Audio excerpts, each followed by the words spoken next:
The Great Gospel of John. Book 5.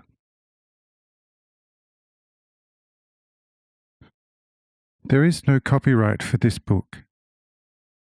This is God's Word, and God's Word is free.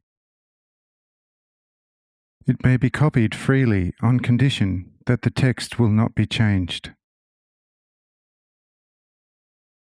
Original German book, Das große Evangelium Johannes, 1851 to 1864.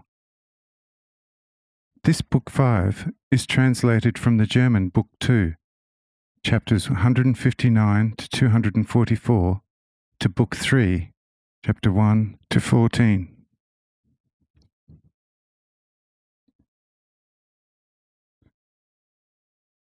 Chapter 1. About loving your enemies. Says the skipper, "Marvellous maiden, who gave you such wisdom? Verily, you are wiser than Abraham, Isaac, and Jacob."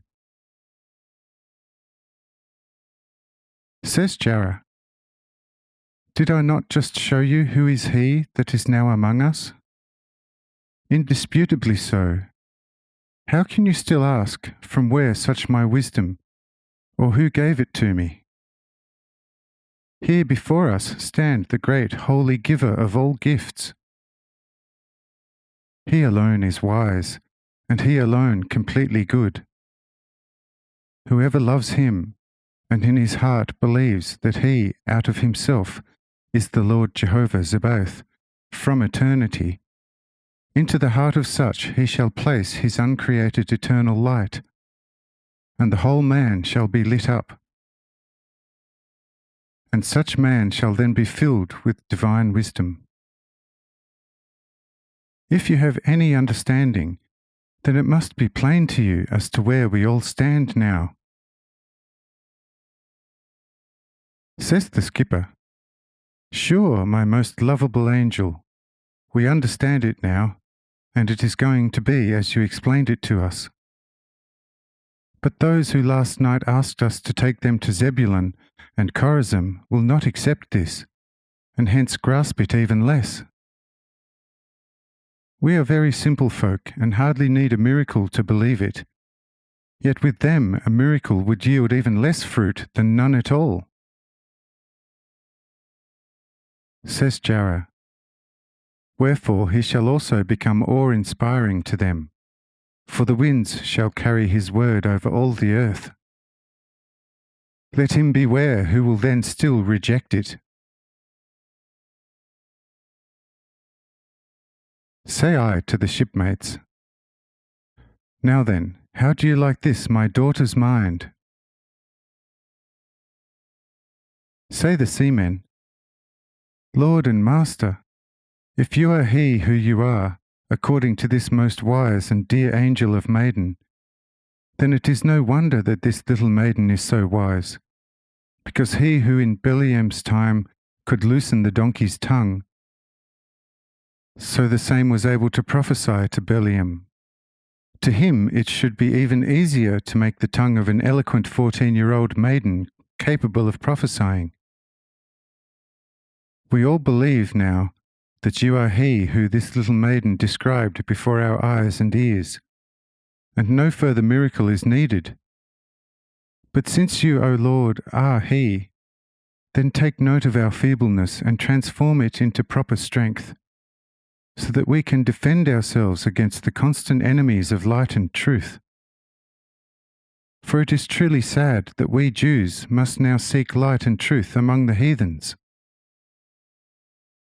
Jerusalem, instead of being a brilliant lamp to all mankind, now is a mud-hole of grossest night and darkness, and a murderer's den of the ancient pure spirit of the Jews. And when we want light and truth, then we have to go looking for it in Sidon and Tyre with the Greeks and Romans. Wherefore, Lord and Master, since all things are possible to you, give us light and strength, so that we see the truth and defend it against the enemies." Say I, Peace be with you, and also among you. Let none imagine himself above another. You all are equal brethren.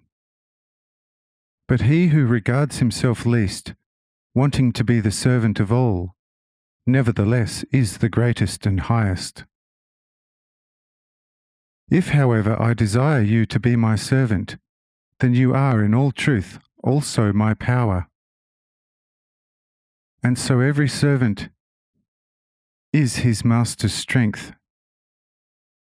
But the Lord is on that account his servant's righteousness. Love one another, do good to your enemies, bless those who curse you, and pray for those who damn you. Return good for evil, and do not lend your money to those who can pay high interest. And you shall be imbued with the fullness of God's blessing and grace. Therewith light, truth, and all power and strength shall shortly be bestowed upon you. For the way you measure out, so shall you be measured out in return. Says a boatswain's mate, Lord, we see and perceive that your doctrine is true and orthodox, but we also feel that it shall be hard to adhere to.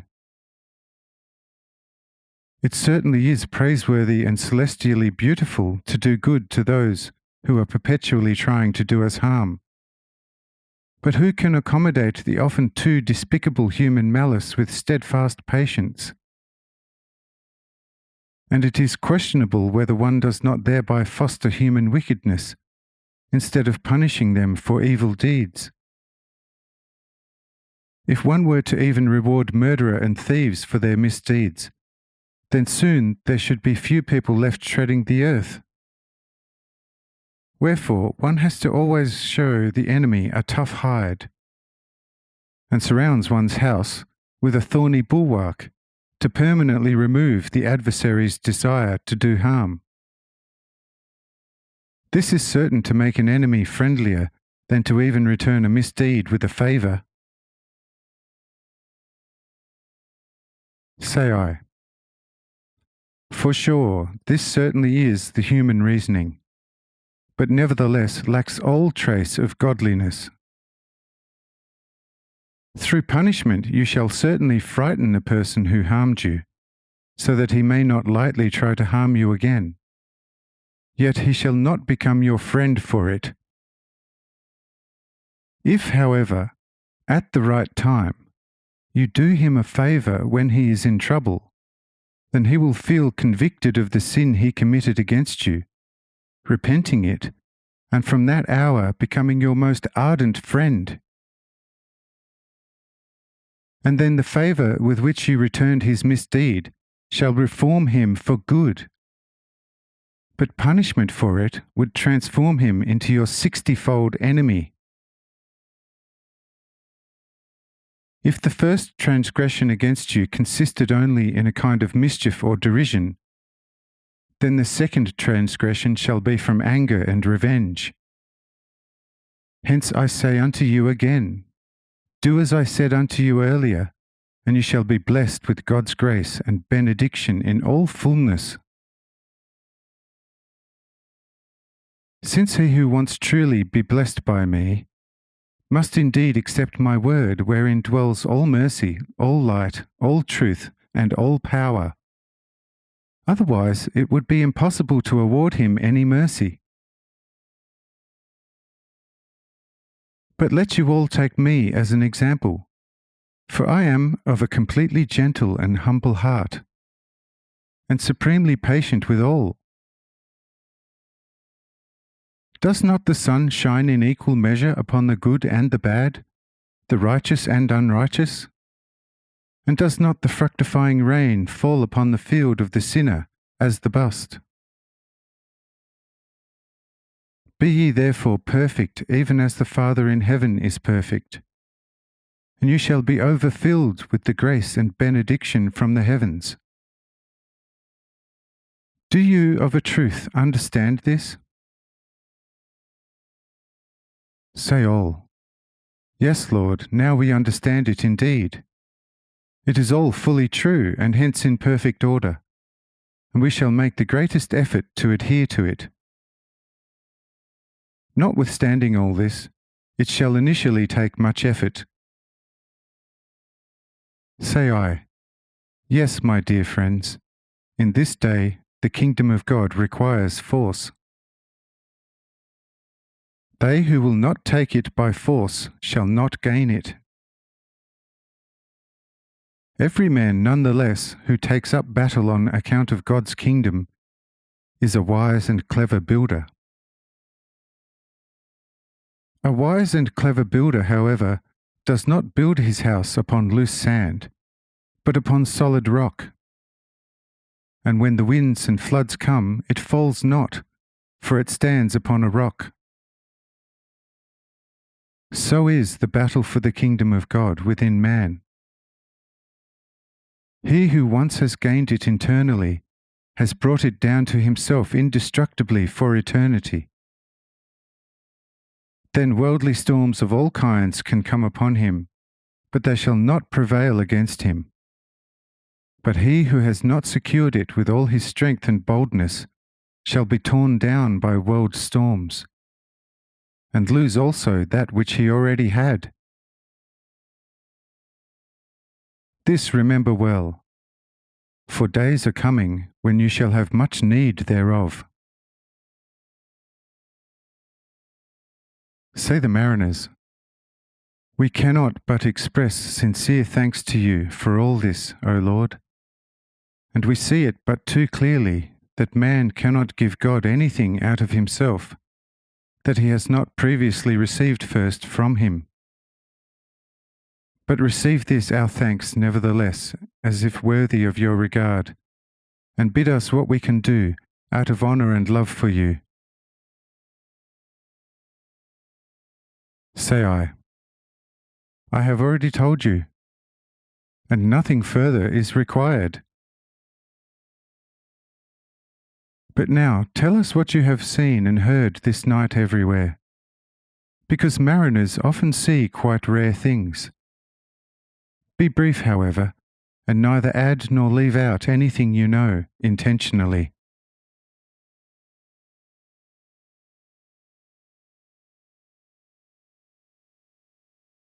Chapter 2.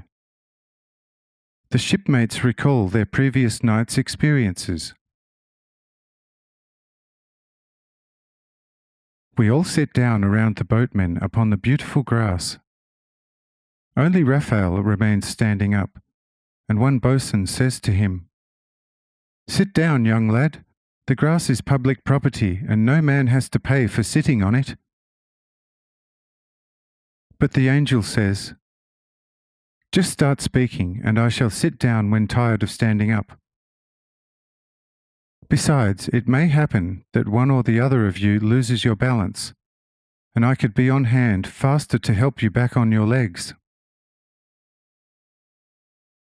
Says the same boatswain, "You, for sure, a mother's lad of 15? The napkins are still clinging to your legs, and you are going to pick up the likes of us if one fell over? This, my dear boy, is somewhat overconfident." Says the angel, "Start your story as asked by the Lord. The rest will show, if necessary." The rough shipmate settles down, and the skipper starts the following account. It was about the first night watch when it became strangely bright, as if by day. Yet we saw nothing shining anywhere, and thought there must be a big bonfire, akin to a conflagration behind the mountains, lighting up the atmosphere. Only the brightness was obviously too intense for a bonfire. Nevertheless, the brightness lasted nearly all night, and sometimes so strong that we deemed ourselves in brightest day. It is obvious that we felt eerie. Several city folk joined us and thought it was the sea. But we all soon became aware of another phenomenon, and the same was far more peculiar. We were all about to focus on the sea, and behold, but please don't laugh at us, there was not a drop of water in it, and our ship rested upon dry ground, and we shuddered at noting the gaping depth of the sea. Our ship leaned on a jutting out rock, surrounded by a drop of several hundred man-heights. Over there towards the Gennesarethan Bay, however, it was all shallows. There we wandered about collecting many beautiful and rare mussels and snails. Harmlessly engrossed in our collecting, there came immense lightning, followed by ear-splitting thunder, and we fled towards shore, forgetting our mussels, but not daring to go and pick them up, and they were left there where we found them, except for a couple I put in my pocket. But only towards the third watch, when the sea again filled and flushed the shore, it began to intrigue us as to what took place with the beautiful and big sea, that it should have totally emptied somewhere to the last drop.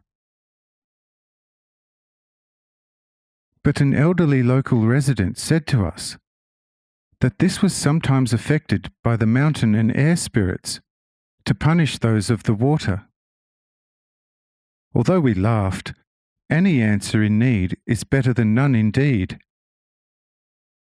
Only in the fourth and final watch did it afterwards get somewhat darker, and we went to our ship to lie down to some rest. Upon wakening, however, the dear sun stood already quite high, and we started looking about for breakfast. This, in short, is what we experienced and observed this night.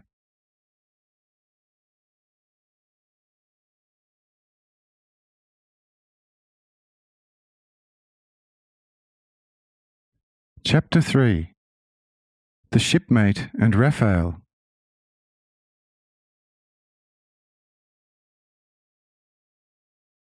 Just after the skipper had finished his account, the recently rough shipmate, on entering the ship to pick up the mussels that he had collected in a hurry from the dry nocturnal seabed, skidded after an awkward step, falling full length on the round as if he had never been upright. The other shipmates started to laughing at him, saying, "He's still the old clumsy fellow." This annoyed the one sprawled out. But Raphael leapt over, quickly helping him to his feet, saying, "Do you see now why I remained standing? For my spirit somehow told me you would fall over today, and now you actually fell, and I, as the feeble mother's boy, picked you up fairly rapidly, I hope, restoring you to the rather awkward use of your feet." And the shipmate muttered into his rather thick beard, "Sure, very good. But lads like you often horse around, causing the likes of us trouble. Oh, I know, stooged like that. You otherwise seem quite an honest lad, but a lad nonetheless, and that does it. Every lad has a bit of the buffoon in him, hence stay 3 paces off me." Says Raphael, "Friend, you are greatly mistaken in me, but I forgive you, since you don't know whom you are dealing with." Says the mariner, Now, one is bound to be much at age 15. Some prince from Rome or other place maybe? Or are you perhaps a bit of an almighty adherent of our dear Lord God?" Says Raphael, Quite. Something like that. But go and get your mussels from the ship." The muttering shipmate enters the ship, returning in a few moments with a couple of mussels and 1 nautilus snail, showing them to us. The 3 pieces were most beautiful, but of no particular value, of course, and Raphael says to him, "They are good as souvenirs, but without worth. What are you going to do with them?" Says the shipmate, "Oh, mother's lad, this way you may catch sparrows, but not grey-haired sailors. You want to rid me of these pieces for nothing, but old Dismas is not as stupid as he may look. These 3 pieces cost 3 silver pieces, and shall not be given for a penny less. If you have the 3 pieces, then let's have them, and I let you have these 3 beautiful pieces." Says Raphael, "The 3 silver pieces would be the least, but that you want to sell something that, strictly speaking, is not your property, that I don't like. Behold, from old times, only the Gennesarethan townsfolk have enjoyed fishing rights in this bay, and none other than those to whom they are leased. You therefore collected these 3 mussels from Ebal's ground, in whose lease the waters are, and they are therefore his property, strictly speaking. If he makes you a present out of them, then they are yours, and you can treat them as your own property." Says Dismas, "My, just look at this mother's lad, speaking like a Roman judge. You'd be a nice judicial customer. You would barter my old coat off my body yet. The sea is everywhere the mariner's ground. Whatever the water yields to him, whether in the by or open sea, is exclusively his, and hence all your academic rights are knocked over. Because the likes of us also know our legal ways around a bit. Hence 3 silver pieces, and the 3 pieces are yours." Says Raphael, "This won't do. As long as our Ebal does not declare them your property, I can't buy them off you." Here Dismas turns to Ebal, asking him what he thinks of the boy's assertion. Says Ebal, "Strictly speaking, our Raphael is correct, and I could indeed take these 3 pieces into possession. But I have never been or will be one to take advantage of such right, and so the 3 pieces are now physically yours. Spiritually, however, the entire earth belongs to the Lord anyway, and hence also those 3 mussels." Dismas is happy with such advice, asking Raphael, "Now, how about the 3 silver pieces?"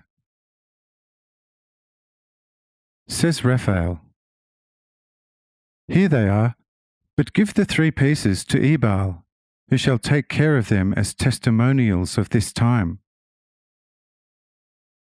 Dismas takes the 3 silver pieces and lay the 3 pieces down before Ebal, who gives them to Jara, saying, "Here, take care of these, together with your other souvenirs.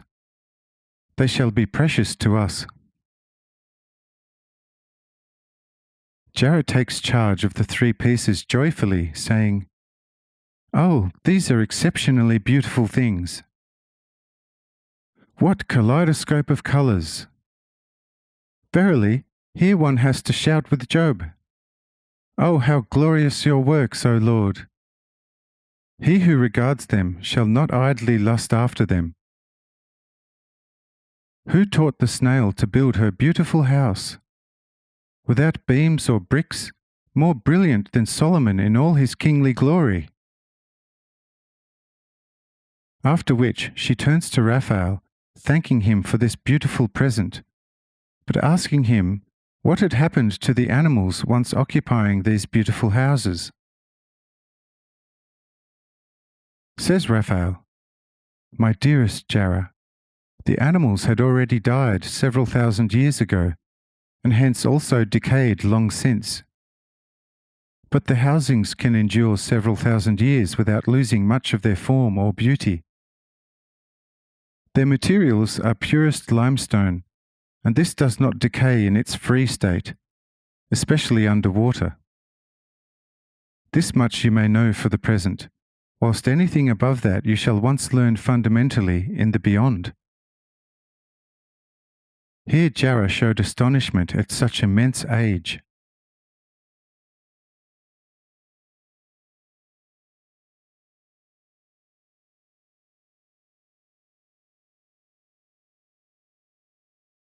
Chapter 4. Reception of the Pharisees at Gennesareth.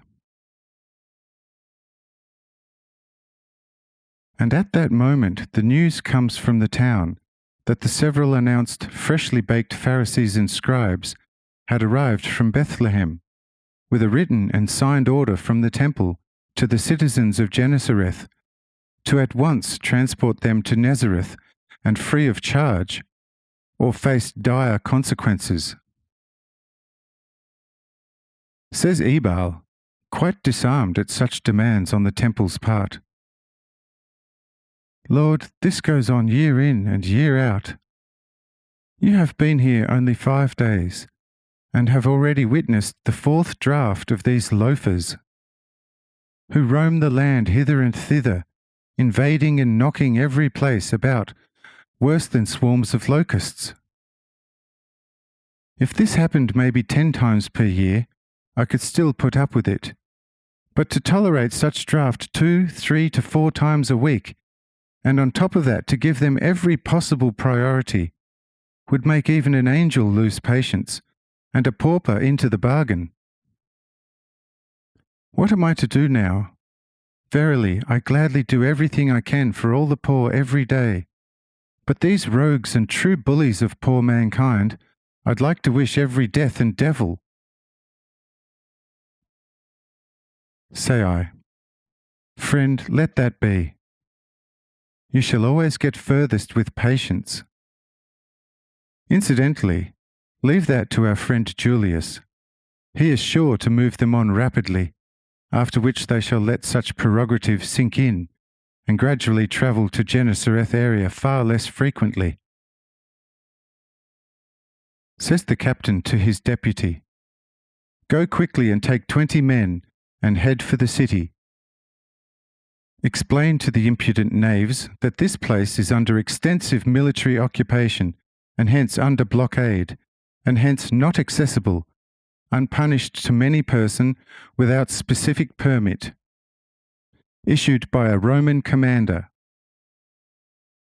And should they enter, then they shall, after the appropriate punishment, have their eyes bandaged, and their ears stopped off with mud, and their hands and feet tied up, after which they shall be placed in a bark upon straw, and then dispatched to a place determined. Whereupon they shall be freed of all their hand, foot, eye, and ear fetters, and after sternest punitive threat against repeated entry of military areas without legal authority, thrust off manually by the respective Roman commander. If the Bethlehemites don't hold such authority, then proceed with them so without fear or favour. If they have money, then they can purchase themselves out of such punishment with 200 pounds of silver, but not out of the 4-fold fetters. If, however, they either have no money or are unwilling to part with it, then, before the fettering, they are each to receive 15 lashes with the scourge upon their backs, stripped down to their loins. Dixi fiat. I have spoken, proceed." The editor. With these words of the chief, the deputy hastens to town with 20 men, coming across 14 Pharisees and scribes at Ebal's house, just in process of cursing the domestics in every way for not being willing to fully attend to their most arrogant demands.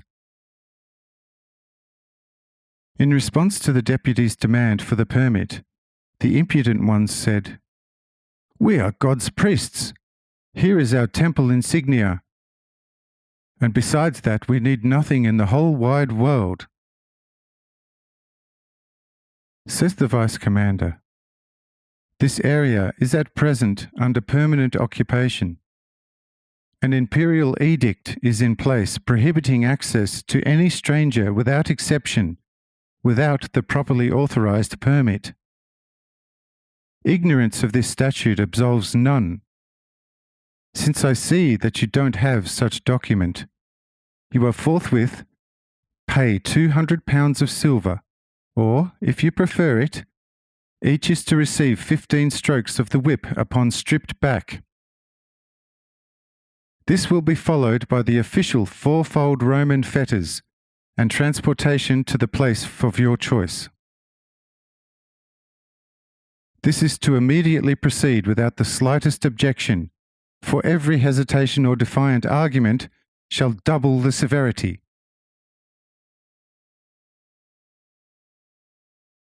On hearing such form of address, the Pharisees and scribes call Ebal's janitor and demand an immediate loan of £200 silver.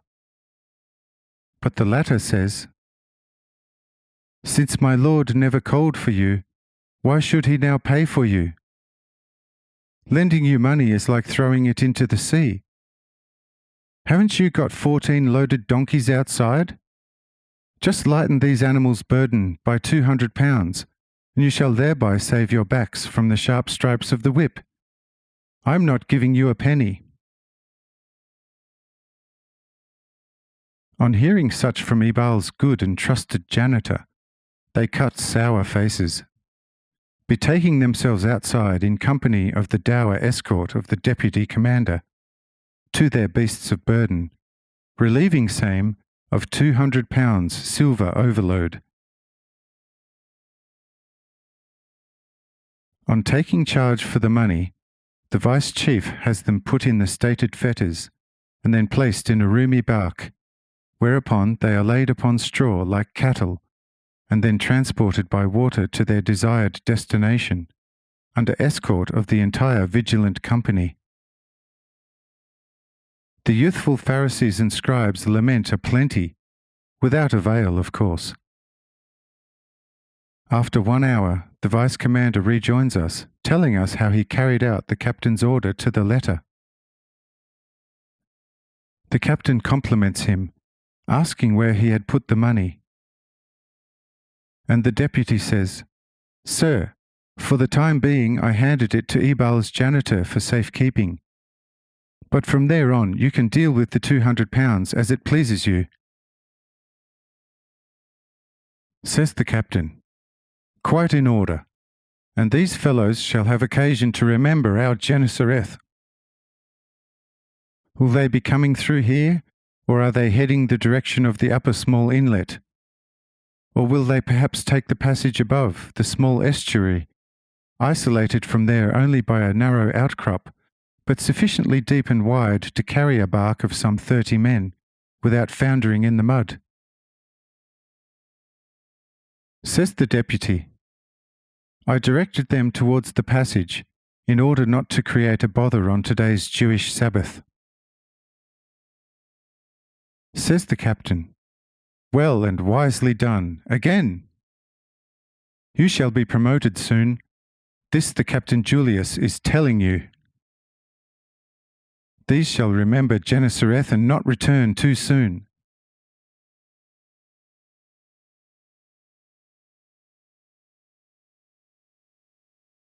Chapter 5. Julius the centurion tells a few Templars' episodes. The captain, "I say unto you, with these people one has to proceed ruthlessly, or one gets nowhere. I certainly never was the type to hatch a desire, when forced by circumstances, to punish some malicious tough sinner, and always waited all the circumstances that may have led a man to commit a crime. But with these Jewish temple servants, I could actually quite gladly personally strike the heads off their trunks, and that because they are in all earnest the greatest and most stubborn tormentors of poor mankind. Verily, their actual and most miserable hue of religious morality, considered closely, reaches into the devilishly abominable. I witnessed with my own eyes and ears, when still stationed at Jerusalem, how for life and death they coerced a person who had been left with only a couple of pennies, to place these in the offertory. The good but of course timid person actually placed the 1 penny into the box, excusing himself for retaining the other, as his was a long way home and he would have to perish along the road. But this did not help at all. The Pharisees made it clear to him that it would be most beneficial for his soul, out of love for God and his temple and for honour's sake, to die of hunger on the way home.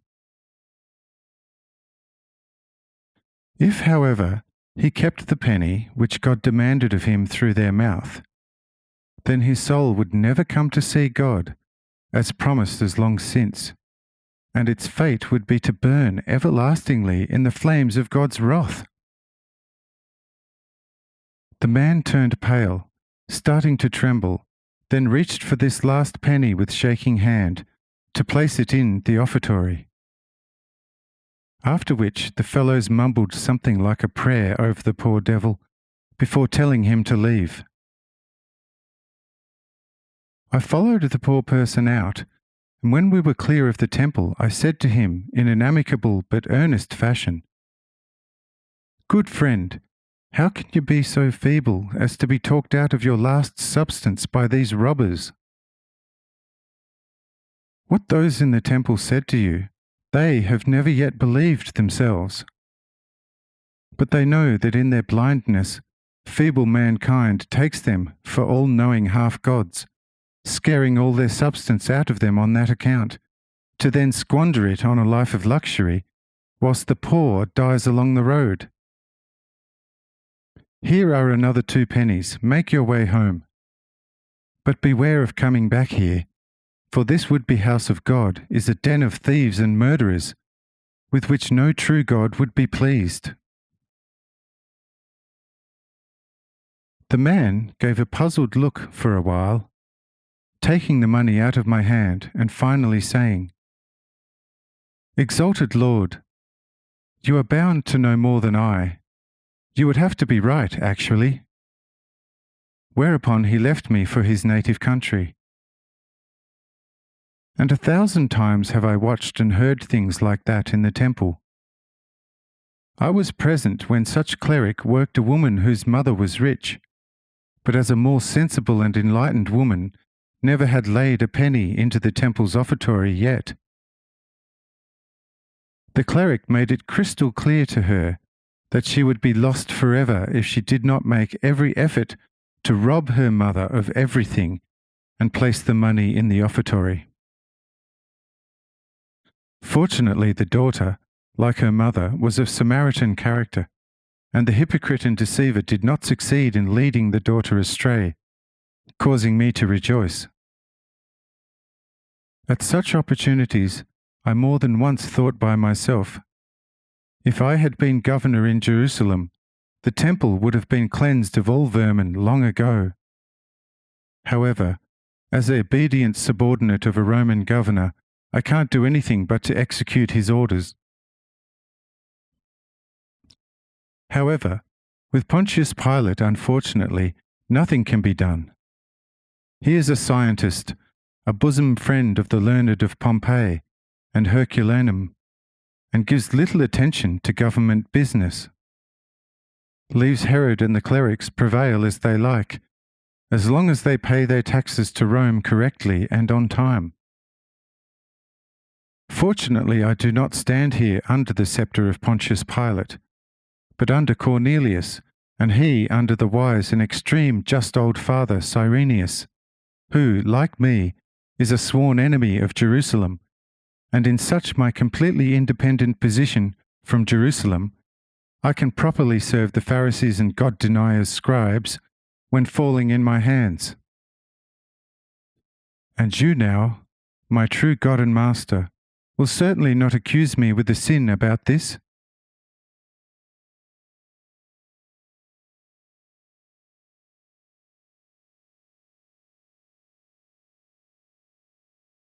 Chapter 6. About following Jesus. Says I, before me you are pure. Only pay always attention to your actions when guiding people, in that you never forget that also the sinner is your brother. If you feel rage in your heart about the sinner who deserves a just punishment, then put the punishing rod out of your hand, because by your rage it will not become a salutary guidepost, but a snake who do not breathes a salutary balm, but a deadly poison into the wound which she caused the traveller through its bite, bringing death to the wounded.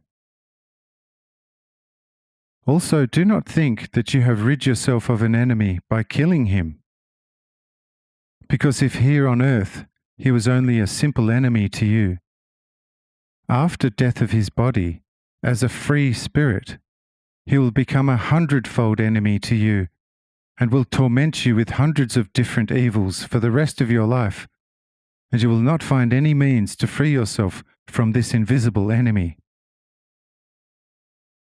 Therefore, if you punish someone, punish him with love and never with rage. Therefore, subsequently do not take it too far, even with the Pharisees. Think for yourself, behold, these are blind leaders of the blind. However, it is the world who made them blind, and this belongs to Satan, whom you have got to know. Behold, in me there is all the might and power over heaven and earth. I could destroy them all with one thought, but still I endure them with all patience until the right time when their measure has become full. People also anger me and sadden my heart by their incorrigibility, but I nevertheless endure them and always punish them with love, so that they can better themselves and enter the kingdom of eternal life, the only reason for which they have been created. If you therefore want to be a just judge, you must follow me in everything. It is easier to pronounce a judgment over someone than to endure a judgment yourself. However, who takes the judgment from someone who was condemned on himself and provides for right betterment of the condemned, will one day called great in the kingdom of God. What I have said now, you all should remember well. For if I order it to be and want it like that, you cannot have and make it differently. I am the Lord over life and death. I am the only one who knows what life is, and what it takes to keep it forever, and to enjoy in all blessedness. If you are going to live according to my teaching, you will receive life in all blessedness. However, should you act contrary, you will lose it and enter death, which is life's most misfortunate state, a fire which never goes out, and a worm which never dies.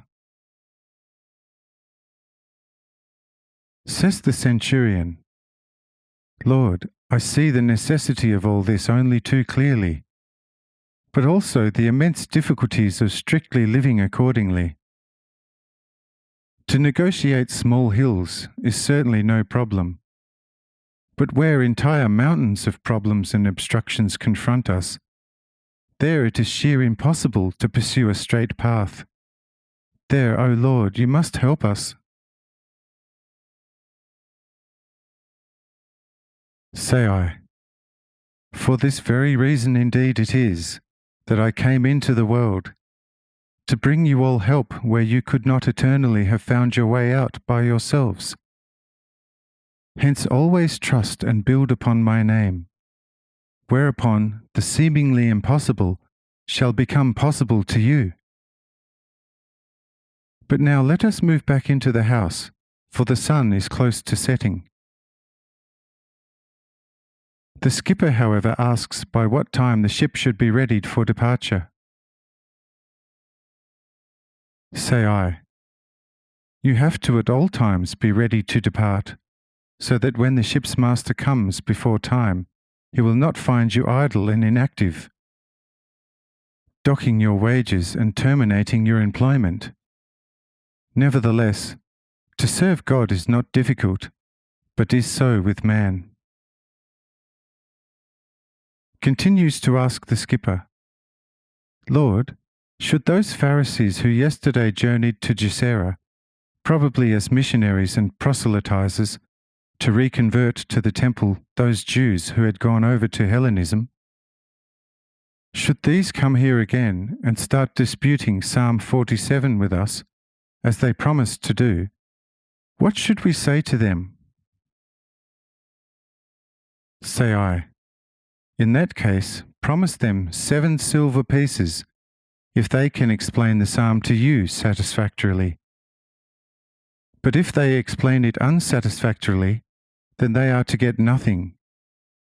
And if they are not able to explain it at all, then you are entitled to demand 7 good silver pieces from them, threatening them with military intervention should they refuse to pay. Says the centurion, just come to me then, and they shall be made to pay 7 times 7 silver pieces without fear of favour or mitigating circumstances and further ado. This fully satisfies the sailors, and we move into the city and Ebal's house, where the domestics are eagerly engaged in preparing a good supper, since the sun has already set. The captain, however, takes delivery of the 200 pounds of silver, handing them over to Ebal with the words, receive these into your custody as a small compensation for the care you have taken of the hundreds upon hundreds of poor, and of whom you have never taken a penny. But you are the only human being in this city who deserves to be human. The rest of the people here do not deserve that honourable title, for they are totally dead, not caring for anything and aiming for no goal. Do you imagine that the miracles worked here of late have made any impression on this folk? No way. These sissies amble about as if there was nothing here. Those who were sick did of a truth permit themselves to be healed, but hardly said thanks, and hardly even remember it today, that they were seriously ill and that they were healed of their illness most miraculously. Therefore, my Ebal is the only human in this city. Everything else is animal rather than man. Ebal takes possession of the money with the remark that he shall be utilizing it for only the best and most useful purposes.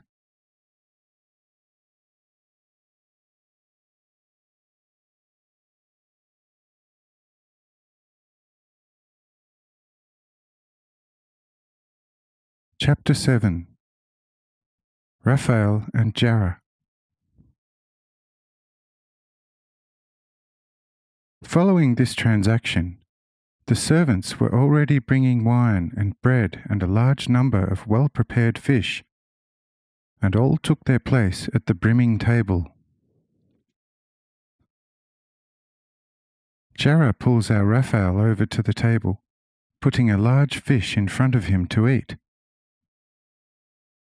But Raphael says, "Dear sister, this is too much for a supper.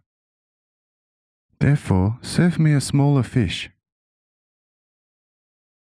Says Jarrah, "Oh, did I not see you eat several such fish at lunch? And so you shall be able to cope with this one tonight. Just eat. Behold, my Lord Jesus surely is an endlessly greater and exalted spirit than you, and yet he is already eating the second fish with visible appetite, drinking wine and taking bread with it. Do so yourself. You happen to be human among us, and must not put down our humanity on account of being one of the foremost angels of God."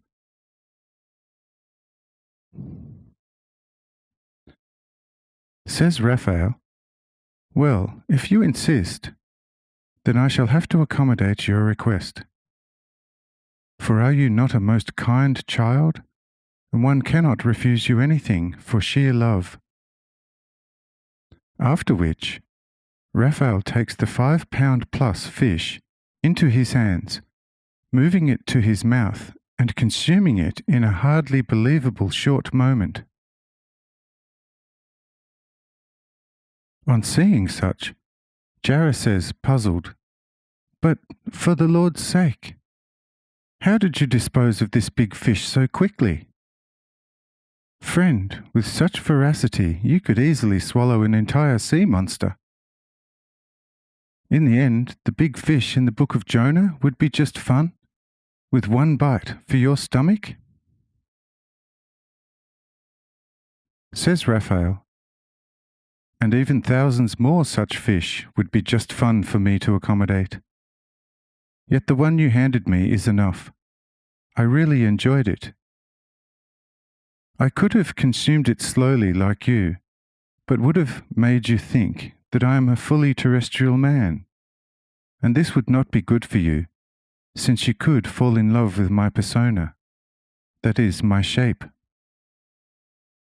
But now in this instance I have demonstrated that I am not a complete Earthian yet, and you are startled, and therewith you easily stay in your track, and I in mine. You will live to see more such wilful bit on my part. I can get quite naughty at times, but my naughtiness is then based in wisdom." Says Jara, "This, however, I don't like. If you should want to achieve some good aim through naughty means, behold the Lord here, who alone is my only love. He can achieve every good aim without naughty means. Why not you? I maintain that the naughty shall always bring forth naughtiness, while good is brought forth only by good. Anyone wishing to achieve something good with me through something naughty is greatly mistaken, and were he 1,000-fold angel. This I tell you, that you better not start something naughty with me, or you can stay away from me. I am but a feeble maiden, and indeed just a worm compared to you. Yet God's love resides in my breast, and this tolerates nothing even seemingly naughty. Do you understand me, my dear Raphael?"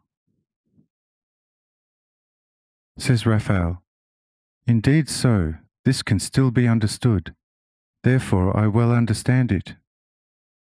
But that you did not understand my occasional naughtiness is evident from reprimanding me. Once you will have understood, you shall not be offended in me. So that you should see, however, that heavenly naughtiness can also be virtue, I shall amply clarify it to you with an example. Behold, we celestial spirits can see vast distances, and your thoughts does not reach so far as compared to what we can take in at a single glance most vividly. It can happen from time to time that, like on this earth, people become mischievous. We pull back a person from danger 100 times, but he itches to face the same danger. When none of this helps, then we allow such person to willfully confront such danger, allowing him to thoroughly run up against something, so as to utterly confound him for a lengthy period, and, chastised, he learns by letting go of his foolishness, becoming better through self-reform. Hence parents cannot warn their children often and strongly enough against play that frequently turns extremely dangerous. There we make our appearance with our heavenly naughtiness, causing such children to severely harm themselves at such forbidden games. And we indeed even sometimes to the length of letting such a child pay for the disobedience with its life, for deterring others. By this the children then take much fright at forbidden dangerous games, abandoning them. then the adage becomes applicable. A burnt child fears fire. Once bitten, twice shy. Also with you, I have several times a few years ago applied a similar heavenly naughtiness, and it served you well, and afterwards becoming a really devout child. Well, what are you saying now to my naughtiness?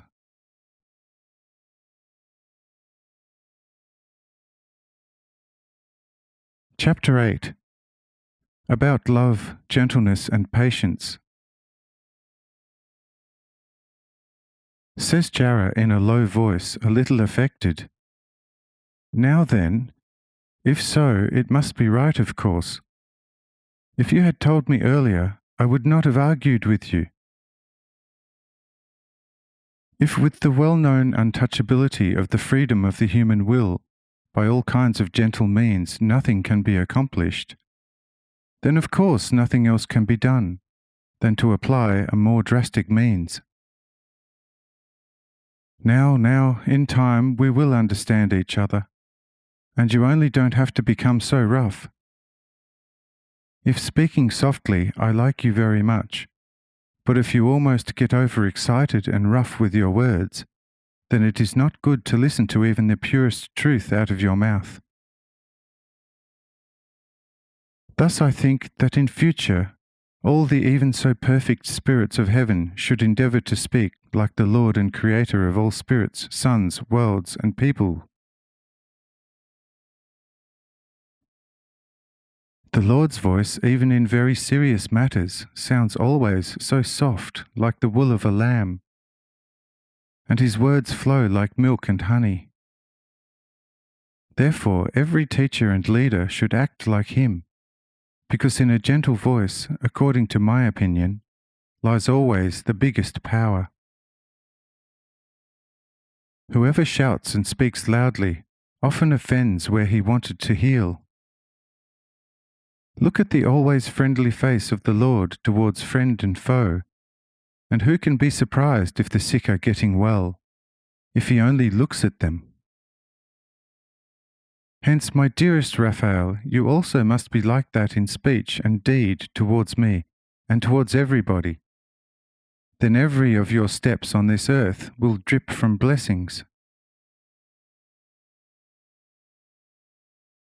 Thereupon, I pull Jara to my chest and say to all who are present here, until now, this is my most perfect disciple to whom I truly can send my angels to school. For she has understood me the deepest and most vividly. Therefore she possesses my love to the fullest degree. Truly, if you go out and teach the nations in my name, then think about the words which this most beloved and tender little girl has now spoken to my angel, and your steps will be accompanied by all blessings. Be patient and in everything full of gentleness, and you will strew the fullest blessings into the hearts of the people. However, my angel Raphael had to speak like this, so that he enticed this, my most dearest Jara, to the given teaching. By the way, is he also gentle like soft cooling evening breeze, and as soft as the most tender wool of a lamb? All remembered these words well and completely agreed with them. Only the captain remarked and said, "This is all divine, pure, and true. But if speak too gentle with my soldiers, I surely would make a bad figure and the soldiers would hardly listen to me. However, if I really start to flash and thunder, everything goes well and right." Say I, it is here not so much referred to an outer, but rather more to a truly inner gentleness. Where it is absolutely necessary to make wise use of the heavenly naughtiness, one should do so, since the actual rule of all wisdom is, be clever like snakes, but at the same time still gentle like doves. Says the captain with an exceedingly happy face, "Lord, now I have everything." Thus through all heavens the actions of a just are justified. However, at the same time, one should also understand to make calculations, so that one does not miscalculate oneself with the supposed cleverness. And therefore I'm of the opinion of Euclid, that one should add to a certain measure of cleverness the same measure of love, patience, and gentleness, and one will achieve an errorless result. Say I, yes, yes. As such, the calculation is put most correctly, and most blessed result is a complete certainty, and all justice and judgment will find therein its full justification. This is a foundation on which a building can be built. Hence, always lay such foundation before you want to build, and your efforts will not be in vain. You are out of God and therefore should also equal in everything. But God allows himself time to create. First there is the seed, from it the germ, from the germ grows the tree. It first drives buds, then leaves, then blossoms, and finally the good-tasting fruit, in which again the primordial seed is placed and matures in the fruit for further reproduction. How it takes place with a plant on a small scale, it also takes place with the whole world. The sun does not rise unannounced above the horizon, and a storm is always preceded by warning messengers which are always recognizable. If God himself most strictly and with the biggest patience and perseverance observes in all things such order of subsequent becoming to be, also you as my true disciples should follow me in everything what I have shown you, and wherefore I have paved for you the way, so that you should not get lost when making your own way. Do you all understand this well?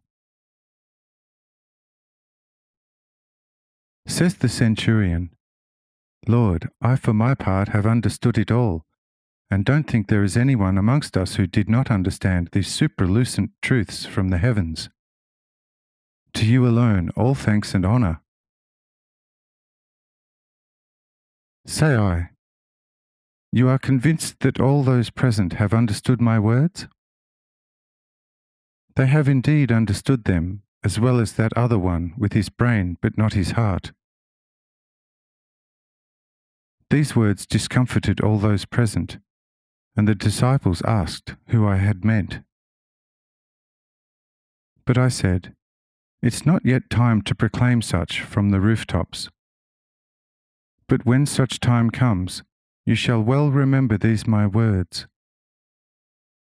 If, however, some among you harbour suspicions, then hold them fast in your heart, for no tree should be felled before its time."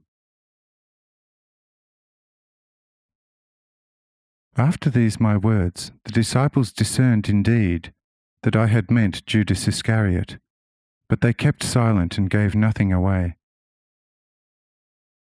Matthew and John, however, asked me whether to record such glorious doctrine for posterity. Say I, you might want for the present to merely summarize the doctrine on love, gentleness, and patience on a separate sheet, but not with that recorded already in the main book, for I shall still speak on the matter several times and indicate when you are to record it. But now we shall rest and practice some introspection again, such being a veritable celebration of the Sabbath in God. All in the house fell silent, following these my words, and we sat so for some 3 hours. Following which I said, "The Sabbath is now accomplished, and we can also afford our limbs some necessary rest. Whereupon all took to the resting of the flesh, and it was late morning before we left our quarters.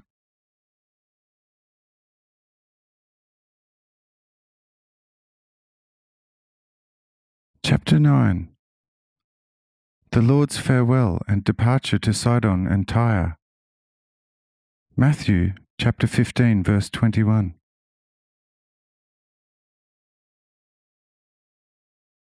After the morning meal, we kept ourselves busy with all kinds of things, and I gave Ebal some agricultural rules along which he can work his fields, and how to treat his fruit gardens and vineyards, so that they always give him a rich harvest, which he surely always will use wisely.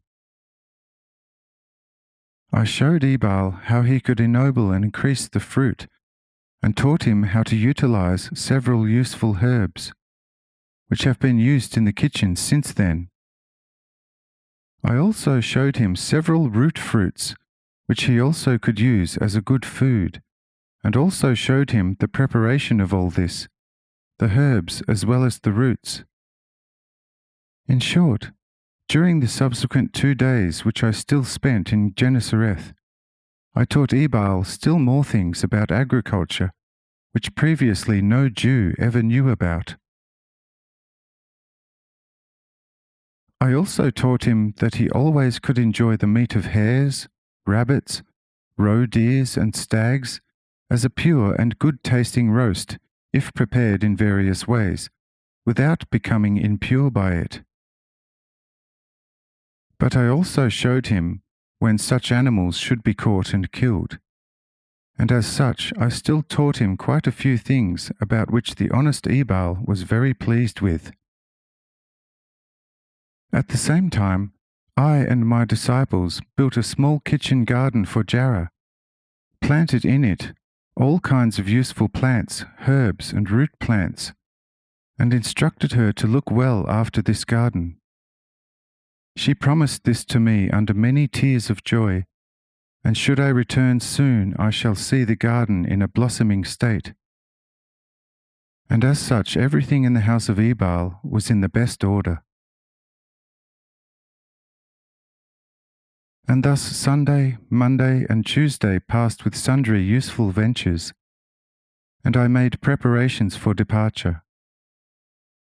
But the centurion, Ebal, with his wives and children, with Jarrah among them, fervently beseeched me to tarry at their house for the night, whereupon I stayed till Wednesday morning. In the morning some of the shipmates came and related how the Gessarian Pharisees indeed had come the previous day, yet did not mention Psalm 47 by even one syllable, but inquired the more eagerly after me, accusing me of turning all Gessara away from Jerusalem. But that they, the shipmates, had given them no answer, but of a truth had taken the several silver pieces off them, which the Pharisees paid grudgingly and with cursing, thereafter again boarding their ship and journeying to Capernaum, probably to further scrutinize me, for which they were actually engaged by the temple, as well as Herod. Having listened to the sailors' faithful account, I commanded them to have the ship ready for departure in an hour, and the sailors went and did so promptly.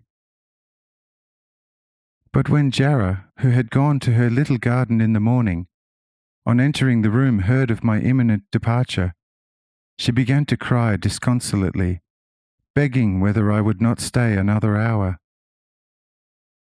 It would verily crush her heart to think that she is not going to see me again for God knows how long.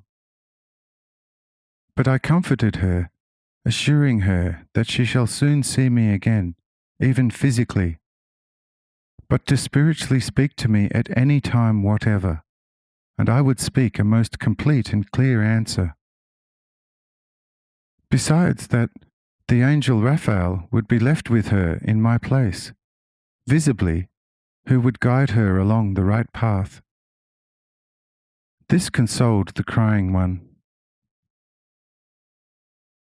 After which I blessed the whole Ebal house and departed for the sea, where the ship was tarrying for us. It is self-evident that the entire Ebal house and a great many other folk accompanied me out.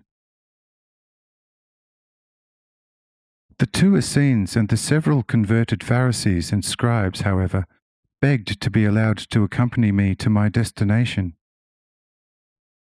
But I said, "Let you remain, lest it all become somewhat too much for the world. For the birds have their nests, and the foxes their holes, but the Son of Man has not a stone fully his own to lay his head upon. Since, however, I own no worldly property, notwithstanding that a great throng of folk are in my train, they would begin to say, 'How does he feed them? He has no fields, meadows, and no herds. He is either a thief or some other low fellow.' To avoid such, remain here yourselves, and you Essenes go to your brethren, and tell them all that you have seen and heard. They shall change and become of a different mind.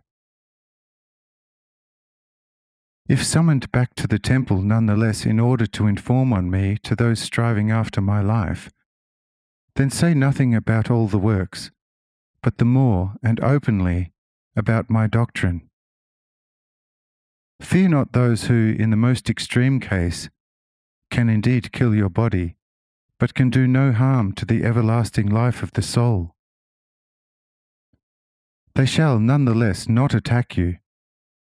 If, however, they expel you, then go to the Essenes, who shall receive you with open arms." Says the centurion, "Oh, you might also abide with me. I shall make Romans out of you, giving you Roman apparel and sword, and you shall surely be left alone by the temple and its wicked servants." Say I to that, "Sure, you can do that too. Be as clever as serpents and as gentle as doves, and thereby you shall be able to deal with the world most effectively." After these words, I boarded the ship, together with my 20 disciples in all, and with favourable winds sped to the opposite shore in the direction of Sidon and Tyre. Matthew chapter 15, verse 21. Which cities nonetheless along the Mediterranean were still situated at considerable distance from the Sea of Galilee.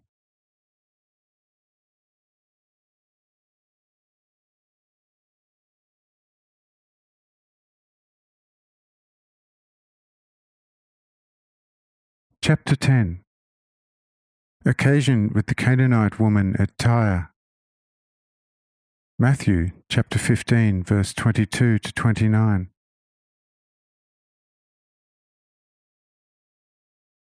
Once we had left the ship at the far shore, we still faced a considerable march through Greek territory to just reach the vicinity of the two cities.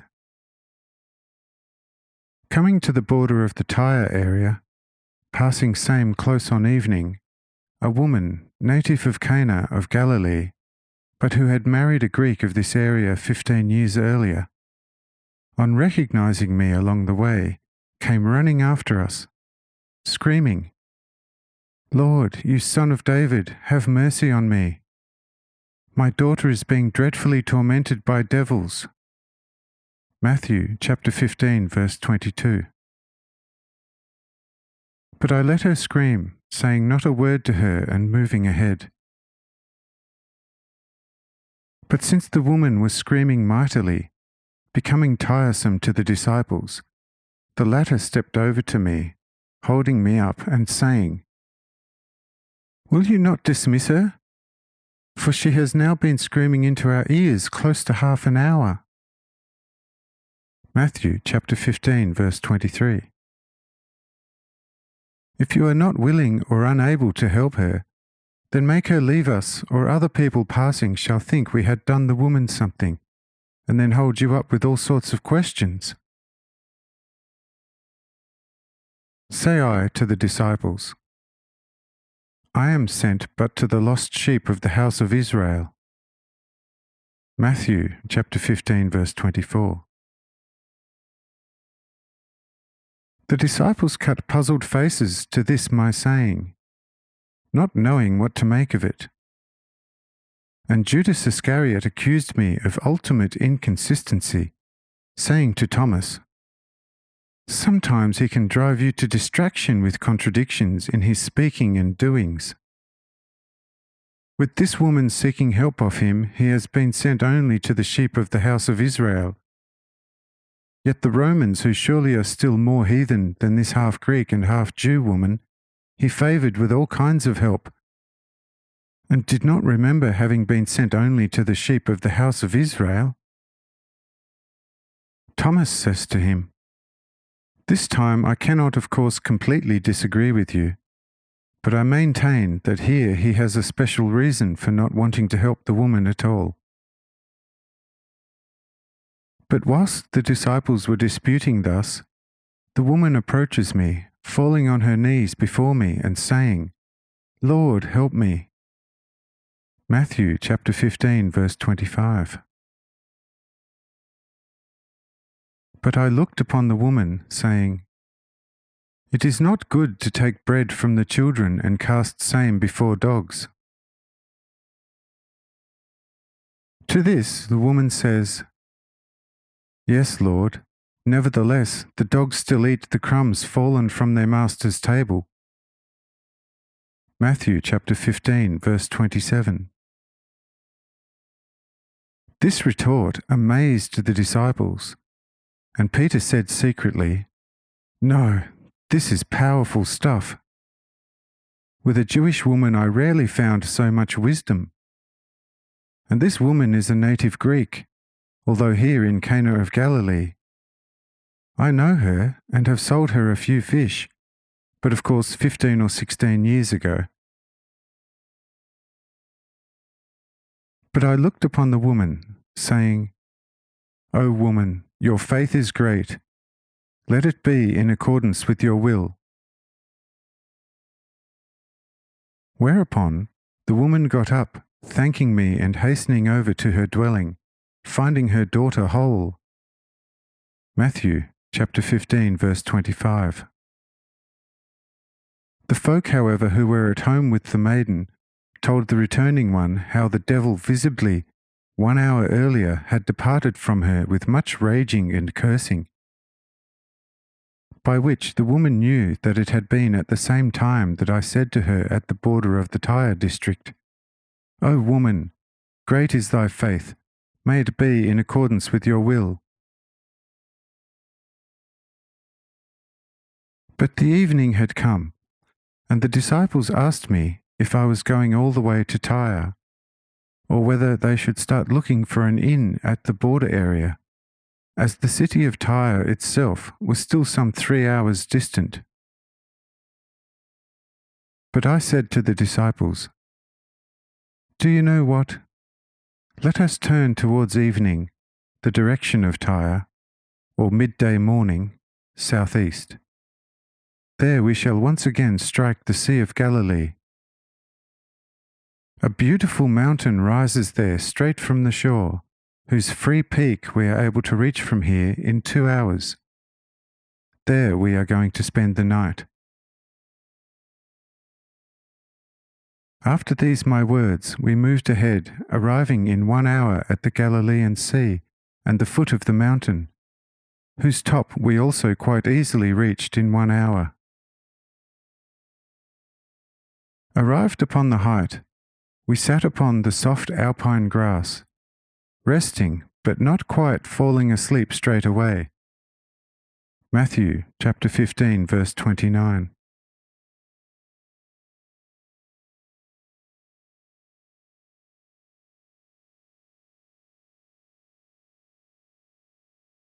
Chapter 11. About spiritual possession.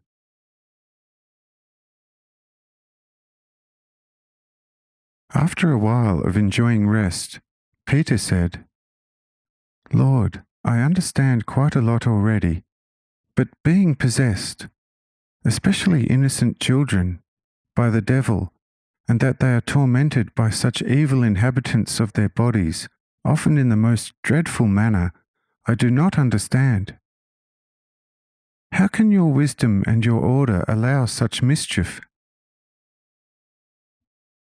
The little daughter of the woman who came after us is hardly 13 to 14 years old, and according to the mother, she already has for full 7 years been tormented daily for 7 hours by a devil spirit, in an unbelievable, evil and painful manner.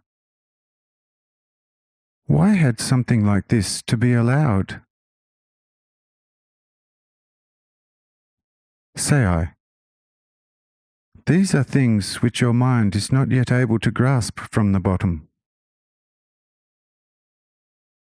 However, since we are here together completely undisturbed, I will give you a hints in this regard, and as such, listen to me.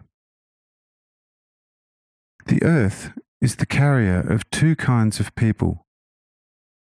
The one and better kind originally comes from above, whereby should be understood the children of God.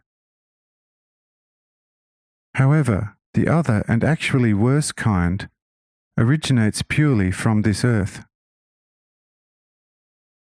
Their souls are, so to speak, a composition of life particles which have been taken from Satan and kept imprisoned in the mass of the earth body as matter, from where they through the plant world progress to the animal kingdom, and finally developing through the many levels of the animal world as a potency consisting out of countless primordial soul particles, into a world human soul who, by means of especially unblessed fatherings, take on flesh in the bodies of women, and further, similar like the children of light from the spiritual sphere of the heavens, are born into this world. Now, such children, for their whole being has been taken from Satan, are always more or less exposed to the danger of being possessed by any evil spirit. This means by a black soul of a devil of a person who already lived on this earth in the flesh, which especially and quickly can happen if such a young, from the Satan part of the earth taken soul starts to take on a good and heavenly direction.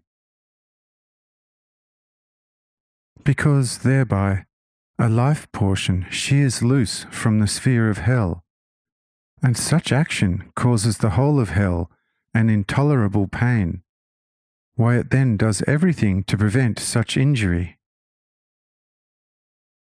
You ask now, of course, how such action can cause hell pain.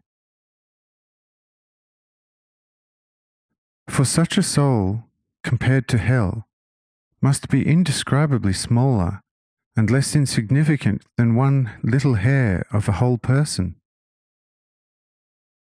And I say to you that you have judged this correctly. But take the smallest hair on your body and pluck it out, and you will become aware that such hair plucking, not only at the location of the hair, but that you will feel an intolerable pinching pain in the whole of your body, which would drive you to despair if it lasted for only an hour ongoing.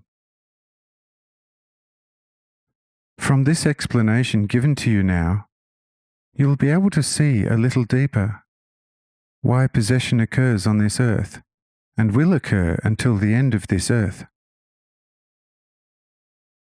To be possessed holds something definitely good for the possessed, because such a soul whose body has been possessed by a devil is clearly being purified by the tormenting of its flesh, and is prevented from the evil merge with her body.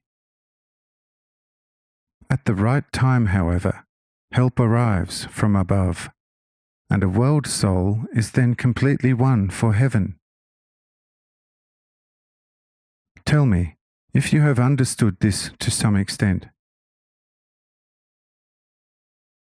Says Peter, "Yes, Lord, this is very clear to me.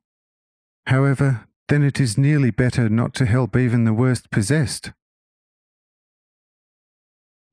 Say I, If someone comes and asks you for help, you should not withhold it from him, since my forethought will take care of it, that any participating in these cases does not get the chance for assistance until it is the right time for the possessed to be helped. Therefore, help should not be withheld from anyone seeking assistance. Do you also understand this equally important explanation? Says Peter, Yes, Lord, to you alone all thanks, all love, and all honour. And therefore nothing exists in this world where the highest love and wisdom is not fully visible for those who are familiar with divine things. Say I, Yes, it is so. Therefore, you should not despair even when confronted with still so disgusting events on this earth. For the Father in heaven knows about it, and knows it best why such things are allowed to happen. Therefore also most illnesses which people have to suffer from are nothing else than preventions that the soul does not become one with the flesh, which even for the children of the light have been taken from incarcerated Satan. The only difference existing with the children of the light is that their suffering, if their souls want to become fleshy, is executed from heaven. But also the pain of the children of the world are executed and allowed by heaven. However, basically, they are still pains from hell, which the body of the world child is fully part of hell, feels likewise, if hell is given a great pinching pain, when by the immense influence of heaven a part of its whole life is torn off its foundation. Do you also comprehend such my explanation? Says Peter, Yes, Lord, also this explanation I understand. To you, like always, my love forever.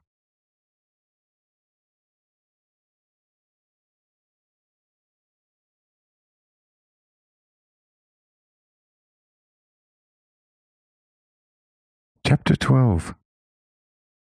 The Miraculous Spring.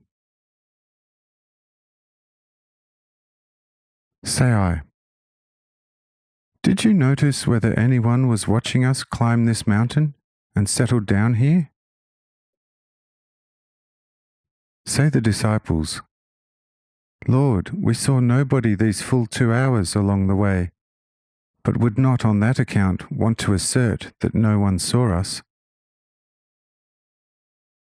Say I, The woman nevertheless saw us and noticed that we have camped here, and this suffices for thousands to come to this hill tomorrow. Say the disciples, Lord, we are not that tired yet, hence let us leave this mountain just after midnight and go some place where this tiresome folk shall not find us, whereafter we can rest for several days. Say I, We shall nevertheless remain here. For it is the Father's will that I heal all sorts of people of their physical illnesses here.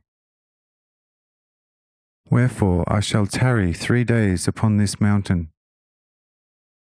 In the morning you may go out and bring an adequate amount of bread from somewhere. Says Judas Iscariot, There we shall have far to walk, for this obviously is a desert, and we shall find no place with bakers within 3 or 4 hours. Says Peter, I shall take care of that, because upon the shore of this sea no place is unfamiliar to me, and I know where to go to obtain bread. 2 hours there and 2 hours back at the most. Say I, Very well, Simon Peter, you take care of it. Whoever you choose shall be your companion. Says Peter, Lord, there are some 20 of us. If 10 of us go, then we should be able to bring bread and fried fish in overabundance. Say I, That should do. But now let us take our rest." Whereafter each looked for a place that promised him comfort, and soon it was quiet upon the mount. All the disciples soon fell asleep, and only I remained awake, only falling asleep a little toward morning. On wakening at sunrise, Peter was already there with a large amount of bread, for he had already left 3 hours before daybreak and found a ship laden with bread that hiked from Magdala, heading for Gennesaret. Peter, however, lightened its load by nearly a quarter, whilst Matthew, the young tax collector, paid for the lot. The ship carried good roast fish as well, and Peter took a caseful as well, also paid by Matthew. With all this, the height was now provided. Only one thing was lacking, a good spring.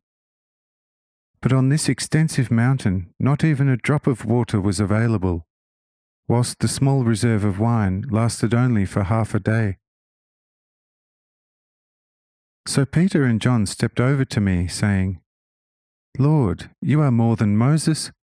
If you were to say to this nice white rock to yield water, then the purest water should spring forth at once." Say I, "If you both have sufficient faith, then lay your hands upon the stone, and command it to yield water in my name. And from the place you touched, fountains of the best, purest, and most flavoursome water shall stream forth." On hearing this, the two selected the most suitable spot upon the stone, and laid their hands upon it. Yet the stone refused to yield water. After holding their hands upon the stone for nearly an hour, the same started to move, pushing itself some 10 paces from its previous position. A meteorite, blocking off the only spring upon this mountain so effectively that not even one drop could escape.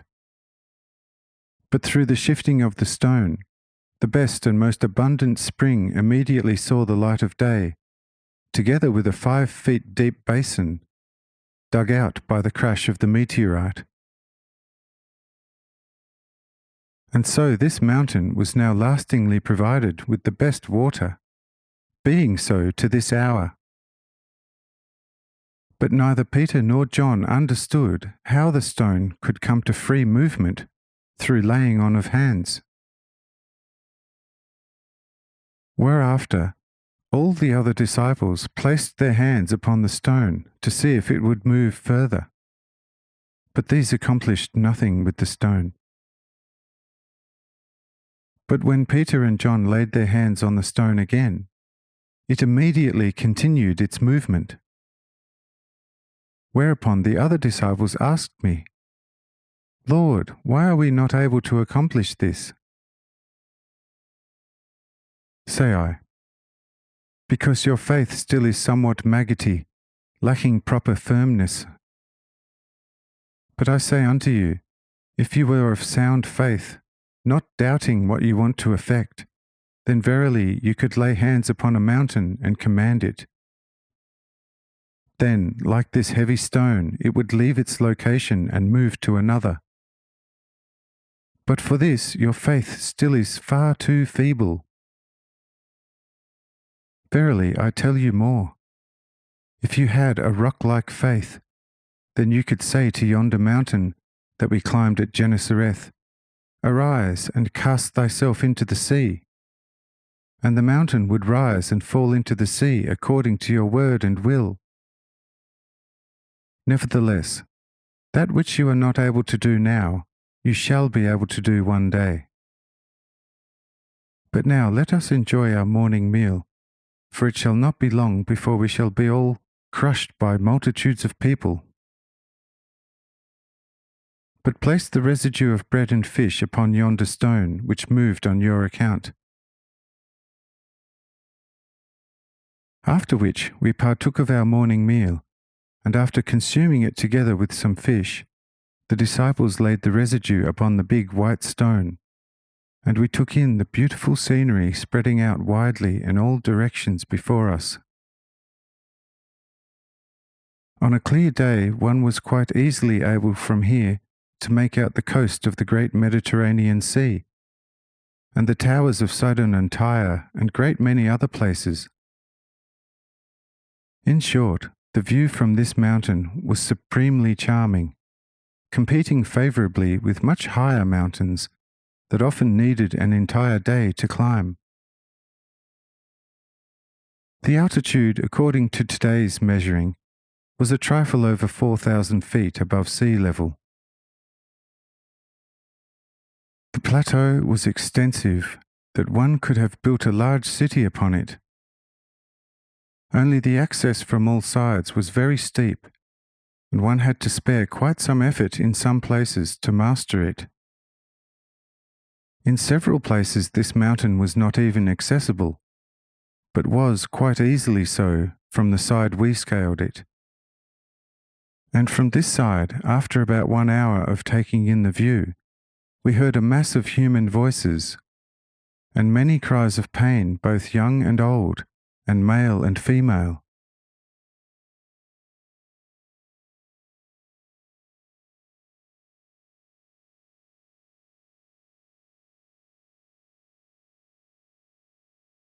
Chapter 13.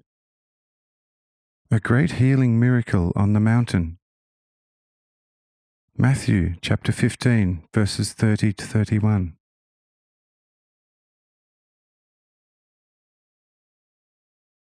On hearing this, Judas Iscariot clapped his hands above his head, saying, "No, this for once is getting too much for me.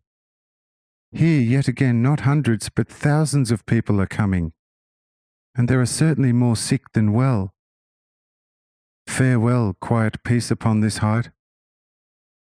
Turmoil upon turmoil, and no possible thought of rest.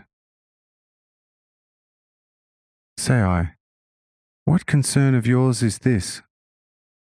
No soul is going to come to you, and you shall not have to heal the sick. If, however, being around me is getting too unruly and spotty for you, then go to your homeland and visit the markets with your pots again. For as long as you wish to be about me, you need to comply with my directions, for I alone am the Lord upon my ways and means. If, however, I should ever come to move about your ways and means, then I shall comply with your directions, acknowledging you as the Lord of your thing. But here surely the opposite is the case." Says Judas, mumbling to himself, "Well, of course, yes. I just have to open my mouth and all's gone wrong. Could actually stay silent like a stone forever." Says the wise Nathaniel for a change, "That would on your part be a wise move, one that I have yet to see.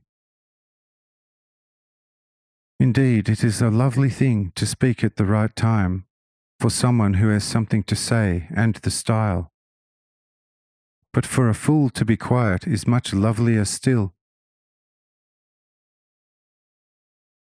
Whilst Nathaniel was yet reminding Judas Iscariot of certain proverbs of Solomon, a vast multitude began emerging upon the plateau from every direction, bringing with them the lame, the blind, the dumb, and crippled of every kind of sickness, laying all the suffering, close on 500 in all, in a wide circle around me, as it were at my feet, begging me to heal them. And behold, I healed them with one single word. Afterwards saying to the healed, "Arise and walk." Matthew chapter 15, verse 30. Whereupon the blind first realized that they could see, as if newly born. After that the dumb noticed it and gave replies and talk upon every question. Only after which the lame and crippled tried whether their contorted and sometimes completely withered limbs were whole. There was not one among them who might have said, I have nevertheless not been fully helped. All the other sick also were completely healed.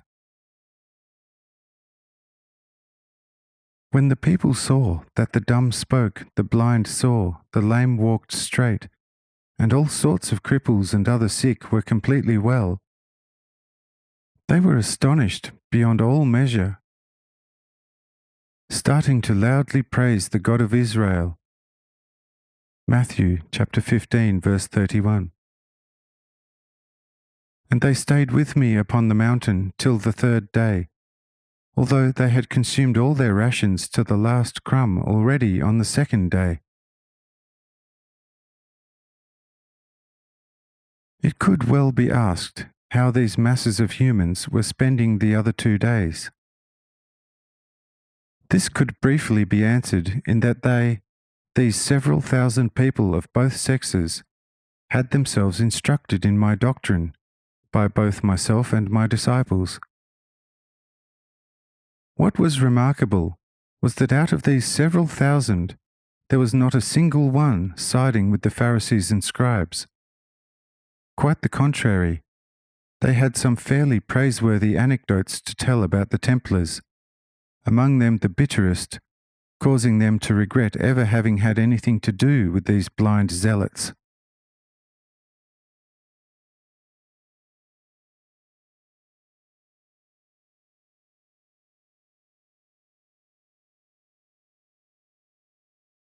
Chapter 14.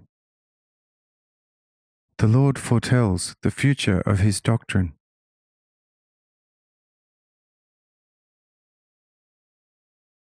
There were among them a great many Greeks who were in the highest degree astonished at the doctrine, with one of them saying, Indeed, this is a doctrine going to the heart of nature.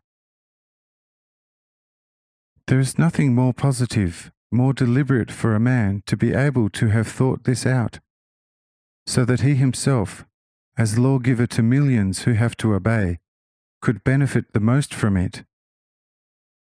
No, this doctrine contains laws conditioning human life from its foundations, and hence is well suited to maintain same under the best, purest, and most favourable conditions.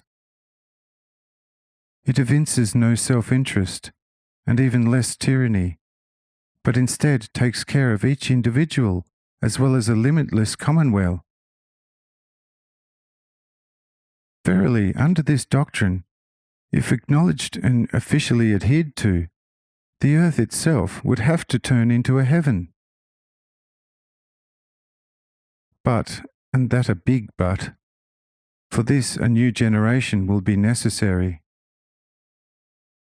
The incorrigible human rubbish of a nature shall have to be eradicated from earth. Otherwise nothing shall ever change. The sense of luxury and comfort has reached too high a level, and the mighty knows how to exploit impotent mankind. Wherefore only a small minority lives in abundance, whilst the vast majority has to subsist.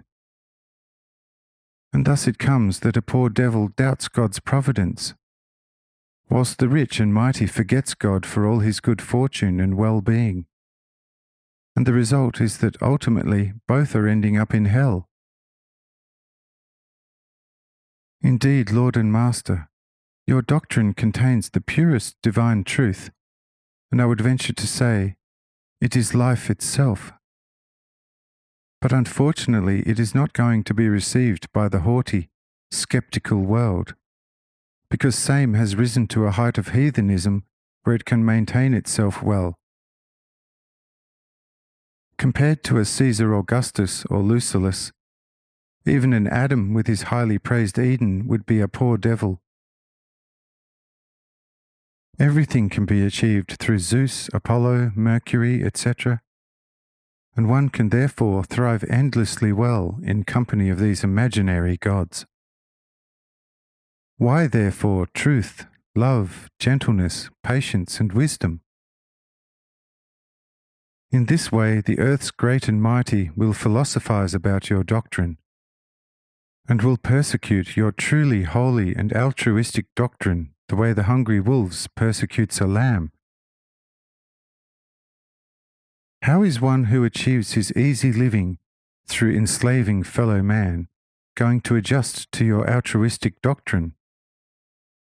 Indeed, Lord and Master, and only true Saviour of poor suffering mankind, go and work wonders, preach everlasting slavery, and show languishing mankind that a Caesar alone has the inalienable right to live upon earth, and the rest of mankind only as far as it pleases Caesar. Witness boldly furthermore that Caesar alone has the indisputable right over life and death as he pleases, and to acquire all treasures and goods of the earth. And soon kingly apparel shall be draped over you, and you shall move about in great magnificence and majesty. But because your doctrine preaches public brotherhood, presenting every man as God's child, you, dear and to me truly divine Master, shall be persecuted beyond all measure. Say I, dear friend, what you have spoken is unfortunately true. It shall among the great and mighty heathens take a violent conflict before my doctrine makes an inroad among them. But once it does, none the less, penetrate, then those very Caesars and kings shall also be the most effective and zealous apostles. They themselves shall pull down the temples to idols and build houses for God in their place, where the brethren shall gather and give all honour to the one true God, and their children shall be schooled in the house of God with the doctrine that I now give for man's temporal and eternal blessing. But this shall not of course happen overnight, but at the right time and at the right circumstances. For the seed must first be cast, whereupon it sprouts and finally brings forth much fruit. But that this my doctrine shall simultaneously be attacked constantly by the actual world, which shall never die, I already knew an eternity in advance. Yes, this my most gentle doctrine will in time fan even the most bloodiest wars. But this can also not be avoided, because life came about from a mighty battle in God, is and stays therefore always a continuous battle, and can only be maintained by the suitable battle. Do you understand such? Says the Greek, Lord and Master, this is too profound for the likes of us. This you and your students may grasp indeed, but for myself it is too incomprehensible and unfathomable.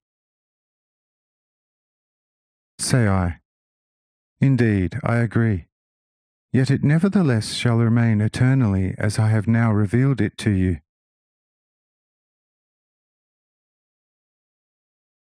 All the other people too were astonished over such talk of mine, and several remarked among themselves, Our patriarch, the wise Greek, a native of Patmos, has spoken wisely indeed. But one could not help notice that a mere human was speaking. When this quite young man and master speaks, however, then it is not as if he, but God himself, spoke out of him, and every word out of his mouth penetrates the heart like a good old wine, cheering it up throughout.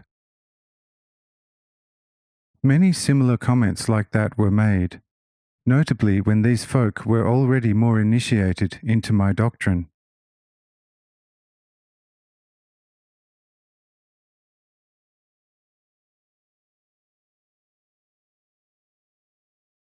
Chapter 15. The miraculous feeding of the 4,000. Matthew chapter 15, verses 32 to 39.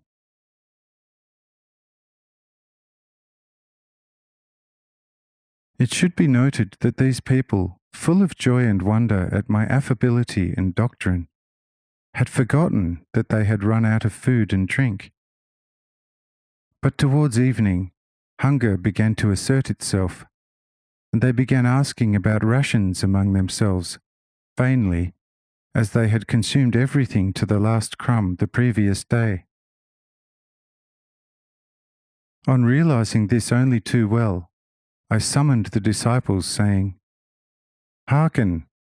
I commiserate with the people, for they have tarried with me these 3 days, and now have no more to eat. But I don't wish to dismiss them hungry, lest they perish of hunger on the way home." Matthew chapter 15, verse 32. For some of them have travelled from afar. Hence, give them to eat.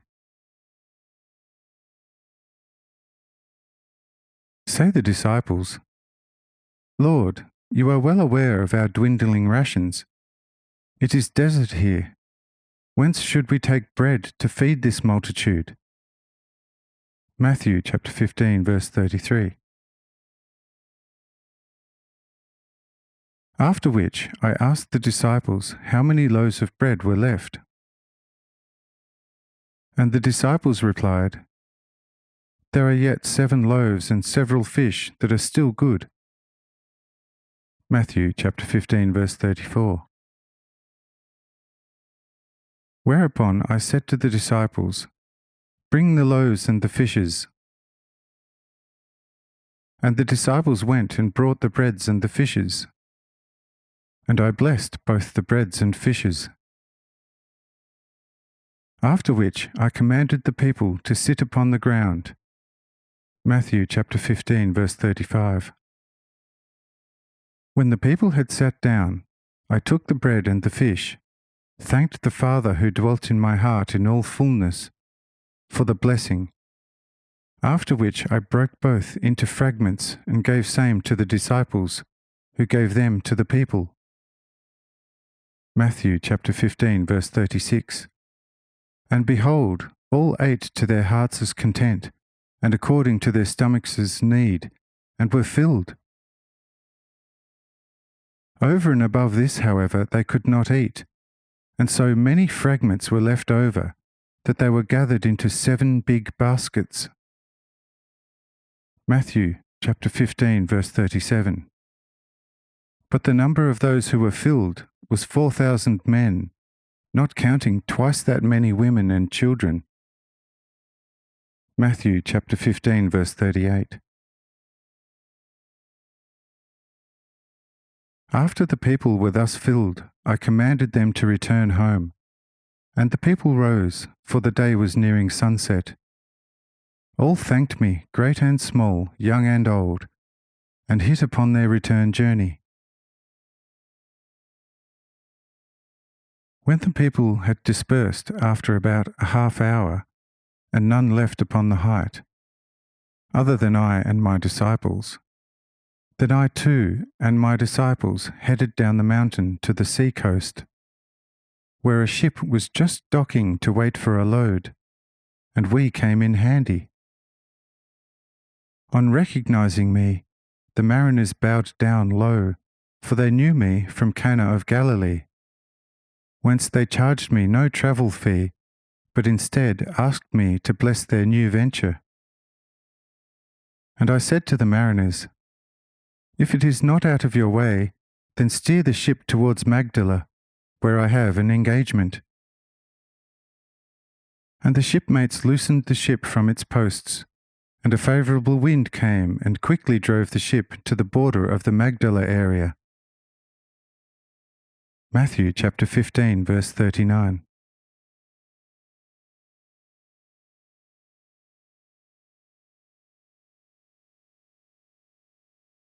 Chapter 16.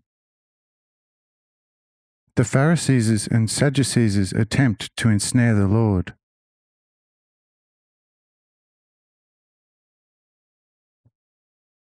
At the border, there was a large inn, however, frequented usually by a large number of people of all types, Jews, Greeks, Romans, Egyptians, Samaritans, Sadducees, Essenes, as well as several Pharisees and scribes. And on my arrival there, with my disciples, the Pharisees and scribes, of course, in particular, inquired as to who I and my disciples were. But no one that night could find out who we were. But there also was in the inn a maid who had been upon the mountain with many of these, and who had been cleansed of her leprosy. This maid recognized me and fell on her knees before me, thanking me once again for her healing. Some of the Pharisees noticed this and began to suspect that I was the notorious Jesus of Nazareth.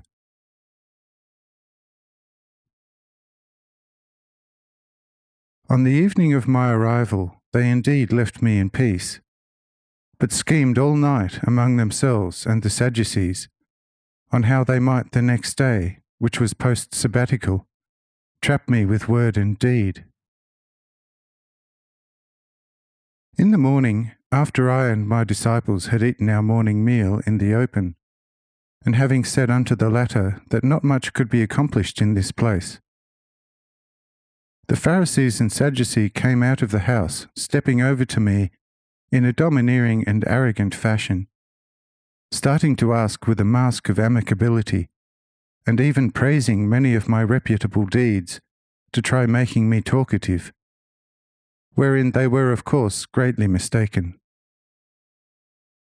One Sadducee actually said, "Master, we would of a truth be inclined to follow you and become your disciples if, as a child and son of God, what many have already called you, you would give us a sign from heaven."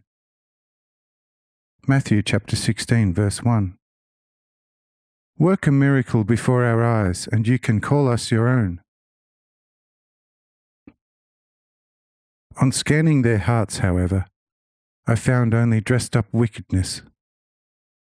Every word they spoke was a cunning lie, and hence I said to the mischievous inquisitors, "In the evening you say, 'Tomorrow will be nice, the sky is red.'" Matthew chapter 16, verse 2. "And in the morning you say, 'Oh, it shall be bad weather, the sky is red and cloudy.' Oh, you evil hypocrites! The configurations in the sky you can judge. Why not the big signs of this time in the sphere of man's spiritual life? Matthew chapter 16, verse 3. If according to your admission you heard such extraordinary things from others, saying that you understand Scripture, must it not become obvious to you that through myself is being accomplished what the prophets predicted? Your outer man you are indeed able to make sweet as milk and honey, but your heart is filled with gall, hate, whoring, and adultery. Upon this counsel the tempters stood back, deeply convicted and offended, daring not to address me with another word, for all the people massing about me gave them searching looks, and they figure it advisable to seek not further discussion with me. After these tempters turned on their heels, the people praised me for having, for once, rubbed the naked truth into these zealots' nostrils. But I did not face the people, who basically did not count among the best, but said to the disciples, as if in passing, "This evil and adulterous generation is seeking a sign, but no sign shall be given them except that of the prophet Jonah." Matthew chapter 16, verse 4. Whereafter I left the people, and even more so the clerics standing, and swiftly departed with my disciples, boarding the still waiting ship, commanding it to be steered back to hence it had sailed in the evening. After we had journeyed over on the finest of days, engrossed in various discussions about the places and the people who had favourably received us, and on finding ourselves back at the foot of the mountain, on whose peak the many thousands were fed from 7 loaves and a few fishes, the disciples suddenly realized that they forgot to buy bread to take along. Matthew chapter 16, verse 5. As it was late afternoon, and hunger mostly had reminded them of it, wherefore some of them decided to obtain bread somewhere in this area, or even journeying back to Magdala, because one could, with favourable wind, get from here to Magdala in an hour. Consulting me on the matter, I said to them, "Do as you will, but beware of the leaven of the Pharisees and Sadducees." Matthew chapter 16, verse 6. On hearing this, they thought to themselves, "Ah, here we have it. It's a slight rebuke for not taking bread with us." Matthew chapter 16, verse 7. Knowing their thoughts only too soon, I said to them, "O ye of little faith, why are ye troubled for taking no bread with you?" Matthew chapter 16, verse 8. Hear you not? That is, understand you not? Remember ye not the 5 loaves among the 5,000 prior to Gennesareth's journey? And how many baskets full were left over? Nor the 7 breads among the 4,000 yesterday, not counting the women and children, and how many basketful you gathered up? Matthew chapter 16, verse 10. How do you not comprehend that I did not mean the bread you did not bring along, when saying, beware of the leaven of the Pharisees and Sadducees? Matthew chapter 16, verse 11.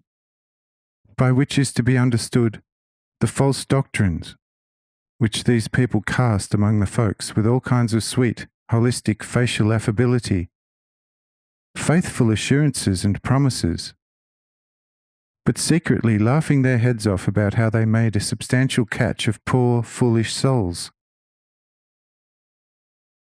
Who preaches more zealously about the immortality of the human soul than these very Sadducees, and about an eternal Eden and an eternal hellfire?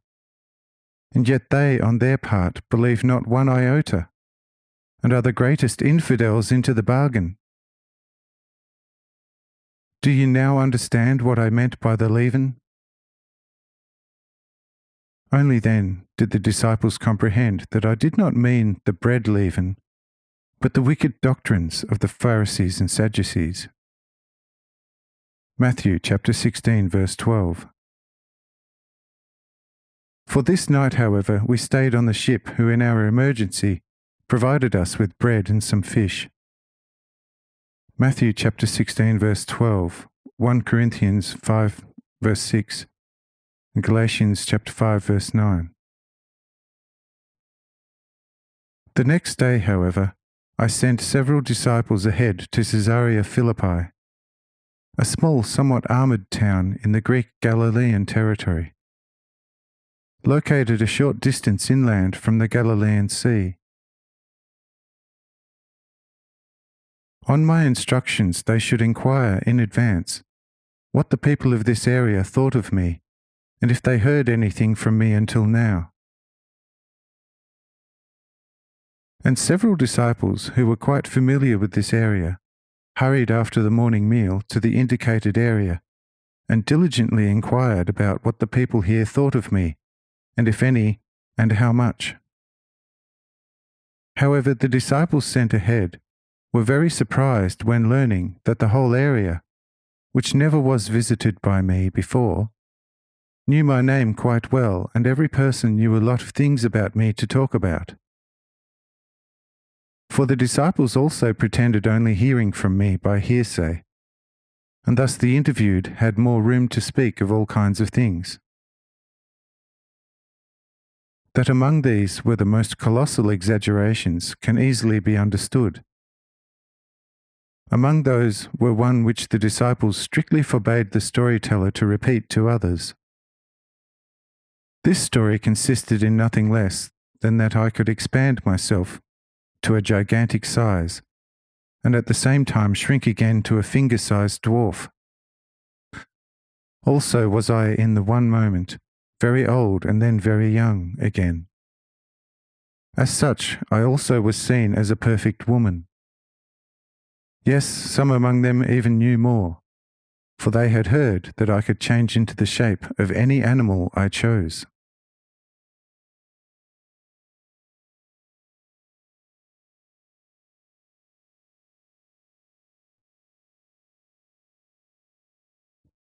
Chapter 17. The Lord in a poor man's hut at Caesarea Philippi. Matthew chapter 16, verse 13. While the dispatched disciples busied themselves with reconnoitring the district and the people of Caesarea Philippi, I remained upon the Bay Mountain till evening, but then, about 2 hours before sunset, left the bay with the remaining disciples. Also arriving in the Caesarea Philippi area towards evening. Matthew chapter 16, verse 13. Finding the advanced disciples' party in a poor man's hut, whose simple occupants were busy preparing supper for the tired and starving disciples. The domestics immediately asked the advance party about who we were, and these did not mind telling them that I was the very Jesus about whom they had previously been speaking quite a lot. On hearing this, the host all but dropped everything, falling on his knees before me and saying, "What good have I, poor sinning human, ever done, that you should show me such inestimable grace? O you great holy man from the heavens, sent to us poor sinners on earth! How should I, a poor and most simple man, be able to worthily honour and praise you? What could I do to please you?"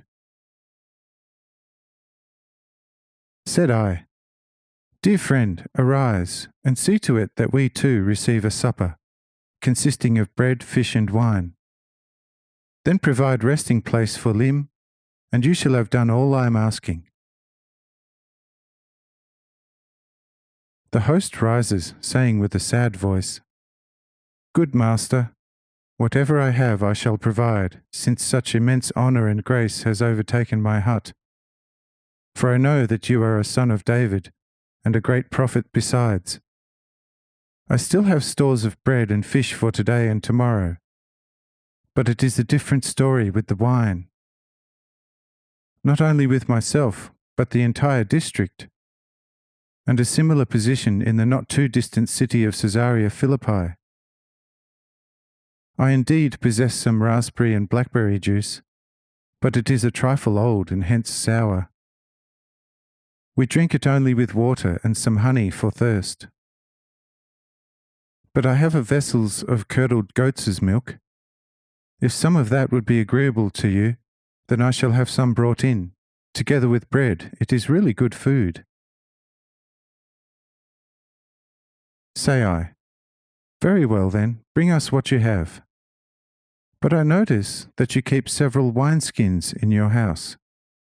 If you never harvest wine, what for the skins?" Says the poor hut owner, "Yes, indeed do I have skins, because I am a maker of wineskins, but there has not been a drop of wine in any of them." Say I, "Go then and fill them all with water." Ask the poor host, "Good master, what good could that do?" Say I, "Friend, ask no questions, and just do as I say unto you. Hereupon you shall be blessed temporarily and eternally." Thereupon the poor hut owner at once summoned his wife and his grown-up 8 children, 6 daughters and 2 sons, and went to fill the 50 skins at the well. When the skins were filled, he asked me what to do with them. And I said to him, Take them all to the rock pool whose entrance is adjacent to the rear of your hut.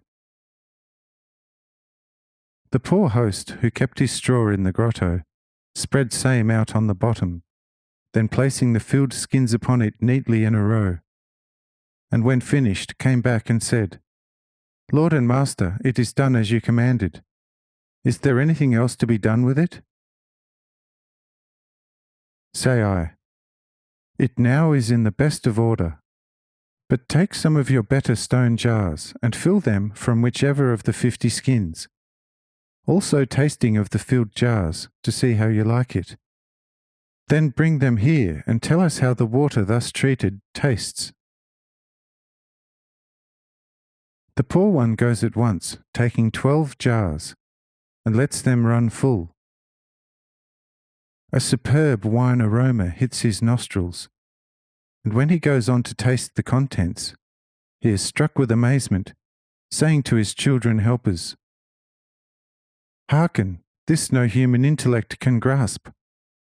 The water with which we filled the skins, and which I let into the jars, has turned into most exquisite wine. Taste it and be convinced."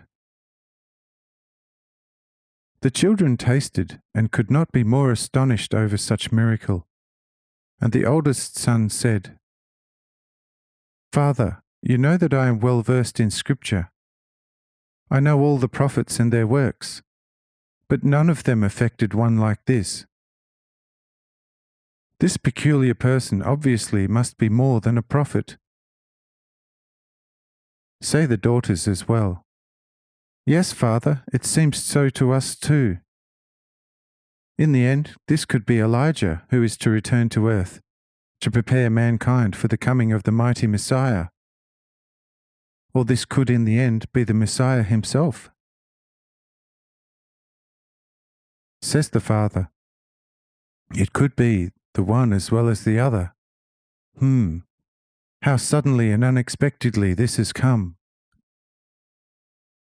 Whilst the poor hut proprietor is still ruminating thus, his wife comes rushing up almost breathless for wonder, saying, Come and see what has happened in our hut. Our larder has completely filled up with all kinds of foods and the best of bread. This none but the same master could have done, who came to our hut an hour ago asking for accommodation and supper." Says the man, "That certainly is beyond all doubt. But how? Who is going to clear it up for us? What is he? Who is he? If we say he is a prophet, we obviously understate it. If we say he is an angel, then we haven't said much more. If, however, we say he is a god, then we could overstate it. For a god is spirit, but this one is flesh, blood, and bones. And one could in the end ask whether he is not some Greek Zeus or Apollo. But now it is necessary to, in all meekness, love, and gratitude, carry up the wine, bread, and fish, and whatever other edibles there are, for this favour is priceless."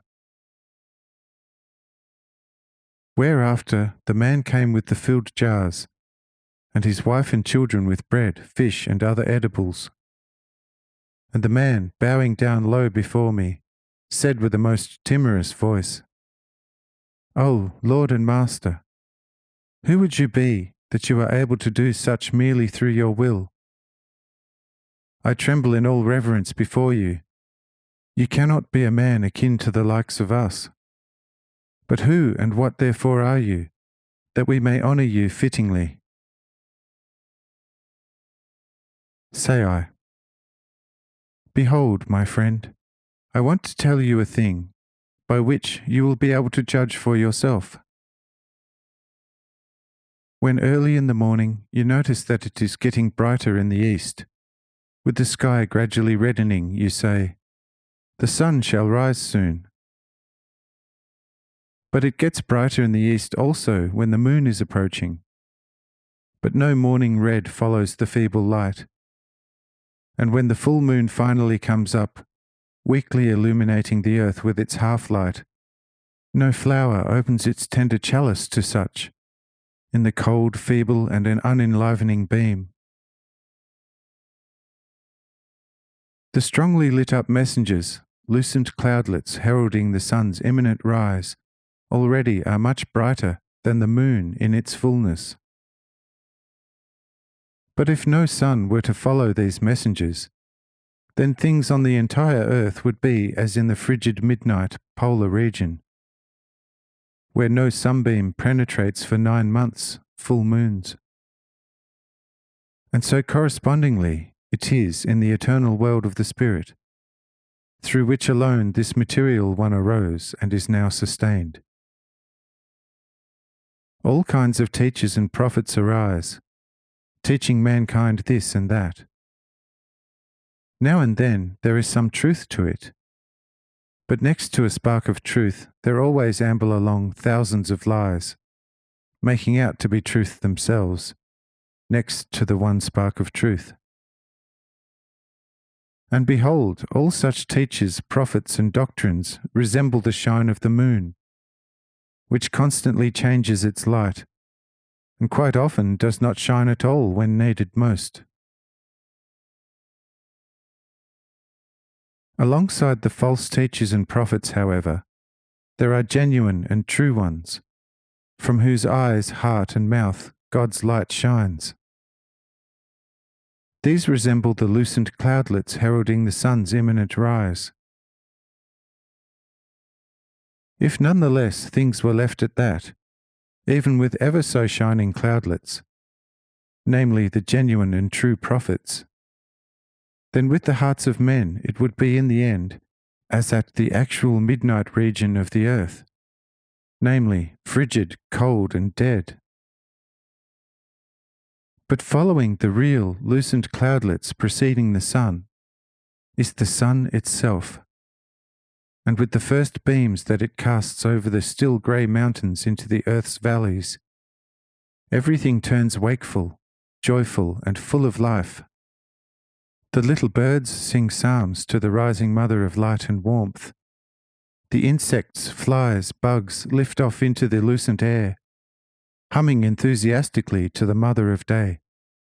And the flowers of the fields lift their royally adorned heads, opening their richly blamed mouths to breathe their lovely fragrance towards the warmer of the world. From this true representation, however, you can gather enough for your edification to allocate me a position in your heart that I merit. Neither starlight nor moonshine, nor the golden glimmer of the morning clouds is enough to loosen the fetters of the earth's captive life and entice it to independently active freedom. This only the light of the sun is capable of doing. Who among mankind, therefore, can be that one whose voice and will all the captive spirits within matter obey, conforming to everything he wills? And who can be he of whose coming all true prophets prophesied? Here the poor man pauses for a moment, then goes pensively into the hut with his family, in order not to disturb us at supper.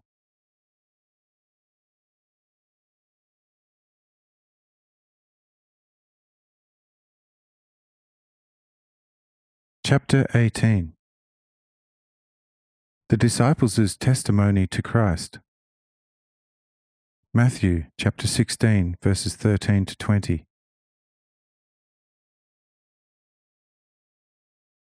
We are now consuming the evening meal, and the hut owner's family is setting up the best possible resting facilities for us. But inside the house, he says to his wife and children, "Hearken, this will be without question the promised Messiah, hence Jehovah himself incarnate, the eternal, arch-primeval Son of the Spirit world, who was preceded by the divine light-filled prophets as the lucent morning cloudlets. Yes, indeed, now I know where I stand. But what is to be done now? I hardly dare to speak another word with him, the eternal, most holy, who is certain to be invisibly served by countless hosts of angels, constantly receiving fresh commands from him, conveying them to the stars and all the ends of the world with the speed of thought. And this one, at whose beck and call stand all the eternal heavens and their Edens, is staying in our poor hut today. I'll rejoice, but also tremble with joy, for he is tarrying with us this night. Such highest grace the entire earth itself is not worthy of, let alone this our most ignominious hut, and we full of sin on top of that. But whilst the hut owner and his family were busying themselves with preparing quarters for us, I asked the party of the dispatched on reconnaissance, saying, "Who do the people of this area say that I am?" Matthew chapter 16, verse 31. And the questioned disciples replied, "Some say in all earnest that you are the risen John Baptized, whilst others hold that you are Elijah, of whom it is written that he shall return before the great Messiah, calling mankind to repentance and to turn back to God.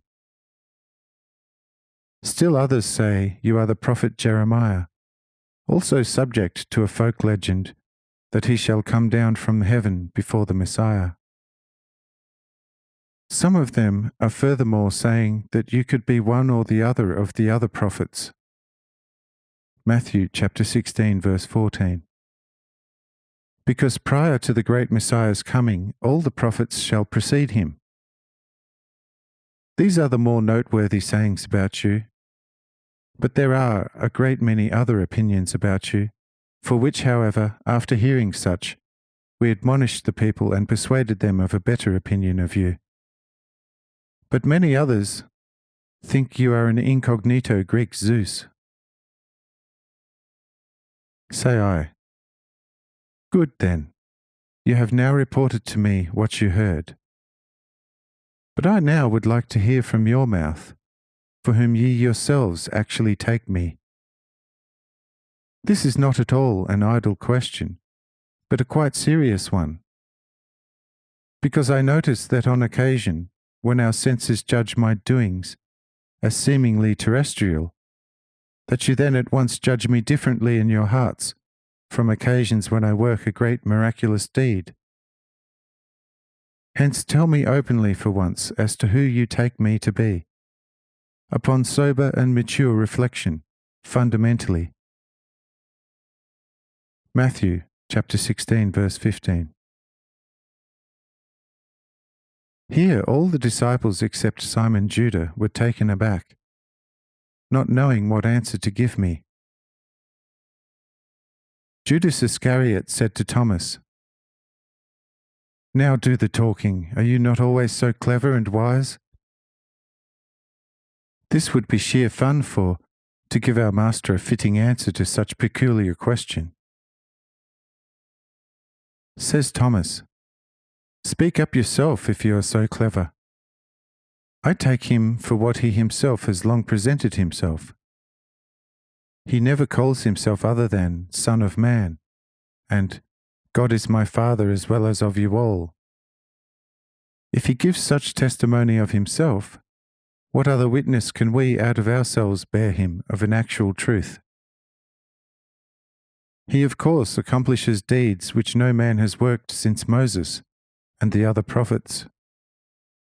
But if we examine the thing in its proper light, then we shall find that it is still the Spirit of God that works such through a chosen pure man. But to God's Spirit it shall all be the same as to whether through a chosen man he moves mountains or destroys them, or whether he allows some small miracle to successfully take place through the word of a prophet." Says Judas, "You therefore take him only for a prophet?" Says Thomas, "Indeed so, and that as the greatest the earth ever carried, which of course is not by virtue of himself, but God's. Because God alone can awaken man to be a prophet, as he did with Samuel when same was still a child, and how he, meaning God, also made the false prophet Bileam's donkey into a true prophet, and through the donkey Biliam himself. If we grasp this in the right manner and consider his own testimony of himself as only a Son of God, although sometimes expressing the godly first person, when working the miraculous power that dwells in him to an exceptional degree, then in my humble opinion we can give him no other testimony than that which he gives himself. He therefore is a foremost Son of God, as we are too, if not to such marked degree. Says Judas Iscariot, "What in that case is there to the fact that many take him for the promised Messiah, and the more learned higher Romans, even for the only true and almighty God?" Says Thomas, "These are correct as well. For the power of God dwelling in him is also the only true Messiah, and Jehovah himself without further ado." With this Judas concurs, and although I heard such, I kept silent. But Peter noticed my silence, stood up and said, "Lord, I noticed dissension about you, even among the brethren. Permit me, therefore, for the sake of the brethren, to boldly add my own testimony about you." Say I, "Do so. What therefore do you say?" Says Peter, that is, Simon Judah, "From the deepest conviction of my heart I say and testify before all the world, you are the Christ, Son of the living God." Matthew chapter 16, verse 16. Say I to Peter, "Blessed are you, Simon, son of Jonas. Not your flesh and blood, but my Father who is in heaven has revealed this to you." Matthew chapter 16, verse 17. I furthermore say unto you, you are Peter, a rock. Upon this rock I will build my congregation, church, and the portals of hell shall not overcome it. Matthew chapter 16, verse 18. And I will give you the keys to the kingdom of heaven. Whatever you shall bind upon earth shall also be bound in heaven, and that which you shall loosen upon earth shall also be loosened in heaven. Matthew chapter 16, verse 19.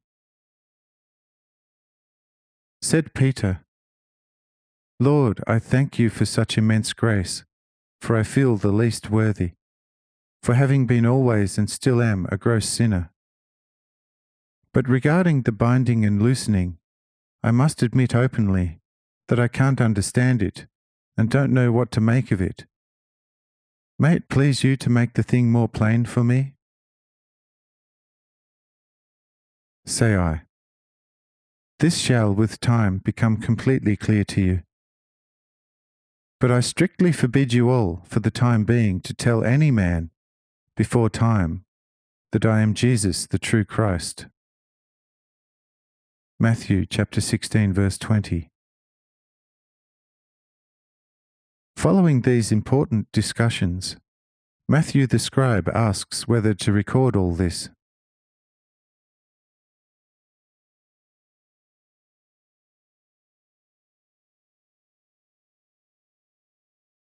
Chapter 19.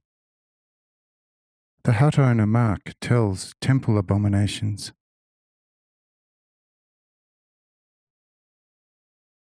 The hut owner, named Mark, had a lot to tell us about the Pharisees and would-be scribes.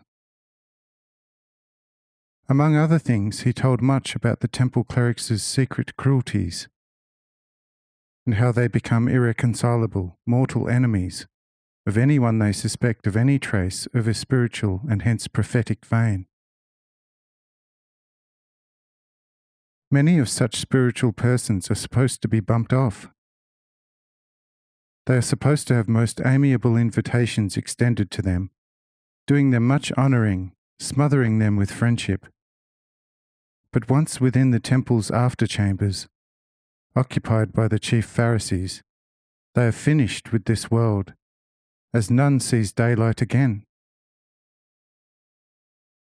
It is furthermore inexplicable, said Mark, how God can watch such abominations for so long. Things were wicked in Sodom and Gomorrah indeed, but compared to what goes on in Jerusalem now, it is by hardly that of a raindrop to the sea.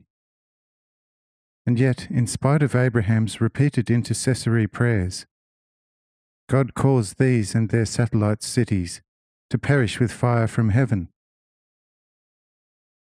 Now, however, in the face of these masses of abominations of every conceivable variety, committed in Jerusalem day after day, God acts as if he didn't know and no longer cared about humanity. What possible reason could there be for this?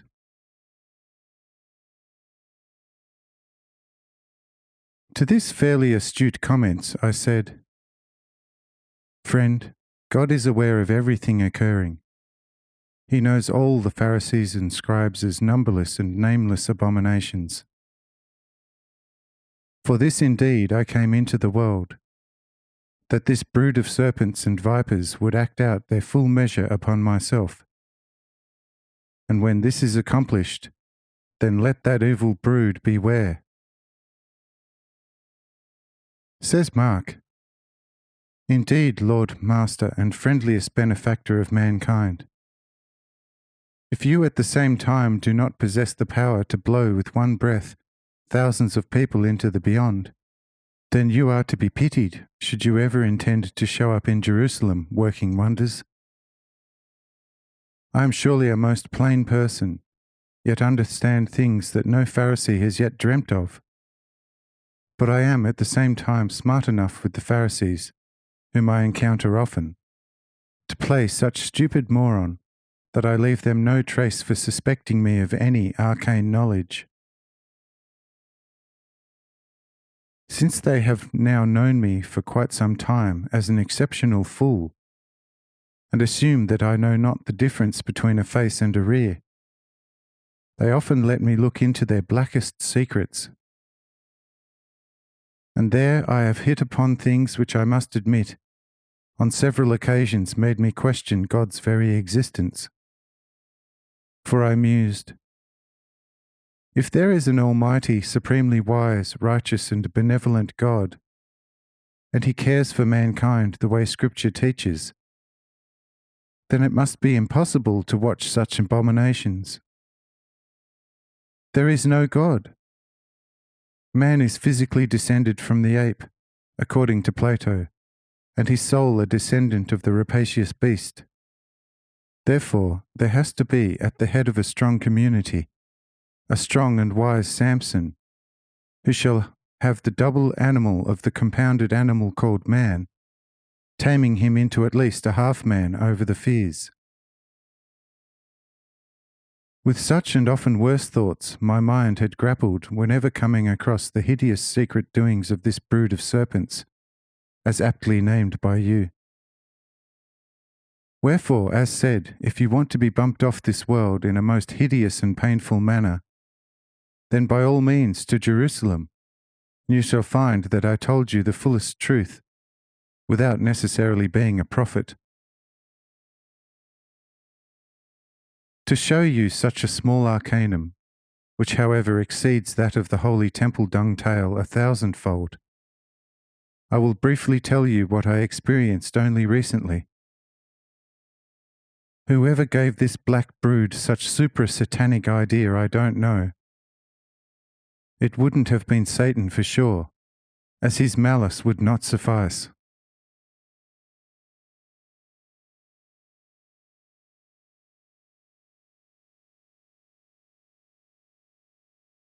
Chapter 20. One Temple Episode.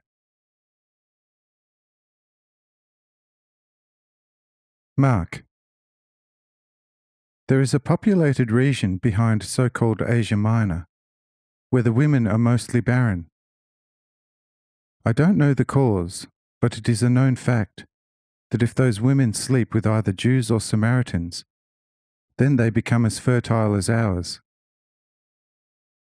Well then, the Pharisees, who send their evil apostles into all the world, have gotten to know these women long since, and often went there by the caravan full to make those infertile women fertile. This was, so to say, always a well-paid, friendly service.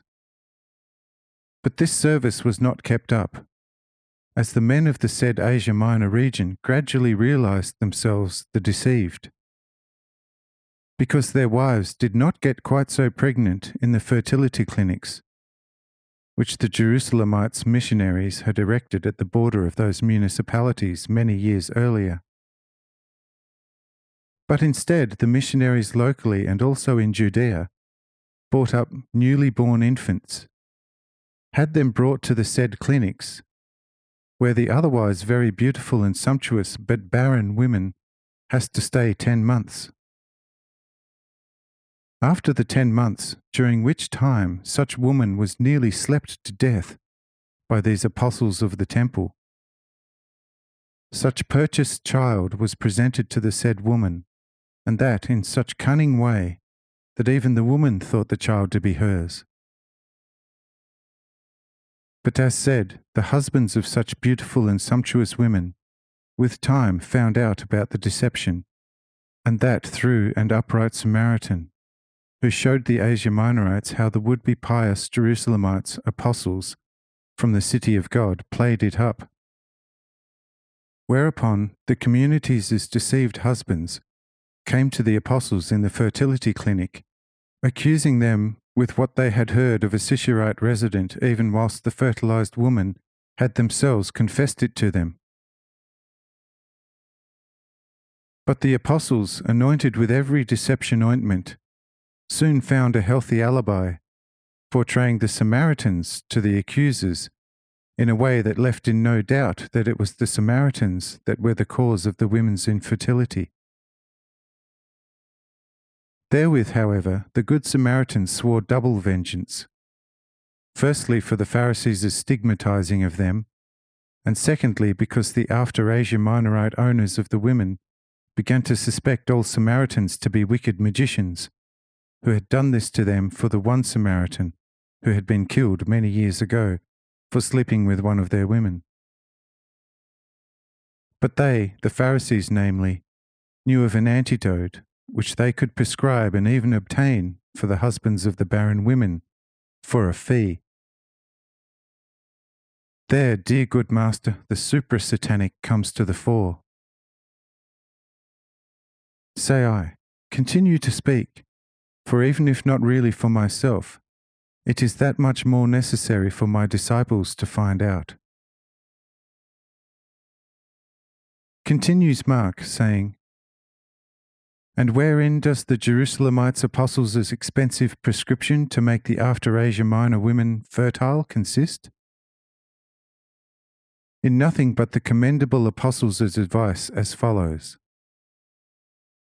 The after Asia Minorites procuring the blood of Samaritan children, taking it at once either in its fresh or powdered state once they gained potency, and after them also the women, before being slept with. This would destroy the Samaritans' magical powers and fully restore the women's fertility. But how to obtain the blood of Samaritan children? For decent reward and putting in a few good words, the apostles of the temple shall take care of it. The offer was made and accepted by the after Asia Minorites. But what happened next, and still does so today on a much wider extent? The Pharisees went on a real prowl for Samaritan children, in every conceivable way, doing so to this day. Such children between the ages of 1 to 12 are taken to said fertility clinic, nourished well for certain period, especially with nutrient conductive to multiplying the blood. When such child appears full-blooded, it is undressed, taken to the slaughter room, and handed over to especially engaged slaughtermen. These then tightly bind the unfortunate little ones' hands, feet, then fastening them to a stake fixed in the middle of a bathtub, binding the poor children's eyes, and then slashing the dreadfully screaming children's arms and leg veins. During their quick bleeding to death, turning into corpses in a few moments, the apostles of God from Jerusalem, city of God, are having a perfectly easy time. Discanted bodies of such murdered children are then burnt in a specially designed large oven, and their blood for the said cause, either fresh or dried. Hell must have blessed this super-infernal work, for these women who enjoy such blood are said in actuality supposed to be fertile now.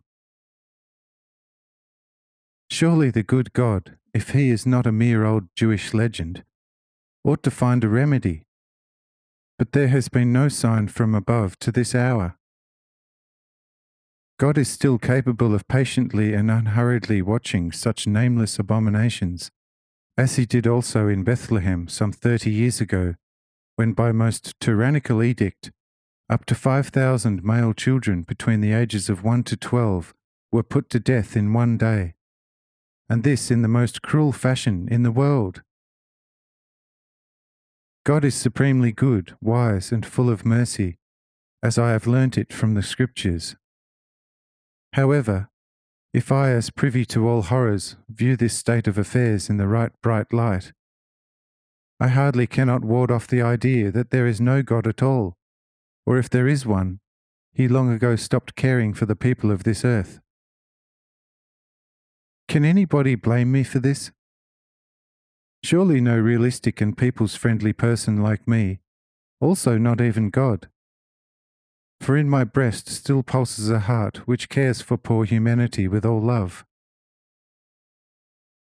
If, however, Lord and Master, there resides something godly within you, then let you work a miracle also in this sphere, destroying and annihilating such infernal monsters. I have not the least doubt in your accomplishing it, for my experience with you today is my most convincing surety that nothing can be impossible to you, if only it is your will, because you obviously are more than all the prophets put together.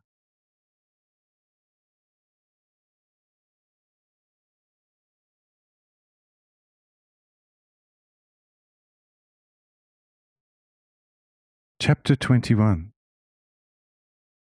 The disciples' agitation about the temple tale. Say I, friend, what you have told me now is hardly a shadow of what I see and know. However, you are lacking a deeper knowledge of the divine order, and as such you are even accusing, with some merit, the ostensible procrastination of God. However, since you possess a matchless, honest, and really good heart, I will stay here for full 6 days with you and your family, and during such time I will enlighten you sufficiently about everything where there is still darkness in you. But since it is now almost midnight, let us take a rest on the already prepared resting places. Say the disciples, Lord, today we don't mind whether we keep awake upon the bunks or out here, in the pleasant open, because friend Mark's tale has completely robbed us of our sleep, so that we should not be able to fall asleep for anything in the world. Verily, every drop of blood in our veins now is boiling with fury and rage against these most rapacious beasts of a people that go forth from the temple at present. Verily, in such circumstances, it would have been many thousands of times better to have never been born. Lord, let fire rain from heaven over these beasts forthwith, because what we heard now far surpasses anything we ever heard of this bestial mankind. Say I, for that very reason you have to sleep off your double inebriation. Tomorrow, when more sober and of a more settled blood, we shall be able to pass judgment more easily. After these my words, all went to their due rest without further talk. Morning came quickly, and I and my disciples rose from our competently prepared resting places. As we came out into the open, Simon Judah said, "Lord, I have slept for a good stretch, but cannot shake off our host Mark's tale. No, this is unheard of. This has not been here before. Verily, sometimes I cannot grasp your patience and long-suffering. If I consider how, with ourselves, who cling to you like the hair to our bodies, you become quite terse, punishing us by word or look before one knows it, so that one would not afterwards dare soon to ask you something audibly. Yet you are able to watch such abominations for centuries without being ruffled. Where the likes of us could leap out of our skins, there you can watch with patience. But where our eyes and emotions see and feel nothing, there you are in your fullness as if the creation depended on it. Behold, Lord, these are things that we simply cannot grasp. And Mark therefore is not entirely wrong when his thoughts on God are as he voiced them last night, with all candour. Of a truth, it is certain that you can and probably will more than recompense all such martyrs for the minute-long suffering that came their way upon this earth. Yet it is, all things considered, a dreadfully shocking thing to be so abnormally tormented by mankind, wanton wickedness upon this earth. Besides, Lord, a few moments of torment would seem like an eternity to the tormented.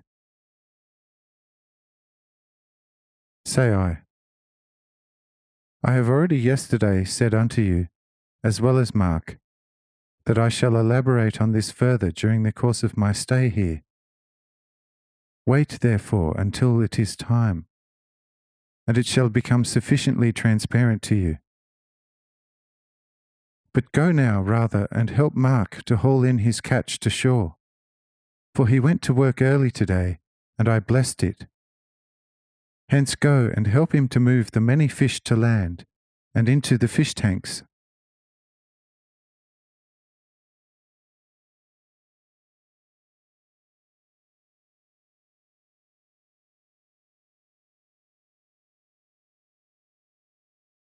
Chapter 22. The Blessed Catch. About the temple manure.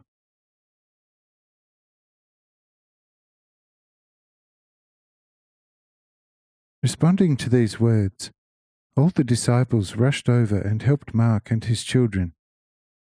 Notwithstanding the 2 sons being strong people, the 4 elder daughters together could not match any of the 2 sons.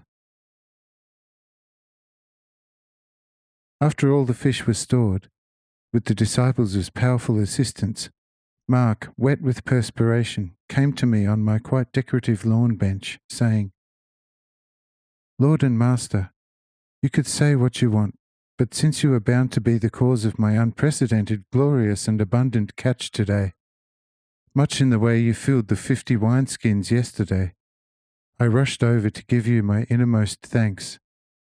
And thus I thank you, Lord, with a most fervent heart, for all the outsize and miraculous favours which you have bestowed upon me and mine on such an overabundant scale.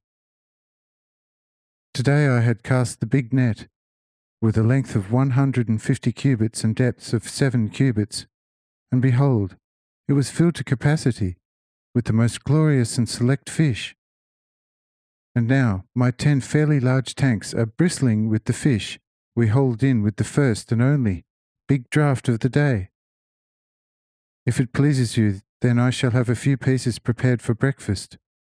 My wife has it down to a fine art." Say I, "Do so, for I have a craving for it." Afterwards you can get your children to carry a few vats full to Caesarea Philippi city, and they shall fetch a good price. Mark bowed down low, rushing into the kitchen to his wife, ordering the morning meal, and she and her daughters immediately got it under way. The 2 sons, however, filled 2 large vats full of the choicest fish, and having already consumed their morning snack with some wine, drove them to the city, which was a little under 1 hour distance away. When they had set up their cart, yoked to 2 donkeys at the marketplace, a large number of buyers straightway appeared, buying up all their fish for a good price in moments, because such prime fish went for a good silver piece, even in those days. Having taken 200 pieces with them, they took close on 200 silver pieces, which in those days amounted to more than 200 thaler. 2 hours later, the 2 returned with the cart, laden with money and the empty vats, handing their father Mark the money, who was overjoyed and praised his 2 sons. The sons, however, asked the father whether to drive back to the city, since many who had wanted to buy got nothing. The father allowed them, and they refilled the vats and headed off for the city, making an even better and faster deal with the second load. Mark couldn't help himself for thanking, being suddenly helped out of his many years of suffering. Whilst the 2 sons were taking the first load into the city, we had consumed nearly 20 well-prepared fish for breakfast, and bread and wine had not been lacking either. We had also the while discussed a few things, the main subject being the temple servants, and Marcus's eldest daughter, a maiden of 19, showed us an old pot which was half filled with the temple manure, asking whether this manure had, as promoted by the pushy sellers, that unheard of fructifying effect upon the fields and gardens. This called forth derision on the part of the disciples, to whom the false temple pretences were not unknown, and Thomas said, "Oh, for the shamelessness! This the servants of God have been carrying on for 50 years. Some worthy high priests have already strongly objected to it, but achieved little, because this manure now earns the temple 2,000 good silver pieces annually. But the people are blind enough to believe that their field, grounds, and gardens shall be blessed through such filth." Said the eldest daughter to that, "Oh, dear friend, this is not so. Most people believe this fraud no more than I do. But what can one do? If one does not buy this dung off the sellers, then one soon has to deal with hell broken loose. The sellers of this filth besides are so pushy, rough, and crude that one gladly buys some of the filth just to get rid of them. If one then pours the filth into the water right in front of their eyes, then it doesn't bother them in the least, and they go their way. For they know that in a year's time one will be forced once again to buy the temple dung off them."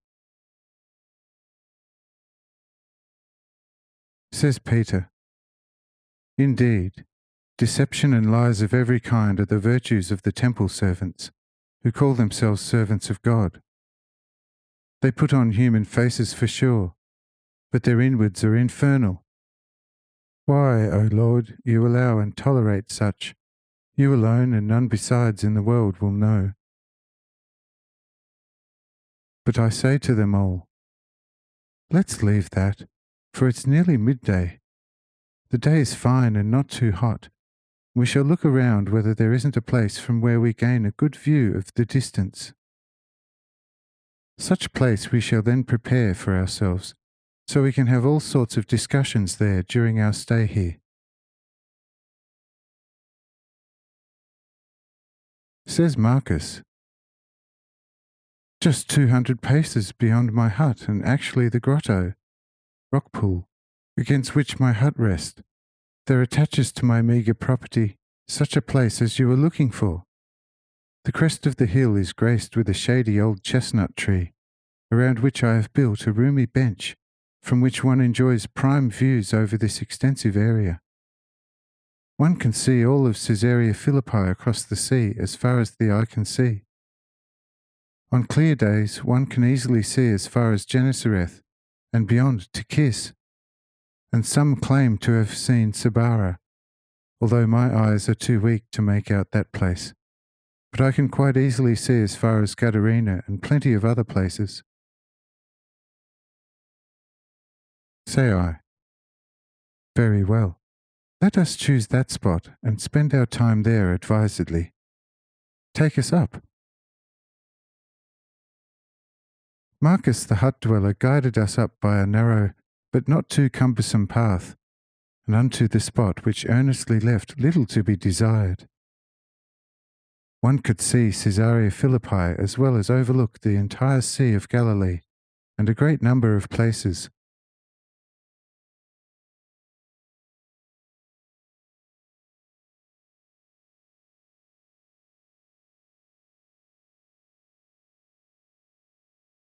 Chapter 23. Marcus and the Pharisaic Tithe Hunters. Simultaneously, we nevertheless noticed several Pharisees leaving Caesarea Philippi and busily heading for Marcus's humble hut. Said Matthew, the young tax collector from Sabara, who once thoroughly lampooned the Pharisees on the occasion when at Sabara one sick was lowered down to me through the thick crowd. This brood must have found out about your stay here. But by whom? Unless Marcus's sons, who drove fish to the city twice, gave us away. Says old Marcus, could well be, because notwithstanding my sons being normally well behaved, they are chatterers, which has already caused them to stir up diverse troubles. But I am going over to ask them. Say I, stay, because neither your sons nor anyone in this district has betrayed me, but they have come to you solely on account of the fish. They want a present of about 100 fish, of which they had seen some in the city but did not buy. You are aware of them being entitled to 1/10 tithes wherever there is any sort of harvest. But such large catch is also like an abundant harvest, and they deem themselves entitled to demand the tithe therefrom. Hence go down and give them 100 fish, and they shall praise you and quietly depart home with the fish. Says Marcus, but how shall they be able to move 100 fish? Say I, don't let that trouble you. It shall be their concern. Just take a look. They are much closer, and you shall see a beast of burden trotting among them, whose back is provided with means for transporting fish. Marcus has a better look at the small caravan approaching his quarters, noticing what I pointed out to him and saying, Lord, it is indeed as you said. And I am rushing down, and the 100 fish shall be ready in the large vat, which shall take them aback. Say I, go and do so. But if they ask how you could have known this, then be ready with a clever answer, but you must not deal them a lie. Marcus goes and has 100 pieces taken from the tanks, placing them in the large tub. He had hardly finished when the young Pharisees came, asking for Marcus the fisherman. Marcus answered, and still at the fish tub said, I am over here, and here in the tub is what you probably came for. That is the conscientiously calculated fish tithe, consisting of the choicest fish being caught in our sea.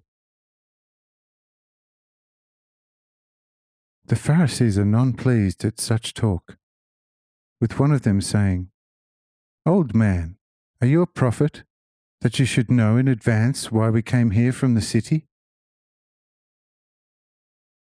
Says Marcus, for this verily one does not need to be a prophet, but just to have 5 good senses coupled to a little understanding, and one can work out to a hair's breadth why you have come out.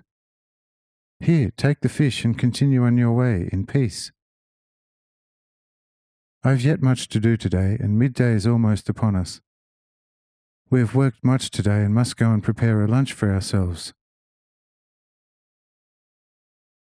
Says one of the Pharisees, You should, however, add 30 pieces to the 100 as penalty.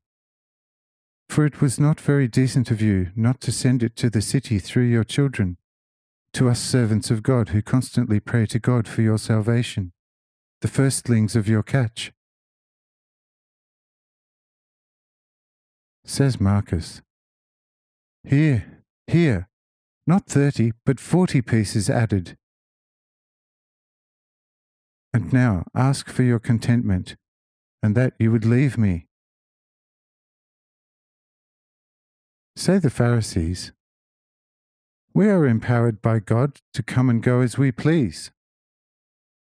Load the fish into the vats we brought. We then intended at once to continue our journey. Marcus at once orders his children to attend to the Pharisees' wishes, and they lend a hand at once, filling the Pharisees' tubs with the 140 fish. When it was done, Marcus said, Now all you have requested is done. Are you satisfied? Says one Pharisee of quite cheeky appearance. No, and another 100 times no.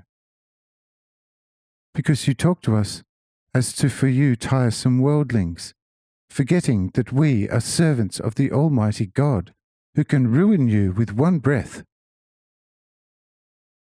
Your spiteful behaviour towards us, therefore, shall be avenged not only with the 140 fish, but by the confiscation of all your possessions.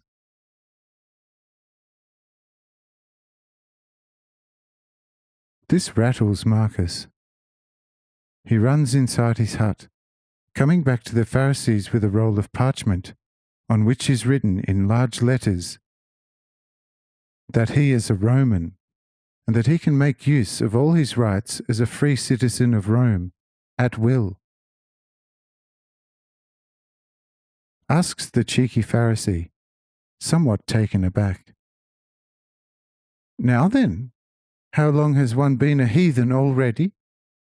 For one had, according to our knowledge, been a Jew until recently. Says Marcus, Marcus has never been a Jew, but born a Roman, who has served Mars with sword, helmet, and shield for 30 years. But for a trial period of 3 years, Marcus was an uncircumcised Jew, after convincing himself, only too soon, however, that the divine doctrine of the Jews notwithstanding, and realizing what kind of priests were they of this exalted divine doctrine, secretly treading their God and doctrine with their feet, pulling the wool over poor mankind's eyes at every opportunity, and being the most unscrupulous hypocrites who indeed serve their God before the blind people on the outside, but keeping their hearts buried in deepest hell, and hence also carrying on in a most shameless trade with the blood of innocent Samaritan children. Wherefore I again became fully Roman, and shall die so. Take your loot now, and go home with it. I am giving it to you only because I was still recently an uncircumcised Jew for 3 years. Say the Pharisees, But Marcus, how come you have suddenly become such a clever man? We have known you now for a lengthy period as a person of most deficient spirituality. With us you often did not know whether you male or female. How were you suddenly provided with such spiritual capacity?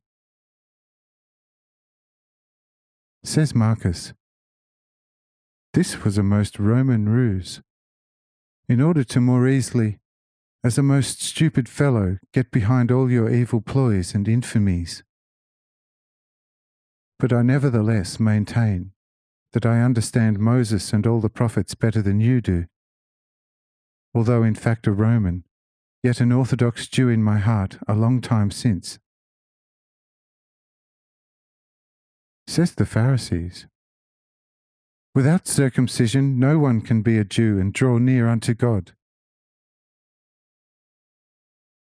Says Marcus, neither did I seek to draw near to God in your fashion, but only through my heart, in accordance with the prophet Isaiah's doctrine, and that suffices me. If, however, I should be condemned by God for not having been circumcised, then that should concern you little. But I think that God is wiser than all men, and endlessly wiser and more righteous than yourselves, regarding only a pure and circumcised heart, and not the circumcision of the foreskin, which may have a terrestrial purpose, but is basically all stupidity spiritually. But as a Jew at heart, I nonetheless give you the tithe, yet give it voluntarily, and you don't have a spark of right to demand it off me, a Roman citizen. But be on your way, or I take the fish back and let you go home empty-handed. Do you get me? To this robust talk by Marcus, the Pharisees say not another word, and go home with the fish.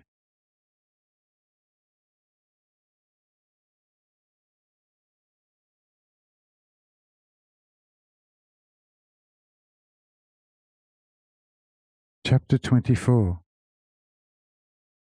The Lord foretells his death and rising.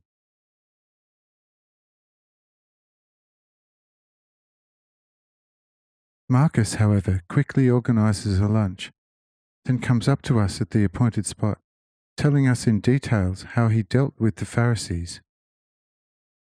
I commend him for it, saying, Marcus, I say unto you that it was once given to this people from the beginning, and the big promise given to them has now been completely fulfilled. As these people, however, are obstinate and does not recognize the great time of its visitation, looking for its salvation in the mire of this world, which shall pass like a dream image, it shall be allowed to fill its measure of abominations to the full, and to kill its God and Lord.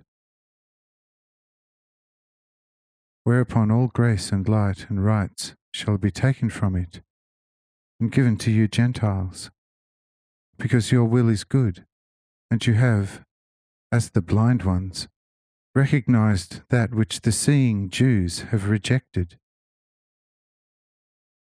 Wherefore the light is now coming to you from on high, that you may become of seeing heart. But the children of the light shall be thrust into outermost darkness. They shall seek their crumbs among strange nations, and the description nation shall be taken from them, and they shall henceforth not be a people.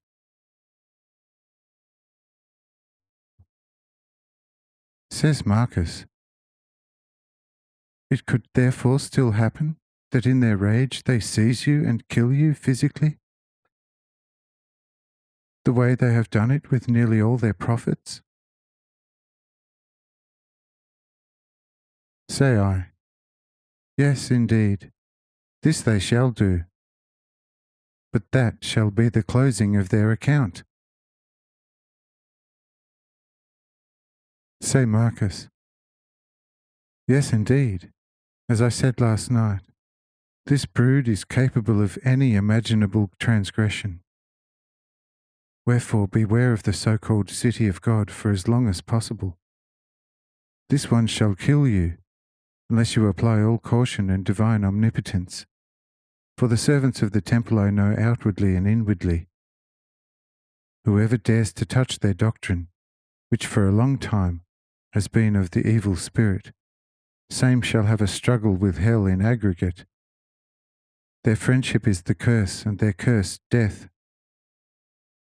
Human life to them is that of a fly, which no man regards for its insignificance. Say the disciples, the way we know our Master nevertheless all their ever so cunning malice shall shatter upon his wisdom. For he who can command death, he who can call the dead back to life, shall be hard to kill. Say I. Yes, he cannot be killed in eternity indeed. Nevertheless will he be killed as a testimony against them, so that the measure given to them will become full. If they have seized the holy ones of God, they will also seize me, and will thereby become the creators of their very own judgment. Who, however, wants something, to him no injustice happens if he is condemned. If they have done to the many messengers, which is an inexpressible horror, they will also not spare him who had sent the messengers ahead of him.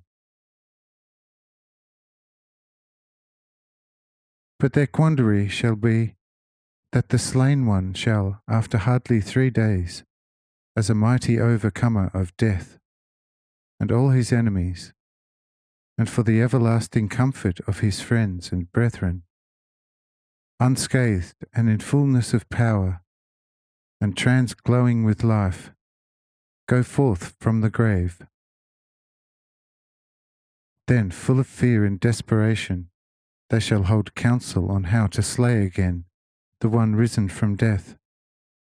But they shall not be able to work it out, and their fall shall ensure shortly thereafter.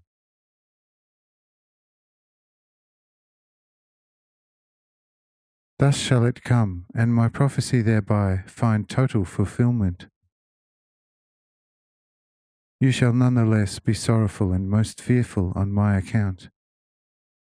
But your sorrow, fear, and trepidation shall turn to great joy soon thereafter, when you shall see the slain one full of power and all life among you again. Said Marcus, if so, then it truly is not too hard to let oneself be killed, merely pro forma, as it were. Under such circumstances you certainly could travel to Jerusalem if you will, for nothing can happen to you. If you are a lord over life and death, who can kill you?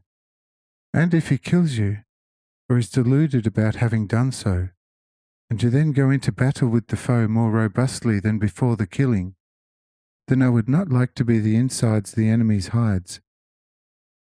These shall then be consumed with the fire of all fear and anxiety, and all their reckoning, plotting, and striving shall be put to shame, temporally and eternally, because only then shall their most shameful atrocities see the brilliant light of day before all men's eyes, and their effective existence shall have its ends, as longed for by mankind's better half. O Lord and Master, be pleased to carry this out imminently and with certainty. I have of a truth grown old, and am not likely to burden the earth with my footsteps for much longer. Yet this I would rather like experience yet, and my death should then be an easy one. Say I. It has not yet been fully determined that it must come thus, but is more likely than not. But now the time is well past midday, and our bodies crave for some fortifications. Wherefore we shall move down again and take in some bodily refreshment. Says Marcus, yes, there you are right again. Lunch will be ready, and hence let's go down. After the meal we could, if it please you, O Lord, come up to this spot again. Say I. In the afternoon we shall undertake something else. Tomorrow this spot shall be a welcome one to us again. But let us go now.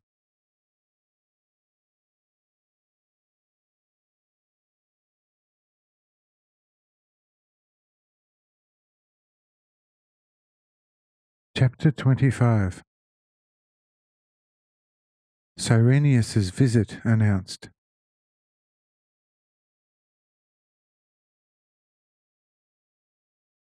On arrival down below moments later, lunch had already been prepared, and we sat down at the large tables in the open, erected in the thick shade of a chestnut tree. Well-prepared fish, bread, wine, and good fresh figs were served up in ample measure, so that all of us, numbering some 30, had more than enough to eat. The meal was taken in with much cheer, and Marcus, the talkative old upright warrior, told us sundry of his experiences in his inborn wily manner. This gave my disciples a chance to see the world revealed before them, and to pick out some aspects for mankind that would be later entrusted to their guidance.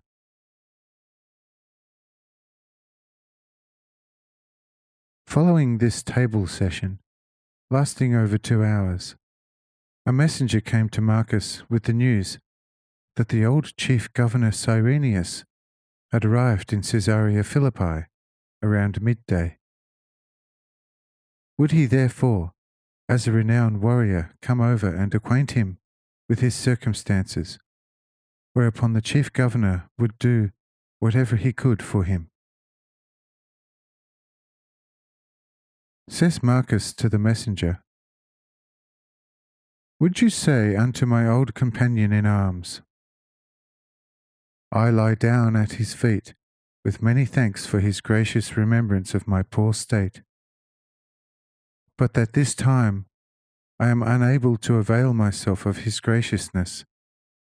It requires my going to the city, as I am having guests, whose chief, lord, and master has most splendidly pulled me out of my former poverty. This lord and master promised to tarry with me for 6 full days, wherefore I would count it as a great sin to leave him for even a moment. If, however, my old companion in arms should not regard it below his exalted imperial dignity to make an excursion out here, then everything for his most stately reception shall be undertaken here." Says the messenger, "Right so. I shall pass on your words to the exalted master exactly as spoken." With that, the messenger takes his leave, mounting his mule and departing in haste. When the messenger was well out of sight, Marcus said, "I don't suppose the exalted governor will take such reply too adversely?" Say I, "Don't let that trouble you. I say unto you, so soon as he hears that it is obviously I that am to be found here, he shall not take 10 seconds to decide to come over. You shall then have a chance to gain a glimpse of God's glory. For be assured that Cyrenius has known me all his life." Says Marcus, "That will be so, but he is too highly placed in the world, and has for that reason, on account of foolish mankind, to avoid things which normally he would certainly do, whence I doubt that he would be able to do the graciousness of the visit."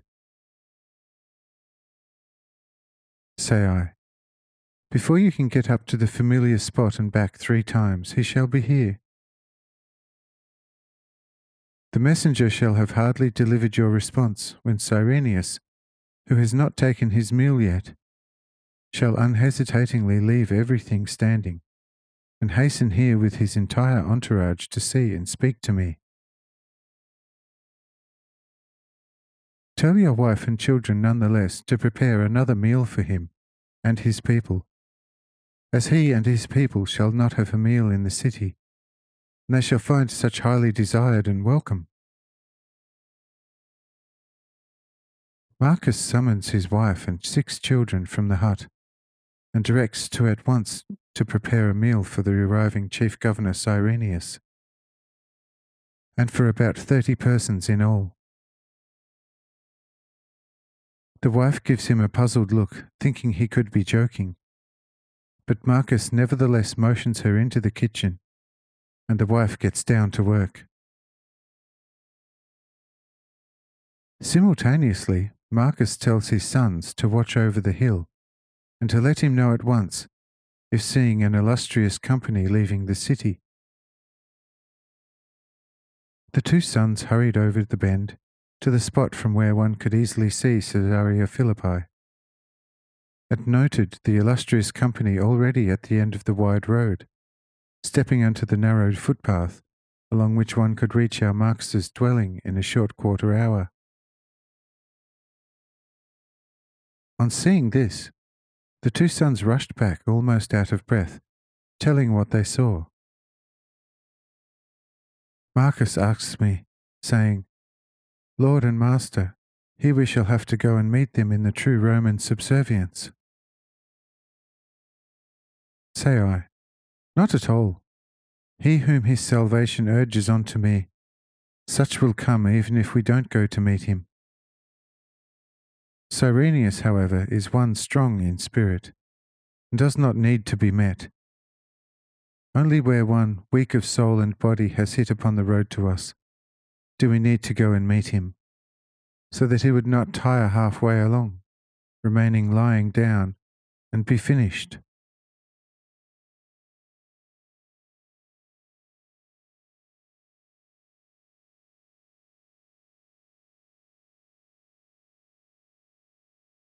Chapter 26.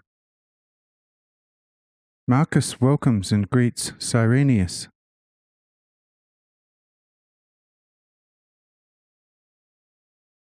We had hardly finished speaking when we heard a large number of voices from the crest. It was Cyrenius with his entire entourage. And riding upon a colt next to Cyrenius, and dressed in fine Roman apparel, was the boy Joso, resurrected by me from fullest death at Jerus' new crypt. When Cyrenius reached the fairly extended yard before the hut, he asked the two sons whether this was the warrior Marcus's dwelling. And bowing down low, the sons said, "Yes, your exalted lord and commander."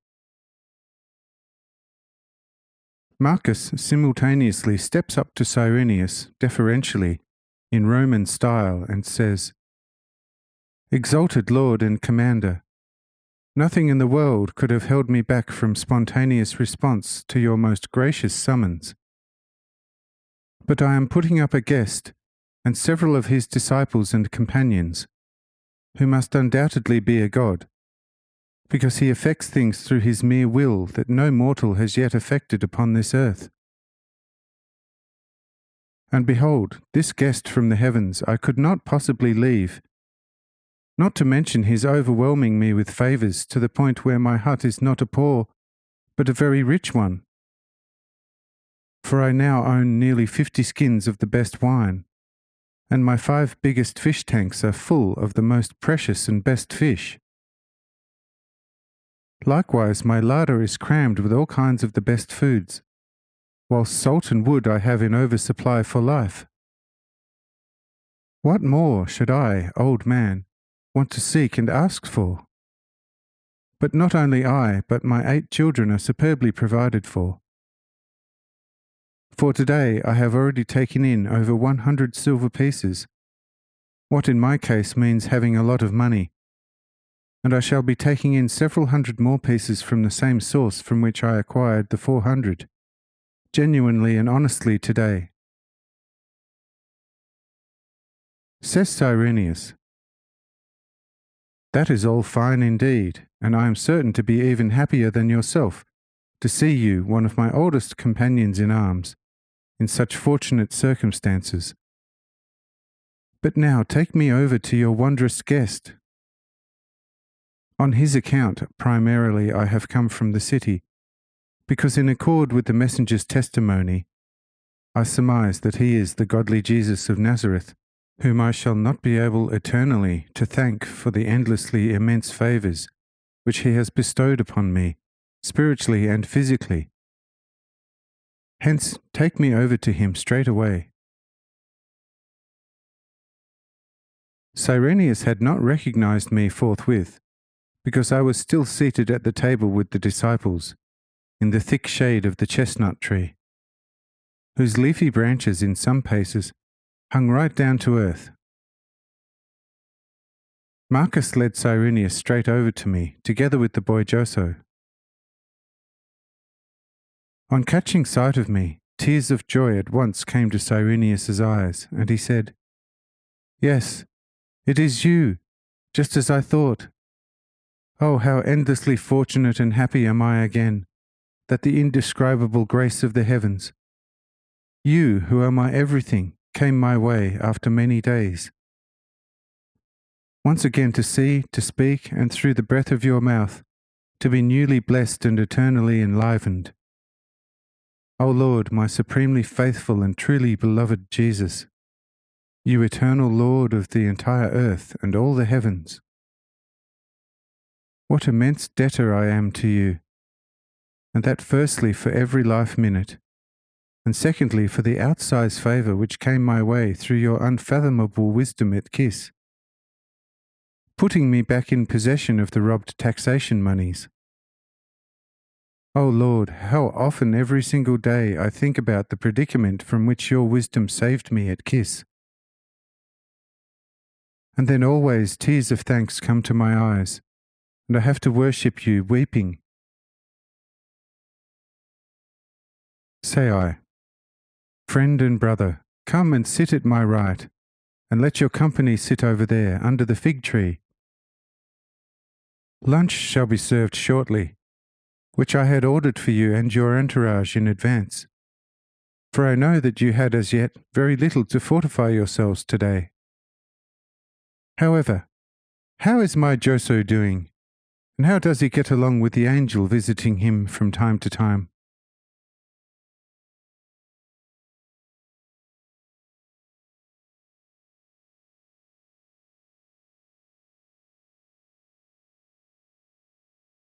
Chapter 27. The Angel's Manner of Teaching.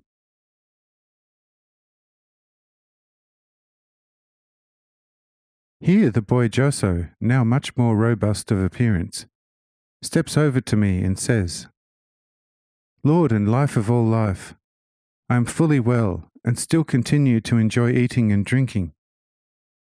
But I am not too happy with the angel, who visits me from Sisha for a few moments every 3 days, because he always has something to object to everything I say to him. I certainly like to be tutored about whatever is good, true, and useful.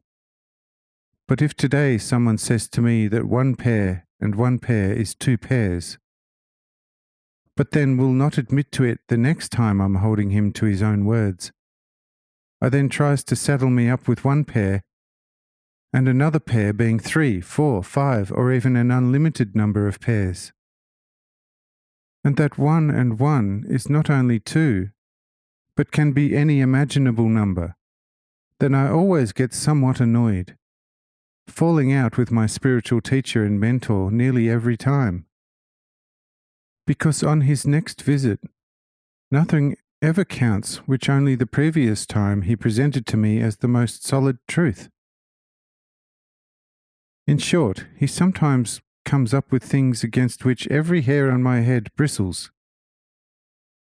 Wherefore I would like to beg you, Lord, over all heavens and worlds, to tell my spiritual counselor from Sisha to proceed with me more sensibly, or he can in future spare me his visits."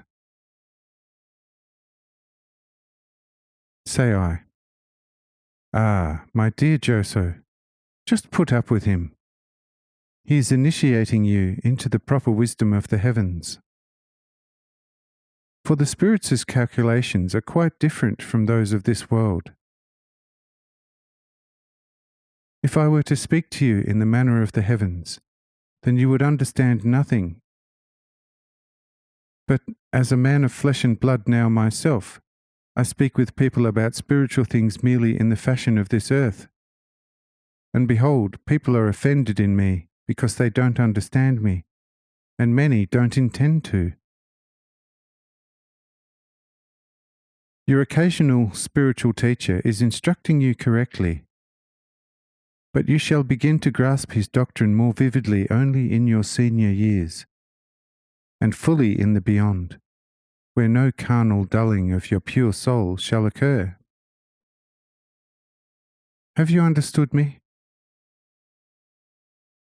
Says Joso, "Oh, indeed, Lord of Infinity, yourself I can understand more easily than my spiritual teacher. But when Same says to me that fundamentally anger and love are all the same, then everything in me goes topsy-turvy, as also when he states that at the deepest level, heaven and hell are all the same. Let whoever will grasp this. This is the most immense contradiction for my intellect." Say I, "There too the angel is right, and it is so. I shall give you a lucid example, and you are bound to see the thing more clearly, and so hearken unto me. Behold the sun. When on some winter days it feels really pleasant and mild, how it then quickens you. But when upon the African deserts its glowing ray starts to melt even the white sand, and you were to journey in such sunshine, then it would become your hell. Do you understand that?" Says Joso, "Certainly." Continue I, "Good. Hearken further. After a hot day, night certainly is the exhausted mankind's greatest friend and benefactress. But let us permit the benefactress to last just 30 days, and all men shall begin to curse and condemn it, because such long night would transform the earth into such numbing freeze-up that ultimately no organic life could persist. Behold, there too, mankind's greatest benefactress once again would become your hell. If journeying on a hot day thirst begins to torment you, and you come upon a rich fountain of water, what heavenly quickening from such quenching from a pure fountain! But deeper down in the valley, the same water has accumulated into a wide and deep lake. Falling in, you find unavoidable death. Behold once more, the very water that had quickened you so celestially upon an alpine road shall kill you in the deep lake, becoming your temporary hell. Furthermore, you enjoy drinking an occasional small beaker of good wine. But drink an entire skinful at once, and the wine shall kill you, once again becoming your hell. You are fond of climbing a high mountain, and the extensive views quicken your heart. But let a mountain fall upon you and it will kill you, and become your hell once more. When on a hot day the wind gently cools your brow, how it quickens your entire soul. However, let it turn into a storm that starts to uproot the trees. Shall it still quicken you? Certainly not. For you shall flee for shelter, and so the previously quickening wind shall become your hell again. Therefore, in all things, man is given a certain measure according to his strength, being, and state. If he remains within, he is in the right order in which God has placed him, and everything which surrounds him is heaven to him. However, when he in whatever oversteps this order and places a world on his weak shoulders, it will crush him and become hell for him. And as such, a right measure in all things is for people, as it is for spirits, a heaven. However, too much of the same things is therefore for people as well as spirits, a complete hell. Do you understand that now? Says Joso, yes, now of course I understand it well, and it makes me overjoyed. But why does my spiritual teacher not clarify his doctrine so that I would understand it like that? Say I, this too has its wise reason. If your spiritual teacher were to make everything as lucent as that, you would never reflect on anything, and ultimately achieve no independence. In that way, however, he makes you think, and independent, and behold, that is the right celestial method of teaching. When it becomes necessary and you shall have achieved the right maturity, then your spiritual guide shall also add lucent images for every doctrine.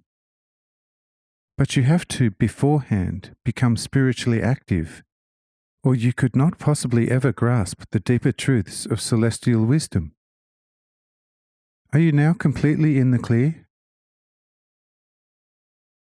Says Joso, yes, Lord, now I understand where I stand with my spiritual teacher from Sishar, and I am generating great love towards him. Says I, and this love shall provide you with examples. But now something for our bodies is on the way. Marcus's wife, sons and daughters are coming with loads of food and drinks. Let you all eat according to need and fortify yourselves, that you may neither hunger nor thirst. For none is to ever hunger or thirst in my proximity, and all should be fully satiated, physically and spiritually. Cyrenius and the lad Joso have already been hungering and thirsting, and are tucking into it themselves. Neither are the company waiting to be asked, but are heartily emulating Cyrenius.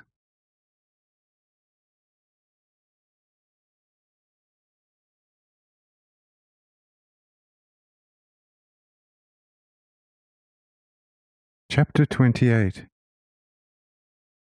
Cyrenius's present for Marcus.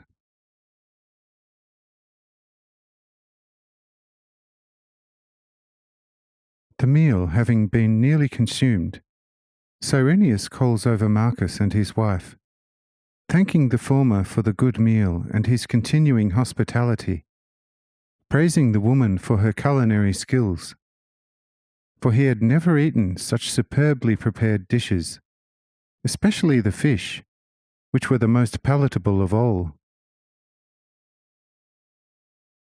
Following this complimenting, however, Cyrenius tells Marcus, you, my old companion in arms, however, go over to that white mule. On its back it carries something for you and your family. You had gone without for long enough, having to fight all kinds of want and hardship. This unenviable state shall now be rectified once and for all. In the 2 bags you shall find sufficient gold and silver to easily build yourself a new house and purchase a field and a meadow to go with it, so that you and your family shall quite easily be able to live by farming. Whatever excess the bags contain, keep for a rainy day, because to live on this earth by the Lord's will, we must not totally lack the means to subsist. So long as we are no gods, we have to earn our bread by the sweat of our brow, one way or another. Each, however, has enough to do for not idling his hands. But whoever has, like yourself, already worked assiduously, can then take it a little easy in his old age. Hence go and take possession of the small gift, and may the Lord bless it for you. Marcus tearfully thanks Cyrenius, but as it were mainly myself, saying to himself, although coming from Cyrenius, I am more than fully certain that I am the foundation of everything. Hence above all he thanked me for everything. But I said, accept indeed whatever you are given, using it, but don't bestow regard on it. For no matter how measured every earthly gift, just so is man's earthly life measureless. Today you are master of your treasures still, yet tomorrow your soul is demanded from you. What can you then give to save your soul from everlasting death? Hence let everyone first seek the kingdom of God, and everything else shall be added unto him according to need. That which you receive, however, do not use to hoard it, but use it for the clever and wise advantage of self and others. Of the truly poor you shall find a plenty. Their need should revive your heart, for to you the means are now given to alleviate such needs, spiritually and physically, and to make cheerful the sad heart of a poor brother. Behold, every cheerful heart that you have quickened in my name shall once become a new heaven to you, full of measureless and numberless bliss. And behold, upon this earth already prepare a slaking for you that no other terrestrial fortune can give you, and bear you the true peace, a peace the world does not know. Hence go and take possession of it all. And the old man went with his 2 sons, taking custody of the 2 loaded bags, and storing them for safe keeping. On reappearing, he again expressed thanks for everything, asking me what may have to be undertaken for the afternoon. Say I, make ready your boats, and we shall go for some seafaring, the day being a fine and windless one. You can also cast the big net into the sea again today, and make a second blessed catch. Whereupon Marcus orders his sons and his 4 eldest daughters to make sure the vessels as well as the big net are in order, and to also check whether the big fenced-in fish tanks are in good shape, and to stop repair any holes with bushes and stones. Say the sons, Father, this we did 4 days ago, and hence it should still be in best order, as no storm has raged since. But we shall nonetheless check it out, so as to be fully certain. The sons then left, checking it out and soon returning with the good report that all was in best and usable condition. Say I, so let us go out and board the small boats, of which each can carry 12 persons without hazard. Whereupon all rose and followed me.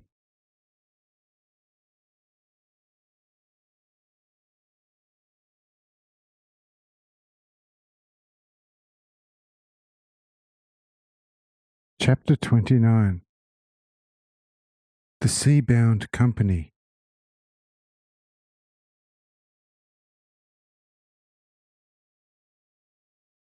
On reaching the beach, the sons at once pushed the largest boat in front of us, which we boarded forthwith, settling down on the readied benches.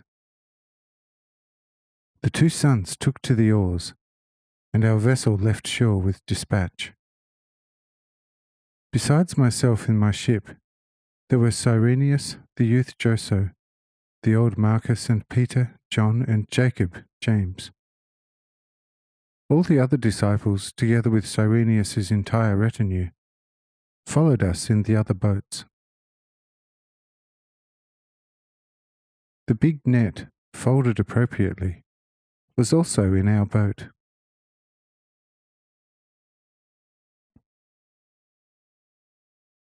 About 5 field length from shore, Marcus asked, saying, Lord, command us where to cast the net. Say I, in due course I shall do so, but not here or now. We have been upon the water hardly a half hour, and shall not disturb its quiet, or awaken its spirits, who could in the end tease us, but shall cast the net out towards evening, west, and nearer to the safety of shore. But for now we shall just rest with the quiet sea. But if anyone has a question for me, let him ask."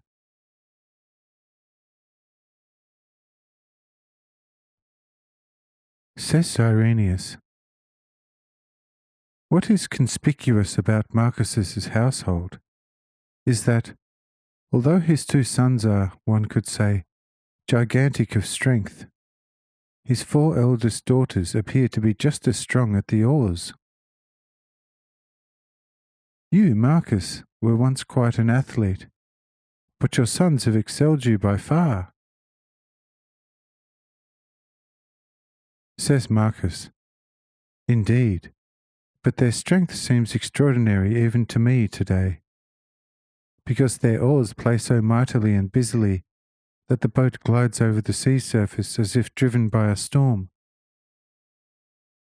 Verily, moving like this, one could in a half-day get as far as Kis or even Sabara, which normally is 2 days' work. Like this, one could get to Gennesareth in 2 hours, and to Gisera in 4. If my old eyes don't deceive me, then I'm already seeing the high mountain, which on our left hides the city of Gennesareth. It still looks a deep blue and hence distant, but that says nothing. Every ever so deep blue distance has to make way for such speed. I cannot, however, sufficiently admire my two sons' enduring strength. There you, O Lord, will bound to play a part with your omnipotent will. Say I, well, dear friend Marcus, I have to be involved in endlessly diverse ways with my wanting and willing, wherever there is a becoming, being, and enduring, from the greatest to the smallest, or the endless space should soon be bereft of beings. And thus my will could very well be active within your sons. Say the 3 disciples on board among themselves, "This really is peculiar about our Lord and Master. On some occasions he speaks as the exclusive Lord of heaven and earth, and acts accordingly, but from time to time is completely human again and does not give any hint of his deity. Everything he says and does is, of course, incomprehensibly wise, but that he should in the not too distant future permit himself to be manhandled even unto death by Pharisees in Jerusalem, with all his godly power and wisdom, this is something one can by no means call wise. Because what does mankind ultimately gain by such abuse? It shall in the end be confounded, saying, 'Behold the destiny of the mighty one becoming a victim of the yet mightier ones.' He who awakens the dead and moves mountains surely should be capable with one word to annihilate the temple brood. In Noah's time, all mankind but for Noah and his small family had to go under. Yet mankind was then far less evil than they are generally today. And it is because mankind today is in the main so wicked that it could not easily be more wicked, that he wants to allow himself to be abused, rather than punishing them more severely than in the days of Sodom and Noah. In short, some deeds on the part of his divine side are far more incomprehensible than anything that ever had an existence.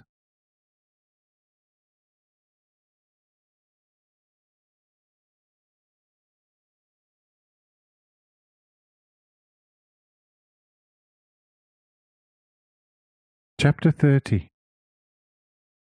The Lord and Simon Judah.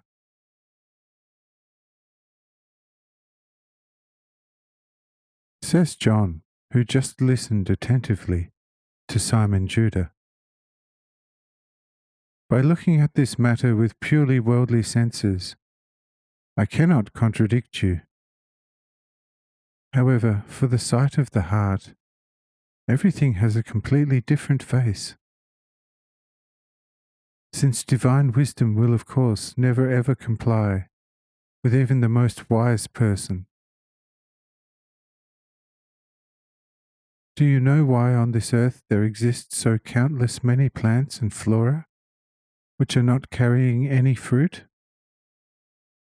And if they carry such, they are according to our understanding useless, and nobody knows for what they are actually good. A similar diversity can be observed among animals. From the smallest mite to the sea-ruling Leviathan, say, wherefore they are there except for our few domestic animals? What purpose could the wild tearing beasts have? To what use are bears, lions, tigers, hyenas to mankind? And still many to us still unknown tearing beasts. Who, good friend, can give the reason for such diversity of animals? Why are there many stars in the sky? Why does the moon not always give light at night?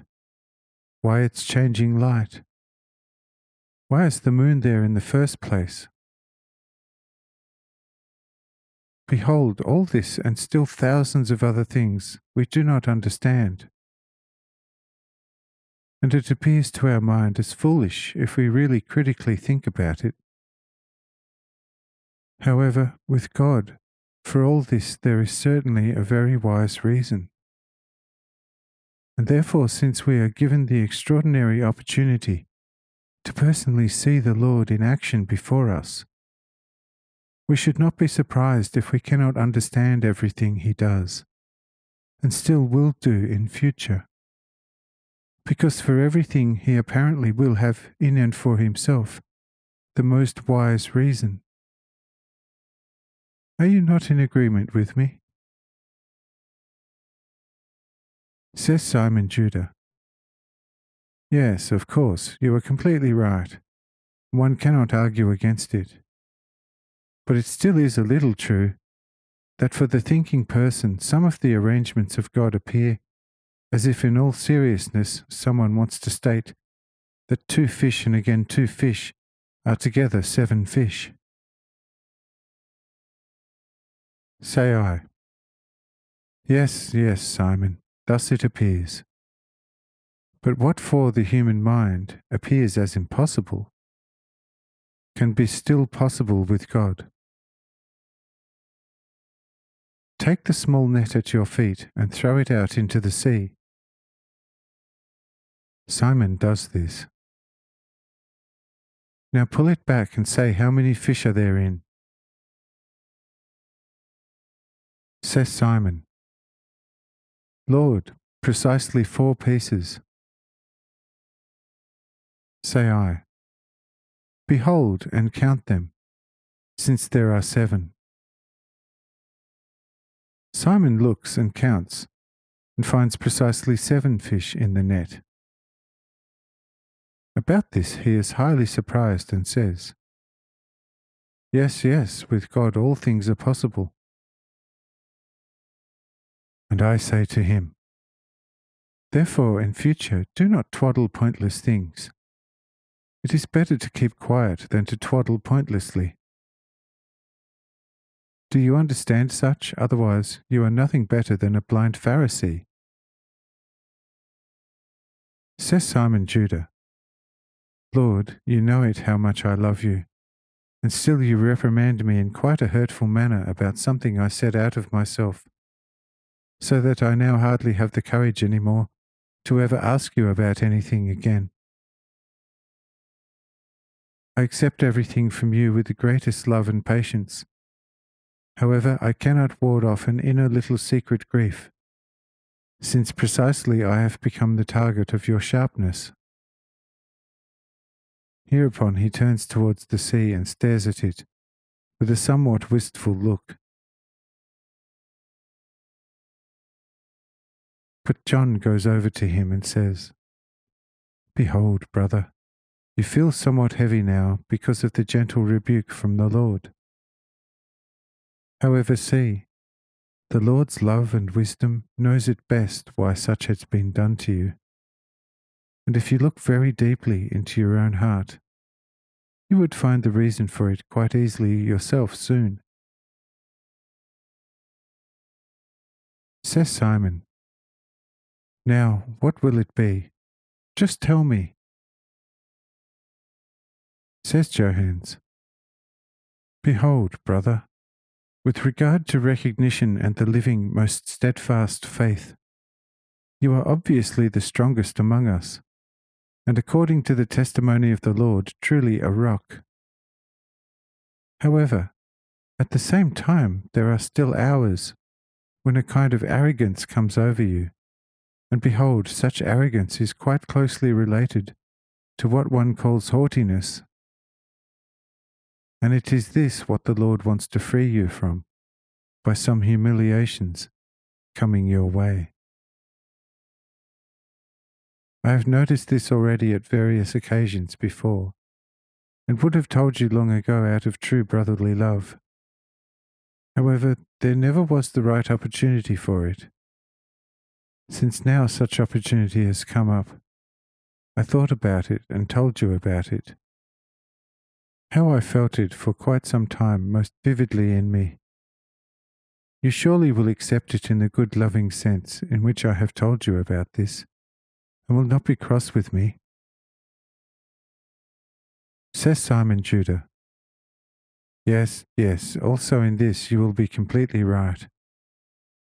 However, I only do not understand why he doesn't at least once draws one's attention to it, since he is not taciturn otherwise.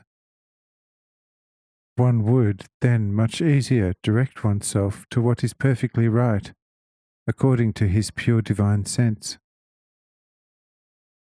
Says John, "He could do that, but he still doesn't do it, and behold, this also must have its good reason. It appears to me as if he wants it, that every person must first find himself completely, before the Lord finally puts his all-life perfect hand onto him and takes residence in this person's heart. Out of this to me fully true reason, the Lord does not tell anyone his mistakes of life directly, only indirectly by certain shocking experiences by which he forces the soul to look more closely at itself, to recognize in his light its mistakes, to ban them from herself, and as such enter the order of the Lord.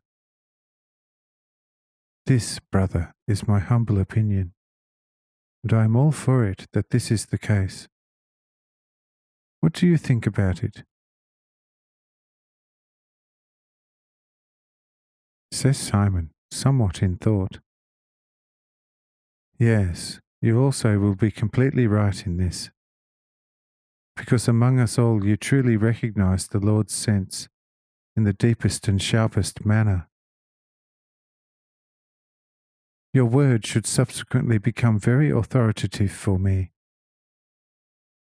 At this point, Simon again turns to me and utters a thankful look for having such revealed to his heart through Brother John. However, I indicate to Simon that he now should assist the sons of Marcus to put the large net into the sea, according to his good knowledge on this subject. And Simon does this with the greatest joy of the world, since a loving look from me means to Simon more than the whole world, and it should be same with all people who truly want to follow me, and thereby want to reach the true everlasting life.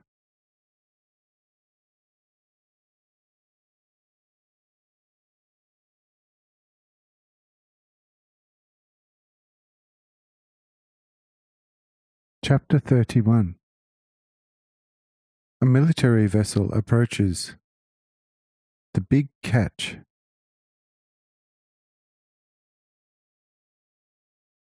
But whilst Marcus's sons, with the assistance of Simon and several disciples aboard, were busying themselves with the casting of the big net, a large vessel was oaring directly in our path from the Genesarethan direction. It continued to approach, and when just a few fathoms distant, one of Marcus's sons made it out to be a Roman military vessel with several soldiers on board. Says Cyrenius, "It would be somewhat awkward for my ranking in the world if my soldiers were to encounter me in this somewhat unseemly boat for a chief governor. If only one could commence some diversionary action." Say I, "Let you fear where there is substance, but here you verily have nothing to fear. For behold, when the sun stands high in the sky, it appears smaller than drifting upon the horizon. And at its height, no one can look, because it offends the eye. But when at the horizon, then all like to look at the coming or departing mother of day with cheer. Were this little boat ever so ornamented, it could add nothing to your stature, because what you are will be the same, whether atop Mount Ararat's summit or a molehill. But the most reverential respect, paired with love, you shall enjoy only where you are most accessible to the people. And I say to you furthermore, that this very encounter shall be of great benefit to you, of which you shall be convinced soon." Cyrenius is now straining with attention over these my words, as to what this Roman soldier vessel might bring. Due to its being held back from meeting us by a contrary wind, however, Cyrenius suggests whether it was advisable to steer after it. Say I, "Not so, for we shall meet up with it only too soon, which will give you opportunity to catch up with all sorts of matter concerning you. But for now, let us just watch the catch." Cyrenius was happy therewith, gladly watching the fishermen lowering the big net into the sea, and it soon began to fill with large fish so rapidly that one was soon forced to steer towards shore. Reaching shore after about a half hour, on the very spot where the big fish pond in the sea was fenced in, the big net was hauled over from every side towards the pond enclosure, and there was such an abundance of the biggest and choicest fish in it that all my disciples, Marcus and all the children and even Cyrenius's servants, were busy for about an hour and a half, transferring all the catch from the net to the enclosed pond. The fish in the pond were brimming with their massive numbers, for they were close on 7,000 in number, and the pond could not have taken another 1,000. Marcus could hardly help himself for joy. His mouth kept moving from one thanksgiving to another. But I said to him, "Friend, you now are grateful for the favour I have bestowed upon you. But today you shall still receive another gift upon the Roman soldier vessel's landing here. But the gift shall not consist in fish or gold and silver, but purely in my words, which shall forge for you a way to eternal life. This then heed, together with your entire household, and your soul shall become lit and lucid for this time and eternity. Have you understood me well?" Says Marcus, "Yes, Lord, my heart says unto me, Old rusty warrior, today your life shall be freed of the old rust. Your ear shall perceive a voice from Jehovah's heavens, and your soul shall feel the nearness of your salvation for eternity. and thus I still hope to experience something most wondrous today.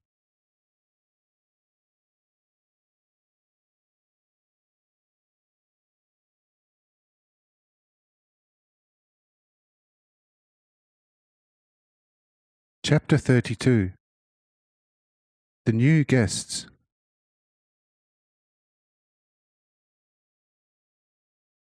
Marcus's sons had hardly hung up the net for drying upon the pier posts provided for it, when the big Roman vessel had come so close to shore that one could converse with the mariners, who then challenged Marcus's sons to ferry the voyagers to shore, since its draught prevented it.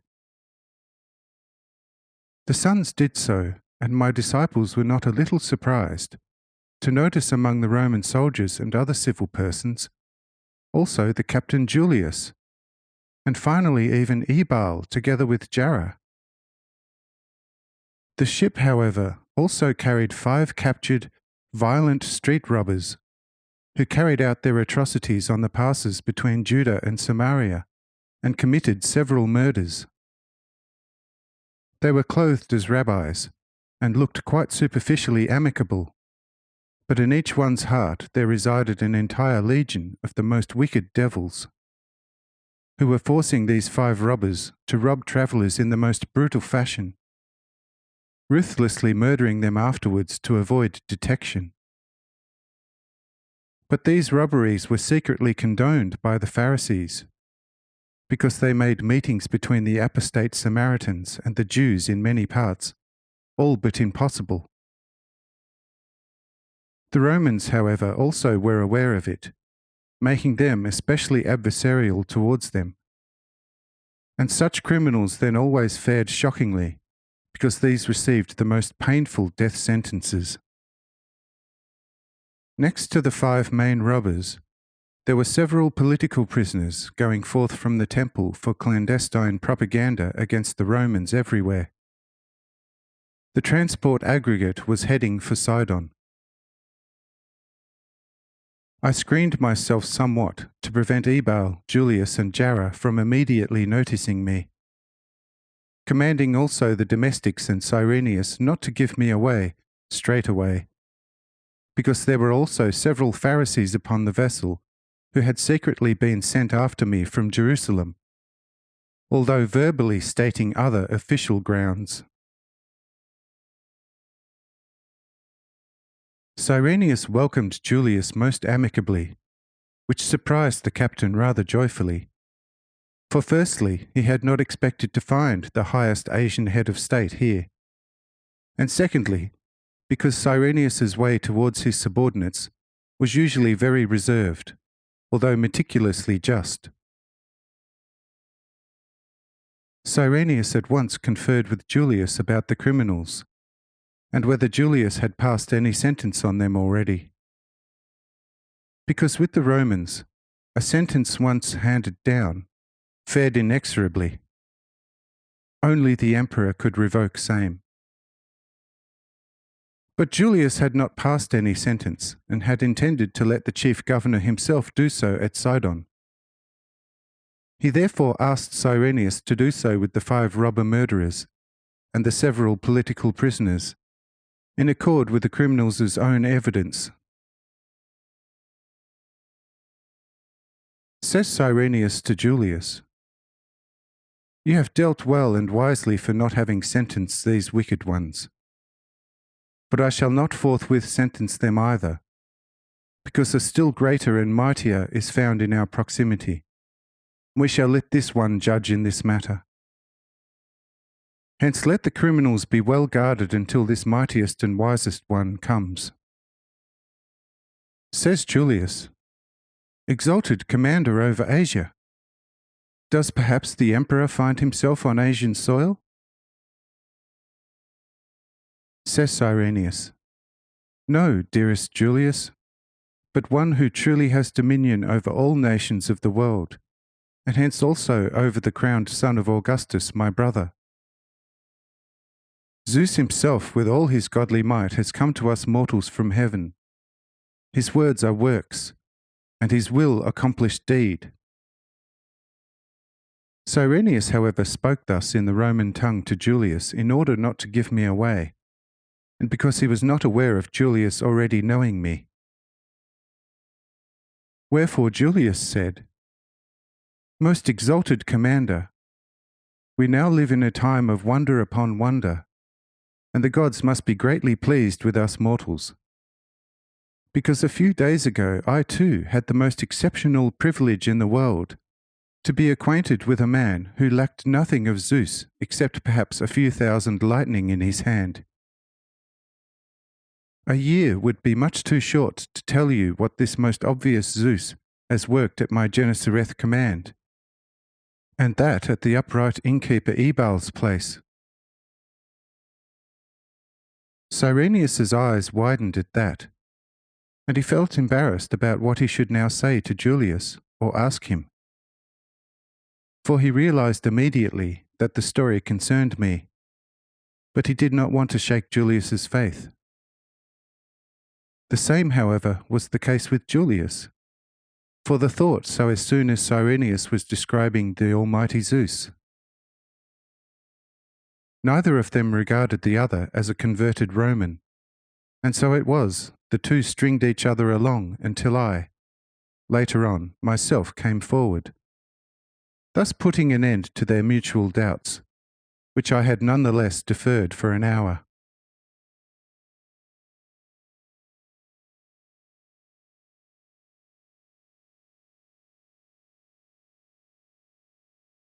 Chapter 33. About the angels' and the worldly teaching methods.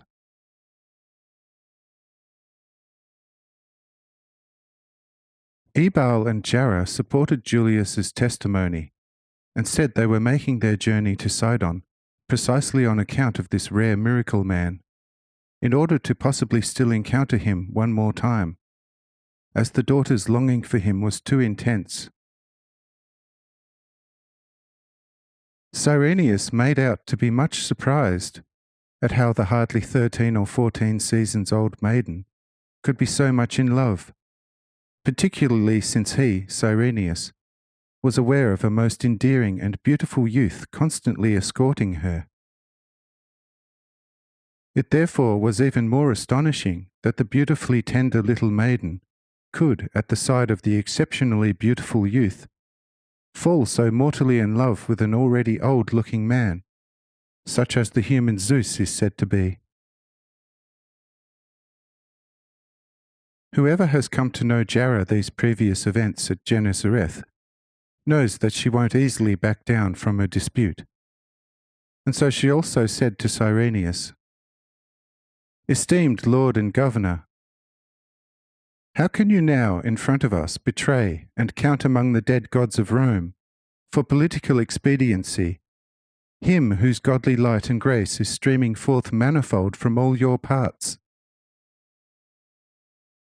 Behold, I feel his nearness, and you do so yourself, and yet you would, as it were, deny him.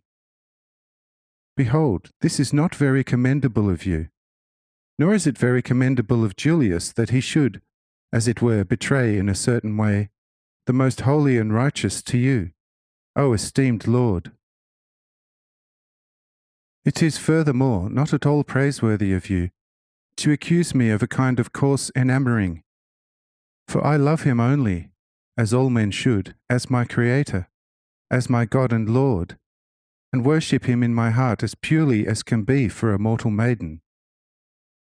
If so, however, how am I in love with him in a crude manner? Here, ask this my guide and teacher. He shall be better able than I to analyze it for you, for he possesses more power in all things than all the world's wise and all heroes of the earth's kingdoms, with the exclusive exception of him who I am seeking here. Hence just ask this youth, and you are bound to get the right answer from him." Cyrenius was about to ask the youth, but the boy Joso held him back by saying to him in confidence, "Be certain not to take on this youth, for he is like the one visiting me occasionally.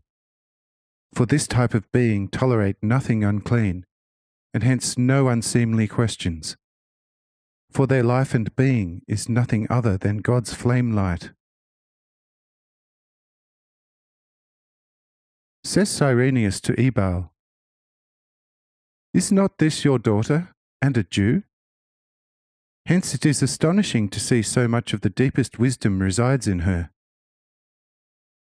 This surely she could not have learnt in just a few days from the Master of Masters, and even less from that certain youth. Because these kind of teachers, although extremely rare, usually are not very successful in their instructing of us mortal mankind. This I know from experience with my son Joso, whom, although not fathered by me, I have accepted for good as my son. A rabbi comes also to him from time to time. After they are together for a time, however, one does not really know who actually is in the right, because after often divergent views, they in the end are both right. This instruction in its entirety seems to be no more than a conflict of wisdom, from which eventually both parties emerge as victors.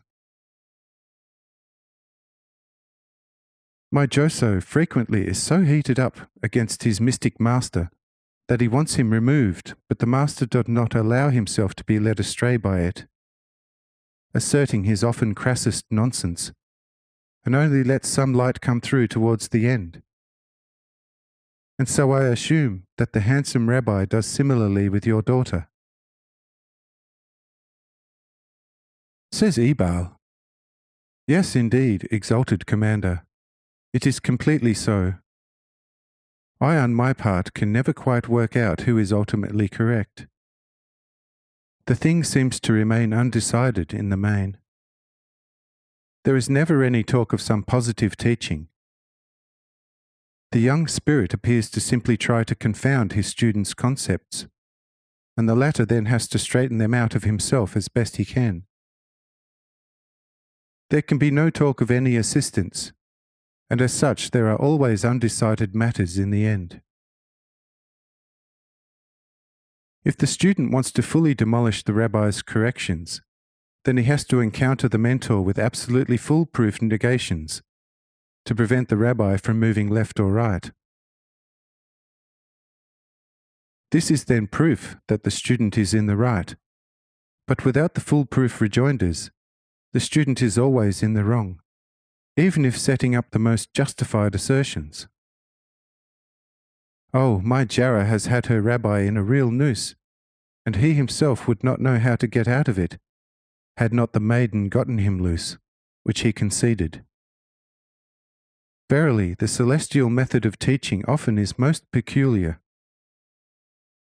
Here it is the student who usually instructs the teacher, and the teacher is always happy if he has learnt something from the student. But the thing always gets on in true celestial affability, and I am always glad to watch such teaching method, for one learns more in an hour than from a worldly rabbi in a year. With the worldly rabbi, the pupil stays a slave, physically and spiritually, for he can learn only what his physically and even more so spiritually crippled rabbi is capable of, and knows himself. Whether that be false or true, the pupil may inquire only at the peril of a severe punishment. Of what concern to such chubby-cheeked worldly rabbi the pupil's inner spiritual inclinations and abilities?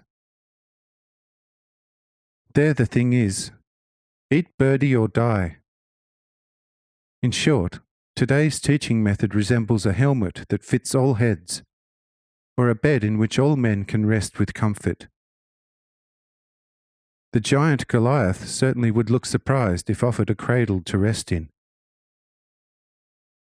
I have not seldom seen children who already in their most tender years manifested a truly gigantic spirit. What these may not have grown into if they had been taught in accordance with their ability. But they were taught basket work like the feeble-minded, allowing their spirit a stunting, so to say. And this I regard as greatly unjust, For what supreme service such developed spirit could have given humanity? But of what use when stunted? It weaves baskets and finally catches fish and mussels.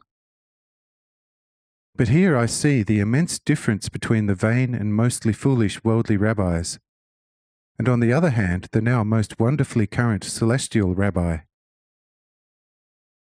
This trained the spirit in freedom, helping it to get up as it were, and through all kinds of questions awakening it from within the peculiar nature of the individuals, whilst the worldly rabbis seek to suppress and kill it. Exalted Commander over all Asia, am I right or not? Says Cyrenius, completely indeed, my worthy host Ebal. This has long been my view. But what has so far been done about it? I admit it, nothing at all. Because we ourselves lacked a proper foundation, wherefrom should therefore those worldly rabbis have received it? The poor devils in the end have to teach the children whatever they themselves received from us, and hence they are blind leaders of the blind. We have now indeed gotten to know the holy truth from the one, and are well able to distinguish the light from the darkness. But quite a few baskets shall still be woven by some gigantic spirit before all men on this earth share this light. Tell me what in the end is to become of your little daughter. She verily is a gigantic spirit, and is besides that being taught by a celestial rabbi. Tell me to what purpose in the end? Hardly for that of a housewife, ultimately. Says Ebal, Exalted Commander, behold our girls' schools. How are these administered? Verily, as an embarrassment to the human race. And this is why. A good girls' school would indeed be something to be devoutly wished for, because a mother, something into which only a maiden can grow, always is the children's most excellent teacher. If, as they say, her spirit, heart, and head are in the right place, then her children are sure not to build their houses upon the sand of the sea, and therefore would hardly be capable of being led astray. If, however, as has unfortunately often been the case, the mothers are more stupid than worms, then very little or nothing is to be expected from the mothers' tuition. Esteemed Commander, am I right here as well, or not?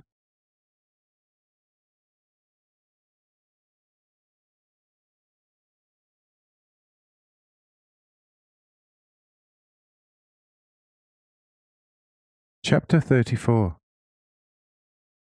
About the temple's right to tithes and dues.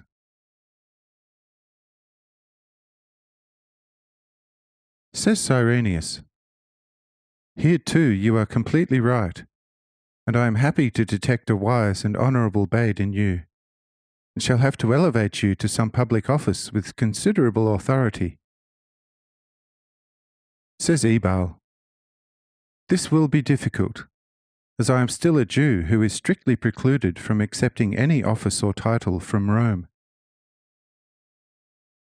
Says Cyrenius, well, what will it take me to make you a citizen of Rome?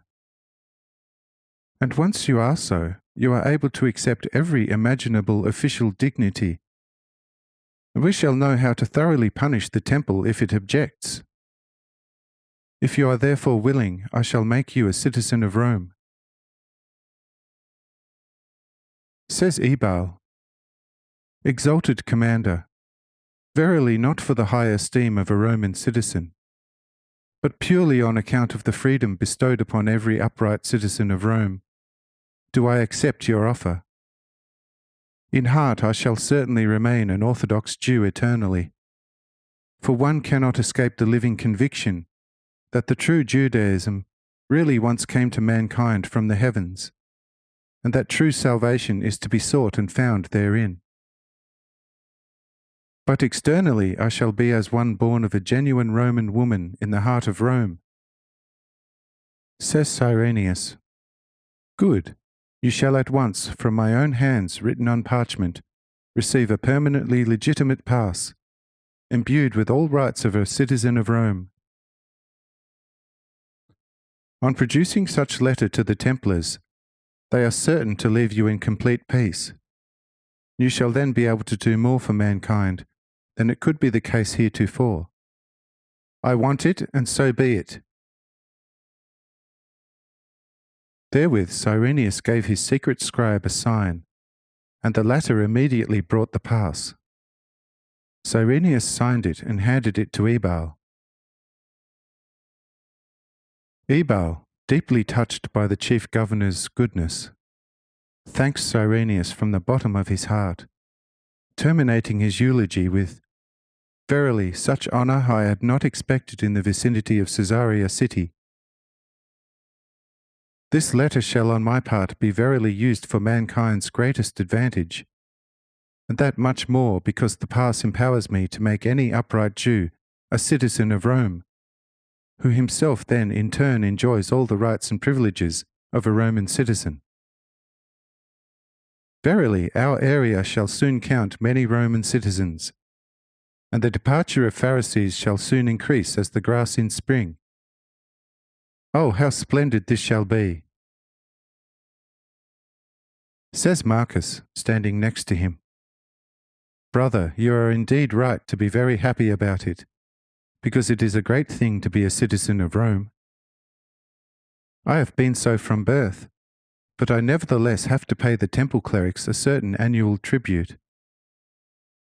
They take only a tithe from Jews, but from us Romans they have by devious means obtained from the imperial court the right to an additional tax, and one has to come to a certain understanding with them in order to revert back from the tough taxation to the old tithe. This right to compulsory taxation of Roman citizens by the Templars should be taken back from them by Rome without misgivings, because firstly, the tax is too harsh, and secondly, because it makes the Templars too powerful, and both are bad.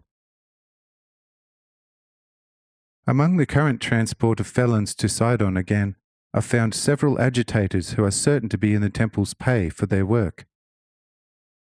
It certainly is true that the compulsory taxation is permitted as an especial burden only in certain Canaanite principalities, where it still appears upheld by Rome. But the Templars are not satisfied therewith, committing excesses by means of false documentation, which they present as recently originating in Rome, compelling the Roman citizens to settle for at least the tithe. I had to even this morning pay them the fish tithe, otherwise they would probably have caused me all imaginable trouble. Wherefore I think as follows.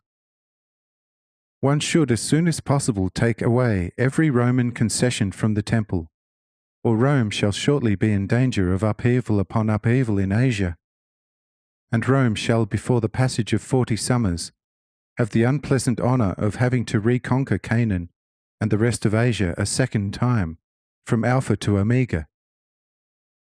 This my opinion of deep conviction, because I am well familiar with the temple's state, and hence deeply despise it.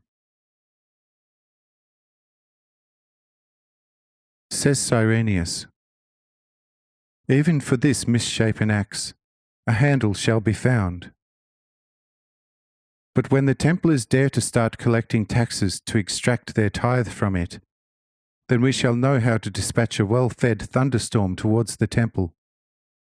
For this again is high-handedness on the temple's part that would have truly dire consequences for Rome. Turning to Julius, You shall, Julius, still today receive rolls of prepared parchment from me, whereupon you shall be able to frame a few appropriate words for the temple, as you see fit. You get the picture? Says Julius, This should be no problem, if only the princedom of Judea had not been leased out to the voracious Herod. with almost every power attached. Besides that, there is installed at Jerusalem an apathetic governor, namely Pontius Pilate, who is only too happy to be left alone and in peace. There is therefore not much to be done with him. But there is another fatal circumstance for careful consideration. Prescribe 1,000 ever so hard laws to the temple, and it shall, like a Proteus, wriggle out of them. Whence I ask, what more should then be undertaken? To proceed against the temple with force publicly would be quite risky, for the people are attached to it, and, particularly in Judea, priests are taken for semi-gods and brokers between their God and mankind.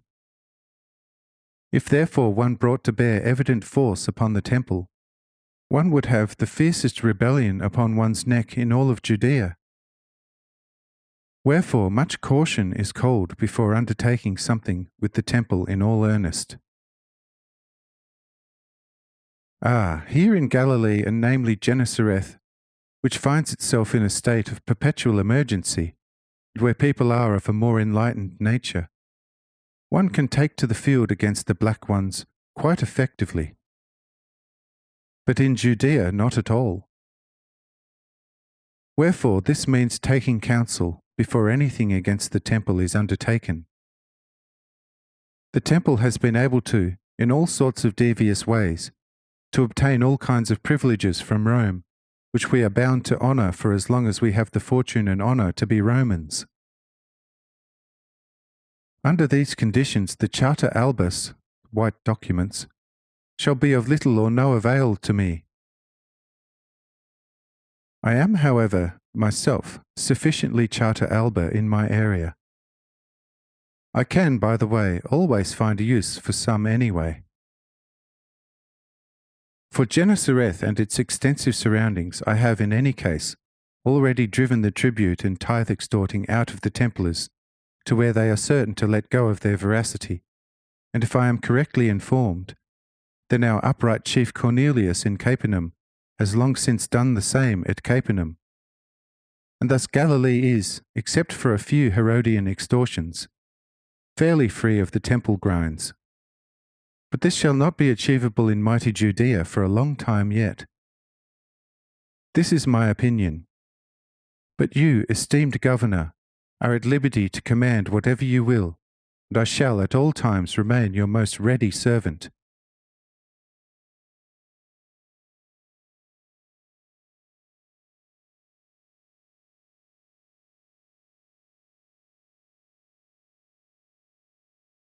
Chapter 35. Dealing with the wrongdoers and possessed.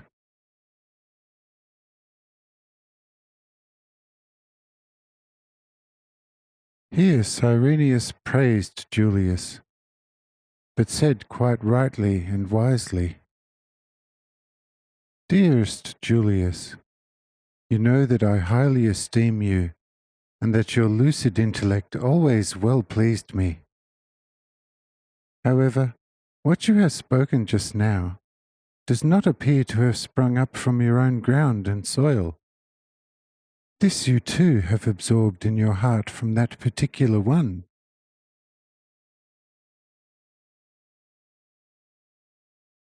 Says Julius, "For sure. For truth is not in the fire, but only in its gentle light.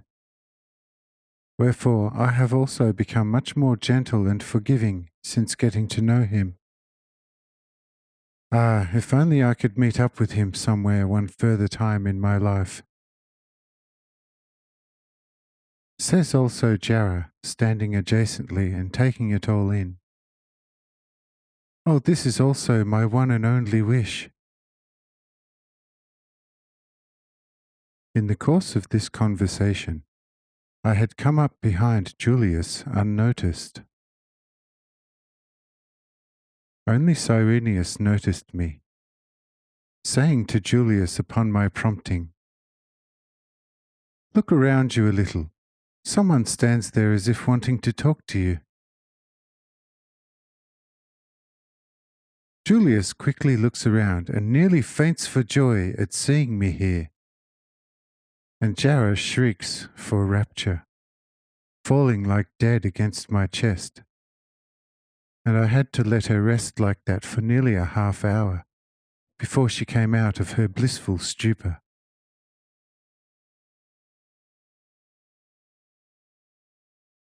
Since it was getting close to evening, however, I said to old Marcus, "You are going to take care of a dinner for us again. Let there be no shortage of fish, bread, and wine." Says Marcus, "Lord, what are we going to do with the criminals nonetheless, tied to posts over there at the sea and guarded by soldiers, probably awaiting their sentence with great trepidation?" Say I, "These we shall allow to grieve sevenfold today, on account of the many evil spirits that possess them. And no one is to hand them food or drink, otherwise they shall not be curable. But you, Julius, pass sentence on them still today, in accord with which they shall suffer a most painful death tomorrow by slow burning throughout the day. Only tomorrow shall they then be pardoned, and I shall then see whether they can be released. Their exceeding fear shall make their evil inhabitants crumble, and they shall take their leave gradually. But bind them to the posts firmly, or they shall give you much trouble. Let the political stirrers off somewhat more lightly, since they have not sinned in any substantial manner. Pronounce them a severe punishment, and then pass them some bread and water. It shall transpire in the morning whether their punishment can be reduced or not." After these words, Cyrenius says to Julius, "Go therefore and break the rod and pronounce what they are to expect tomorrow." Julius rises and goes over to the shore, some 500 paces from Marcus's dwelling, taking some deputies with him. Coming to where the criminals are tied to strand posts, he commands the soldiers to tie them up more firmly. Only after the soldiers had done so with ropes and chains did Julius pronounce to the 5 robber murderers what they are to await the next day, starting with morning, also pronouncing their severe punishment to the 7 political prisoners.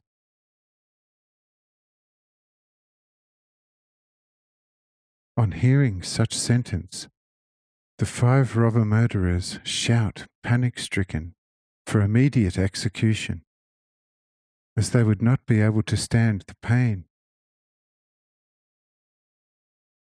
But Julius leaves at once, ignoring the dreadful yelling of the robber murderers and the other 7 criminals. Coming back to us, Julius says, "This is certainly no small thing. The wailing and desperate faces and behaviour would shock an animal. I am glad to get away from them. It is incredible. Medusa's face could hardly look more inhuman. I'm curious what faces these fellows shall cut in the morning."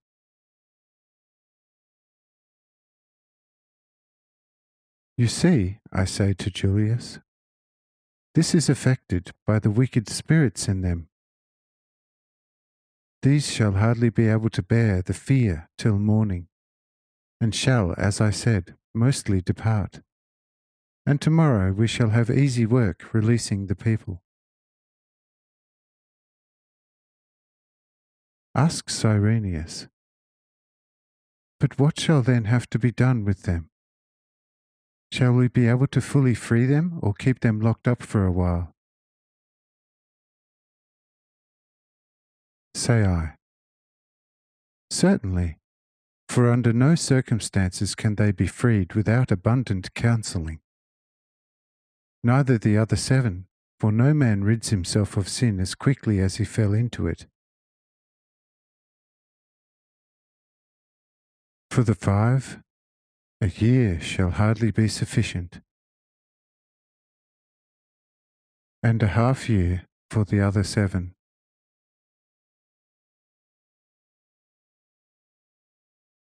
And so now we can look forward to supper.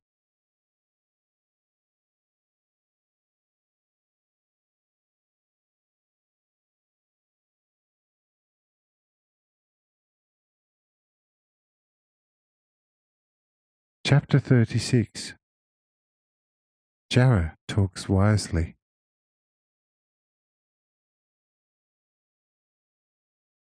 Says old Marcus thereto, Lord and Master of all the world's masters, earlier on you had said unto me that I shall still hear today many a rare thing about man's destiny, and that I shall also get to know the kingdom of God. Verily, most wondrous indeed. This day I have already heard, seen, and lived through more than in my entire life previously. Thus your prediction for me has now come fully true. Now I shall spare no effort seeing to it, that our tired limbs shall not go to their rest. Understand? Say I. Indeed. Go and check whether our cooks are ready with their art yet. After the meal, more happenings shall bring you still closer to the kingdom of God. Says Marcus, But Lord, what of this dear maiden still holding fast and covering your chest with tears? Shall she seemingly let you go at all? Say I, ask the maiden herself, and she shall supply you with an answer. Marcus asks the celestially languishing Jarrah. However, Jarrah immediately turns around and says, Listen, dear old friend, who once has seized him, should never let him go, for if letting him go, he also has let go of his everlasting life, and thus lost it forever. What I do physically, you all should do in the heart, as also I do it always in my heart.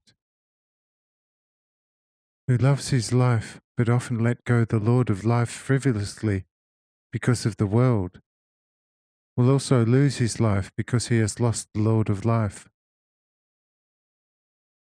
However, who does not respect his life but only pays attention to the life in his heart, namely to live only the Lord, will keep his life forever, even if dying in his body 1,000 times. Behold, when the Lord came to us, I first have recognized him in my heart, and only love him above all. Yes, if he now requires from me to die for him, death would be a refreshment for me, because I know and feel it most vividly that the love for him cannot die forever, for it is impossible for her to commit a sin, which is the true death of the soul. If, however, man's soul is dead, then also the whole person is dead. This remember well, old man, for I am from the school of heaven, which is the love and the truth and the life. What I have told you now is a teaching from heaven, and therefore you might want to pay attention to it. On hearing Jarrah speak like this, the old Marcus said, transfused with flavour, O child of the heavens, far too good and pure for this dirty earth. Verily, should the Lord physically leave this my home again, then I shall come to you to learn heavenly wisdom. Oh, what a difference between you and my daughters! Whilst you are already a sun, my daughters are hardly an image of the great light of the sky and the smallest dewdrop. Oh, Ebal, how fortunate you are to be father of such angel!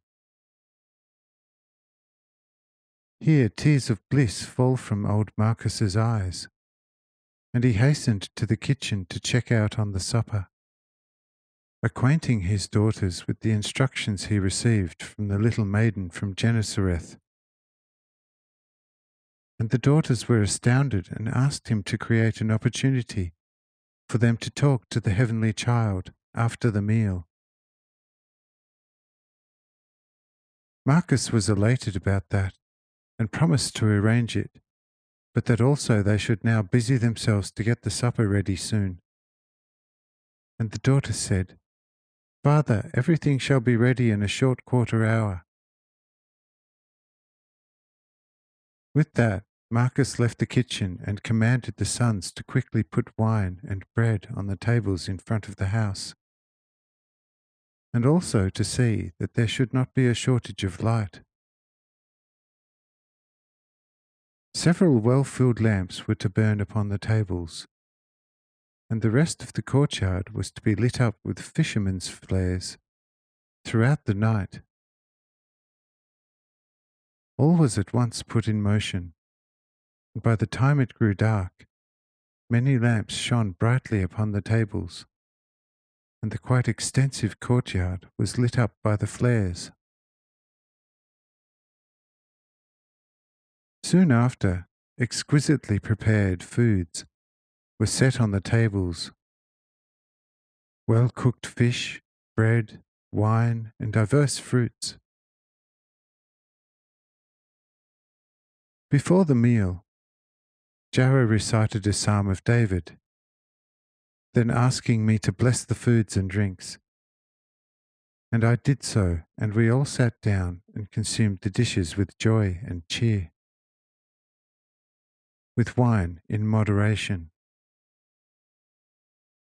I was seated between Cyrenius and the delightful Jarrah, with Cyrenius on the left and Jarrah on the right, with her Raphael next to her, and the old Marcus opposite him. The latter noted Raphael's way of eating. When Raphael put fish or bread or fruit or a beaker of wine to his mouth, everything just disappeared before his mouth. And Marcus saw him neither chew nor swallow any food. Josso, Cyrenius's foster son, noticing the old Marcus's quiet amazement, said, "Old soldier Marcus, why can't you take your eyes off Rabbi Raphael?" Said the old one, "Indeed, you esteemed son of my lord and commander, this is quite a rare phenomenon. This youth puts food and drink to his mouth, never opening it, never chewing or swallowing anything, but the foods disappear before his mouth. How so? What goes on?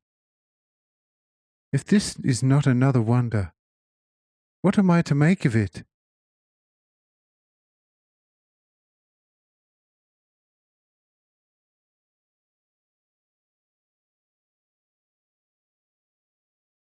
Chapter 37. Matter and Spirit. Says Josso, "You are to learn from it that nothing material can enter heaven, and how therefore this angel first dissolves all matter into the spiritual and takes up only its purely spiritual. The youth is a most pure spirit man from the heavens, and hence also represents heaven to the smallest degree. The foods, however, depict us worldly men who are still buried in our matter. We, the latter, although, like the foods, are being quite well prepared now at this great Master's oven, who taught us such, and now still tarries among us physically. Nonetheless, we cannot, with these our bodies, enter the kingdom of God.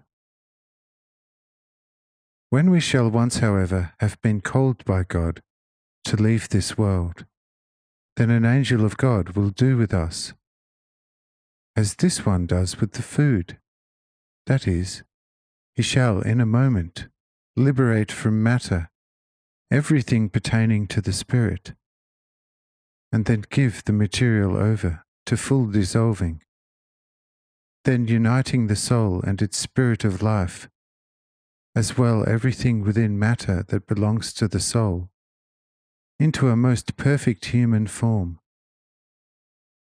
then ushering it into the pure world of spirits, in accordance with God's eternal and most unchangeable will. Behold, this is what you can and are to learn from the peculiar eating of the mighty celestial youth. Says Marcus, quite astonished at Joso's wisdom, I had earlier on noticed that you are a young man of wisdom far beyond your age, but I could not have held you to be this wise. You have given me exceedingly important instruction, for which I shall always be grateful to you. But you know, man's thirst for knowledge gets stronger the more he knows. And now I am itching, over and above your instruction, to know how such dissolving of matter is effected. Says Joso, Friend, although it is not good for man to know too much, however, you could remember the following. See, matter is actually nothing else than fixated spirit by the almighty will of God. If God therefore wishes for some reason to dissolve matter, then same is seized in the shape of a human being by the almighty will of God. The fixation or binding judgment is suspended, and all matter instantly disappears from existence, going over to its primordial spiritual element, to then remain what it originally was, but refined and perfected. Countless formerly separate forces are united into one great, perfect individual, and this shall then be a perfected human spirit, everlastingly in accordance with God's will. Have you understood this? Says Marcus, Indeed have I understood it, but I shall question you no more, for your wisdom is too dazzling high above my natural comprehension. But what would interest me to hear is your conversing with the maiden Jara, your equal in wisdom. This should be a truly great spiritual relish that would be hard to excel in the heavens. Says Joso, Behold, that would be somewhat vain of you. Here you have 2 full beakers of wine. Would it be clever to pour one full into another? Would not the precious wine be spilled onto the floor? What good would come of it? What I know the maiden is bound to know, wherefore neither I nor she could learn from one another. Hence we shall spare ourselves such effort. Let it be rather yourself speaking to the glorious child of God. You and your daughters, your wife and sons shall have much to learn from her, because there has not till now been on this earth a maiden destined by God to experience what this maiden has experienced. She knows unspeakably much that no one on earth knows yet, other than the Lord himself. Do you grasp such?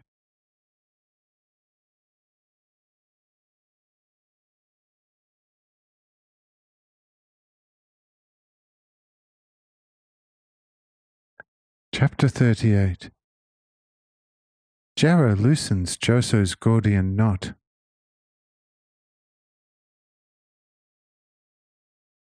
Say I to Joso.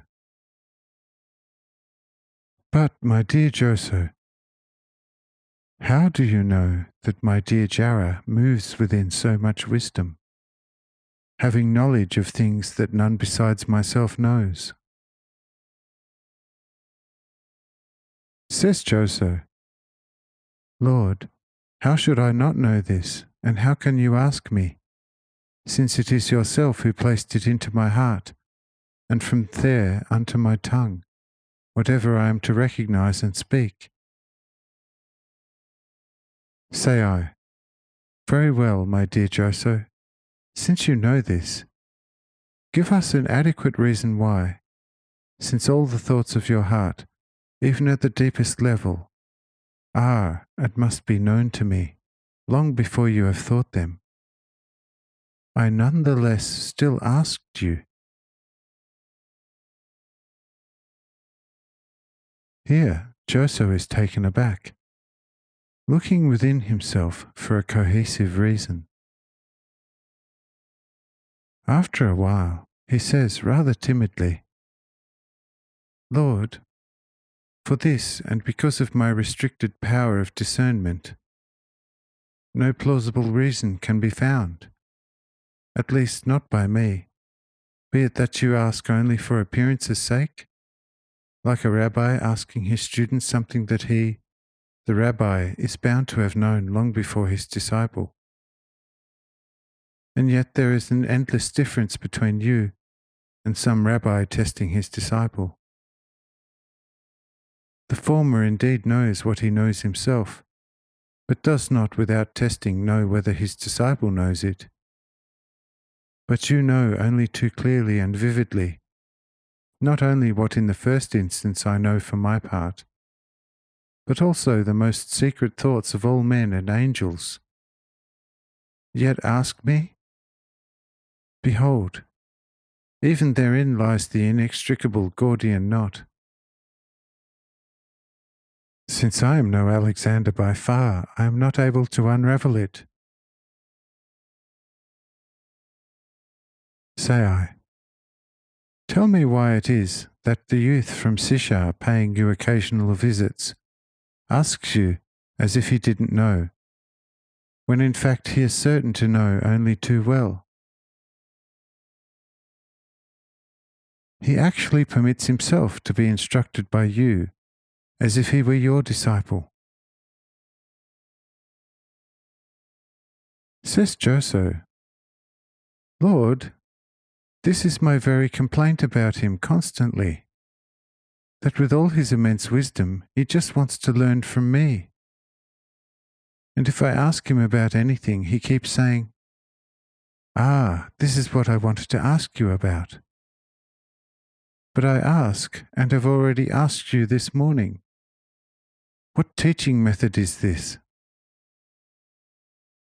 Jarrah's father earlier on expressed a clever opinion about such method, which I could also apply to your question to me, but I don't fully share his view, and hence cannot fully use it as answer to your Gordian-type question.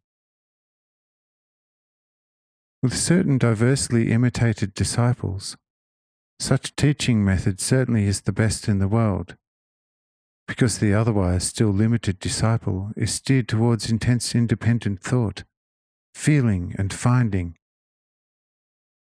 But apply such method to a disciple devoid of all elementary science, and then I would like to see when and how by such teaching method the student at last makes it to the alphabet, and finally to reading of Scripture, without a miracle. Here Ebal's otherwise reasonable opinion shall not be of any use, and hence I can't use it here. Wherefore I tell you straight out, O Lord, that I am unable to answer your Gordian question. You'll have to show us the grace to answer your question yourself. Say I, What if our dearest Jara were to explain such a question for us? Says Joso, somewhat discomfited. This she could do by all means, if capable of it. Of course, if you, O Lord, place the answer in her heart, then she shall easily be able to answer. Say I. This, nevertheless, I shall not do so this time. And she shall have to deliver the answer herself. Says Joso, well, in that case, she may not fare much better than me. Say I, with amicable mien, well then, we shall see. Tell us nonetheless, dear Jara, why I, as it were, asked dear Joso something that I was bound to know beforehand.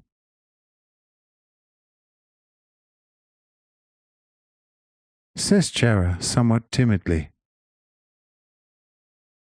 Lord, if I may speak, then you seem to have put such Gordian question, as Joso calls it, to him in order to humble his disdainful soul a little, as he had earlier said that he had no need to converse with me, since he knew everything that I know, wherefore we had nothing to say to each other. Such discussion would mean pouring a full beaker into another full one. But dear Joso forgot that you have dished out gifts of the Spirit unequally, even among your angels, and that one most perfect spirit, therefore, still can learn much from another most perfect spirit. But it is my view, O Lord, that when you ask in this way, you do so for no purpose other than to lead someone haughty to a somewhat humbling self-reappraisal. So far as I can see with my limited cognition of the heart, you gave dear Joso such Gordian question for that reason. He had earlier, somewhat self-contradictory, marked to Marcus that through grace I had experienced things as no previous man on earth before. Yet he takes himself for an equally full beaker. If, however, he credits me with such extraordinary experiences, then I really don't see why he doesn't wish to enter into conversation with me. I, on my part, however, think that, in spite of my own unheard-of experiences, still can learn something from him, and don't regard my beaker as so full that there is no room in it for something from his beaker. And, as I have now discovered, here Jara smirked a little, it seems that his beaker also is not so overfilled that there would not be room for a drop from mine. But I would not, by the way, want to in the least make any sniggering comment about Joso's rather ebullient self-esteem. But having been challenged, I spoke as I felt in the heart. Hence, I deem myself to not have committed too great a sin. If nonetheless I did so, then I should want to make amends to the limit of my ability. Say I, no, not at all. Your most faithful heart lies too openly before me, and you have even done our dear Joso a great service, for he really was quite weak on the point touched upon in your childlike wisdom, and this weakness would have been able over time to lead him somewhat astray. But now he is healed also from this aspect, and he shall be glad to enter into cheerful discussion with you, for he has style of expression.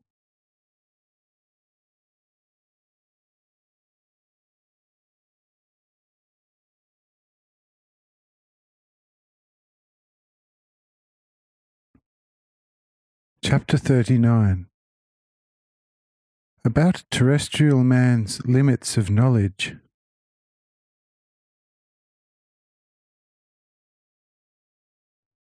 And turning to Joso, what do you say now to this dear Jara's most appropriate and accomplished answer? Says Joso, O Lord of all life, this fair maiden has probably been no terrestrial maiden for a long time. She, the most glorious Jara, is a personified celestial light of the first order, compared to which I am hardly the tiniest star. I too, through your grace, have had experiences like few mortals, for it is no joke to have spent, by my estimation, 2 years in the world of spirits, and borne up 2 years later as a decayed corpse in a tomb, to finally return with fullest consciousness through your grace and most wonderful mercy on this earth. Yet I nevertheless openly admit it that I hardly feel worthy of becoming a feeble and untalented pupil to this maiden. If she wants to show me the love of giving me limited instruction, then I shall accept same with the greatest thankfulness in the world. Says Jara, Yes, my dear Joso, you are a princely son, and I the daughter of a Jew who is a mere innkeeper of Gennesareth. Therefore, in a worldly sense, it would be most arrogant and pert of me to approach you. But if you are willing to descend from your exalted position down to me, poor one, you shall find open arms and the door open to my most humble and shabby hut. Joso makes big eyes to this weighty address, not knowing how to respond.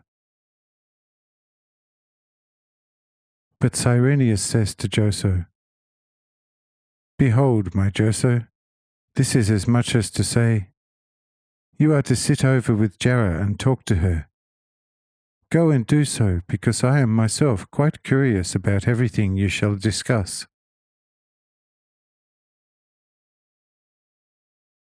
Says Joso, Ah, dearest Jara, never let on about wanting me to sit with her, but rather about my speaking to her if, as a princely son, I should want to descend to her level.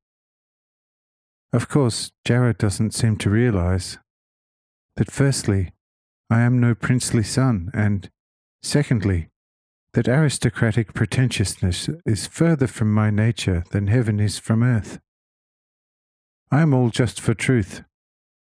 Anything below it I despise most vehemently, whilst anything above it, such as God's mysteries, I worship, not demanding elucidation in what does not become the worms and dust of this earth. In God there is the fullness of the most infinite wisdom, of which there is hardly a dust particle in us. That which we know is only fragmentary. We shall never find our way from alpha to beta, let alone to omega. There are myriads of lights shining in heaven. Who knows them? We don't know the 2 big ones, let alone the countless small ones. Whereas God's wisdom is as innate everywhere as light in the eye. We know whatever God wants to reveal to us. But over that there reigns, for man's soul, only holy yet endless night. And man should never dare to lift the holy darkness over this endless night. For this night would swallow him like the sea swallows a stone that some naughty boy flung into it. We humans are vessels whose measure has been firmly set. Once that is full, one cannot fill it further. If, however, man is given a large measure once, then he shall yet be able to put much more into same, and it shall not easily overflow as it is now the case. Men on this earth indeed have diverse measures, but mine obviously belongs to the smallest variety. dearest Jara has obviously been more richly provided than I, wherefore I cannot compete with her on equal terms. But if she wants to pass on something out of her great excess, then I shall always gratefully accept it. Yet I am nevertheless not able to sit over with her, because firstly, she is much wiser than I, and secondly, it would not at all be appropriate for me to do so.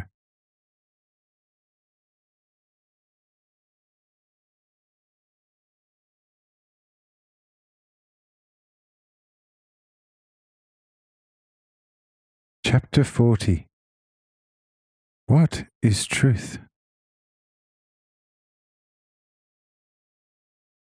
Finally I say to Joso again, hearken, my dear Joso. You have now spoken most wisely, and there is much that is good and true in it. But I nevertheless make you aware of several things. Pay good heed, therefore, for I too can engage at greater depth with some as wise as you. You said, I am all just for truth. Anything below it I despise most vehemently, whilst anything above it, such as God's mysteries, I worship, not demanding elucidation in what does not become the worms and dust of this earth. In God there is the fullness of the most infinite wisdom, of which there is hardly a dust particle in us. Yes, it is quite good, pure, right, and reasonable to be for the truth only. However, this principle is directly opposed by a mighty question, and thereby forms with your praiseworthy principle a perfect cross. If you or anybody else can find a solution to the question I will give to you, my shoulders will be freed from the cross. Therefore, tell me, what is the truth for which you stand for? Is it a truth as you see it?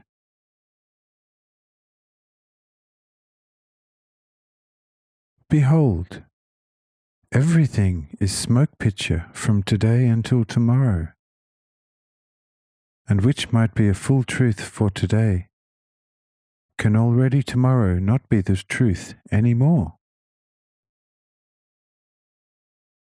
Look, there in the last light, dim light of the long set sun, floats a little cloud with the form of a fish.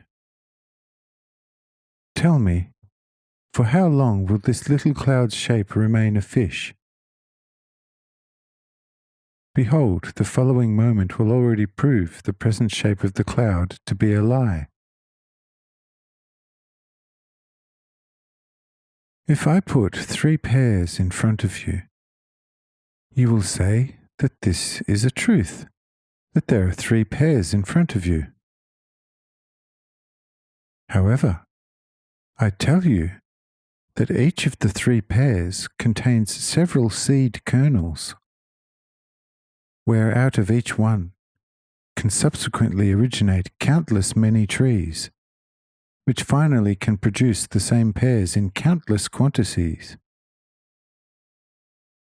Are these therefore really only 3 pears forming in themselves a completed unchangeable size?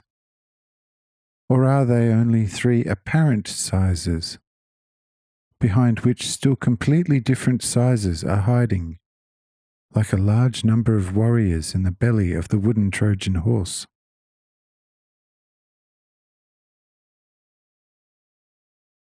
Where does truth start, and where does it end? Is a man, as he is, the truth? Look at a child, and finally look at an old man. Look at a city built by the hands of man. Is it a full truth? Behold, today it still stands, while tomorrow it can be already destroyed. Behold, only for him who is in himself and through himself truth is also completely the truth. However, for him who is it not, everything else must necessarily only be this, what he for the time being is himself.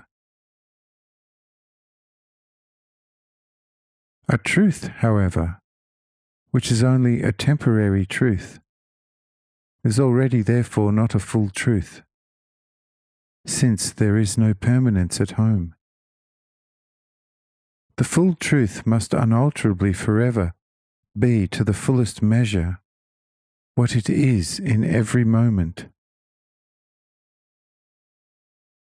What is, therefore, the actual full truth?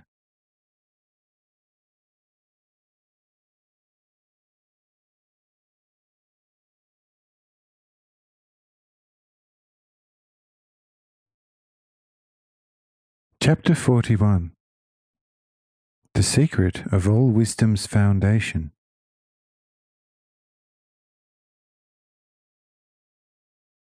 Here Joso widens his eyes, thinks to and fro, and does not know what he should answer me.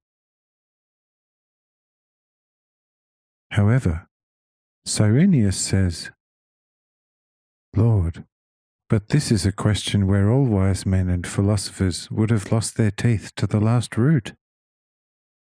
Allow me, you my divine friend, according to your for me always most holy words, is everything what we observe with our senses, not a full truth, but at least halfway a lie? Who then can fully depend on any given word? This your question has verily made also me a little sad. This time round you will have to answer your question yourself, since on the whole earth no wise person will be able to solve this riddle for you. Say I, be unconcerned about it. Here at this table are sitting quite a few, who are able to give a sufficient answer as a solution for my question to Joso, even without my help, for they already know from where the wind is blowing. However, I want it that my Jara comes to the aid of Joso to solve my rather difficult placed question put to him. And as such, turning to Jara, you try, my dearest Jara, to find the right answer in your heart to my question.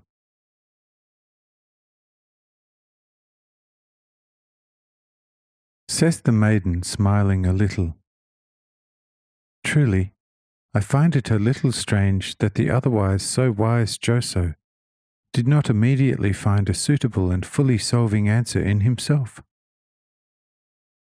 What else can the fullest everlasting truth be than God himself, who from eternity containing all perfection in himself, is in the spirit always the same, thus forever and in himself unchangeable, for in him, as the most endless perfection in himself, no further change is conceivable.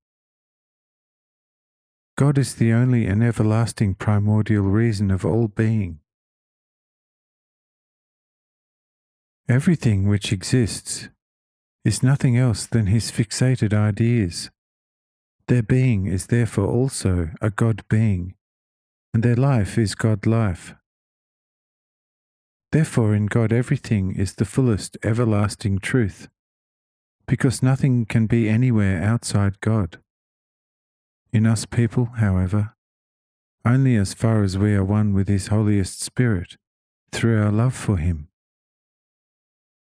The pure love for God connects us with God and causes that we become one with him. If we are, everything becomes purest light wherever we might turn to. And this primordial light, in its highest purity of the Spirit, is then the very everlasting, unchangeable truth. This, it appears to me, is the only right, solving answer to the question of the Lord put to the dear Joso.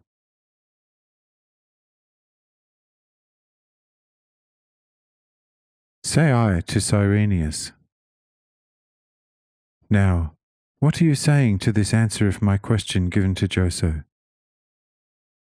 However, do not believe that I wondrously put the answer in her heart, because she has found such entirely on her own soil.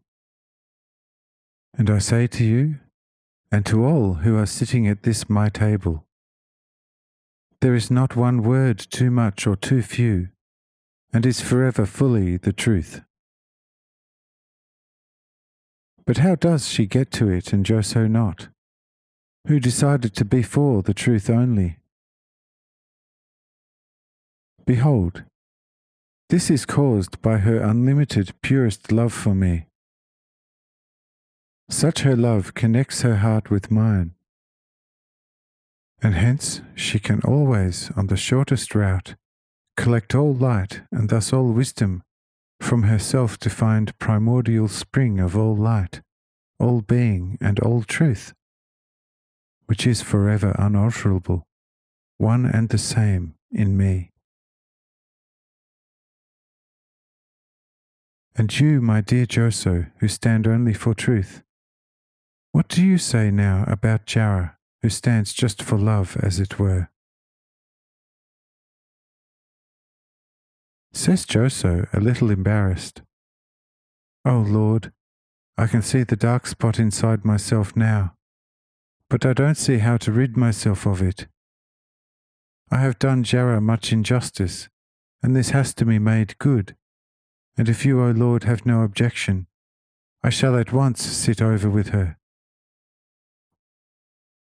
Say I, "Oh, none whatsoever, for behold, the entire company looks forward to your conversation. I say unto you, that only at her side shall you find that which you want to stand for." Only after these my words does Joso rise and seat himself between Jara and her angel Raphael.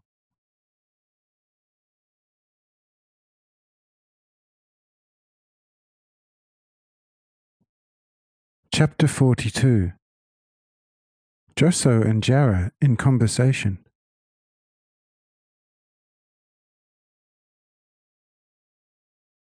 On joining her, Joso reaches out to her, saying, "Don't be cross with me, dearest Jara, for behold, I could not have known that you, as a child of hardly 15 years, possess greater wisdom than all the wise who had lived on the earth before us. But at the same time, I ask you to reveal a lot of your wisdom to me." Says Jara, "And you of yours, for you too know much that may still be strange to me." Says Joso, "Of that the chances are slim, because my wisdom vessel firstly seems very small, and secondly riddled with holes like a sieve.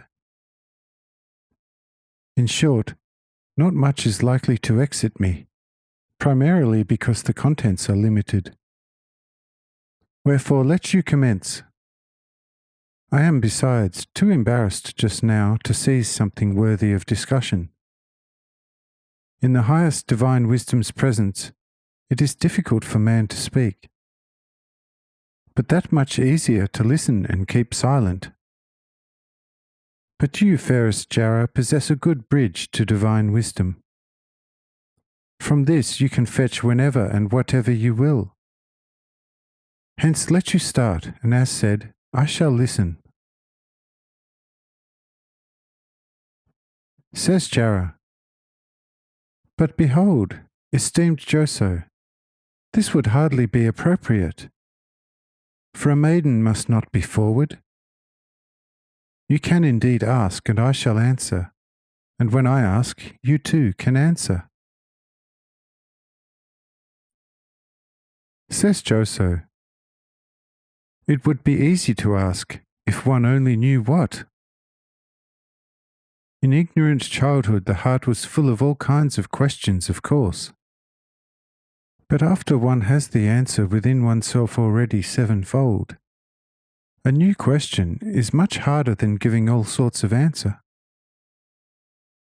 Hence I would rather you asked me anything, for you are much initiated and can ask much.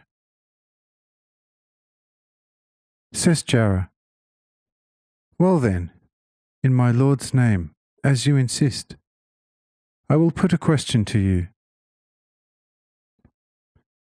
And so tell me why God the Lord, as the highest love and wisdom, allows, and that in this our time, with reference to the so-called servants of God and privileged dispensers of the word God, to carry on as the most unscrupulous, wicked, arrogant and domineering people, devoid of all conscience, and that in the most shameless and usually clandestine fashion, unpunished. Why do they not fear God, whose might and glory they proclaim before all men, with the most dazzling ceremonial pomp and deafening tone? Behold, this is a question of grave import for our time.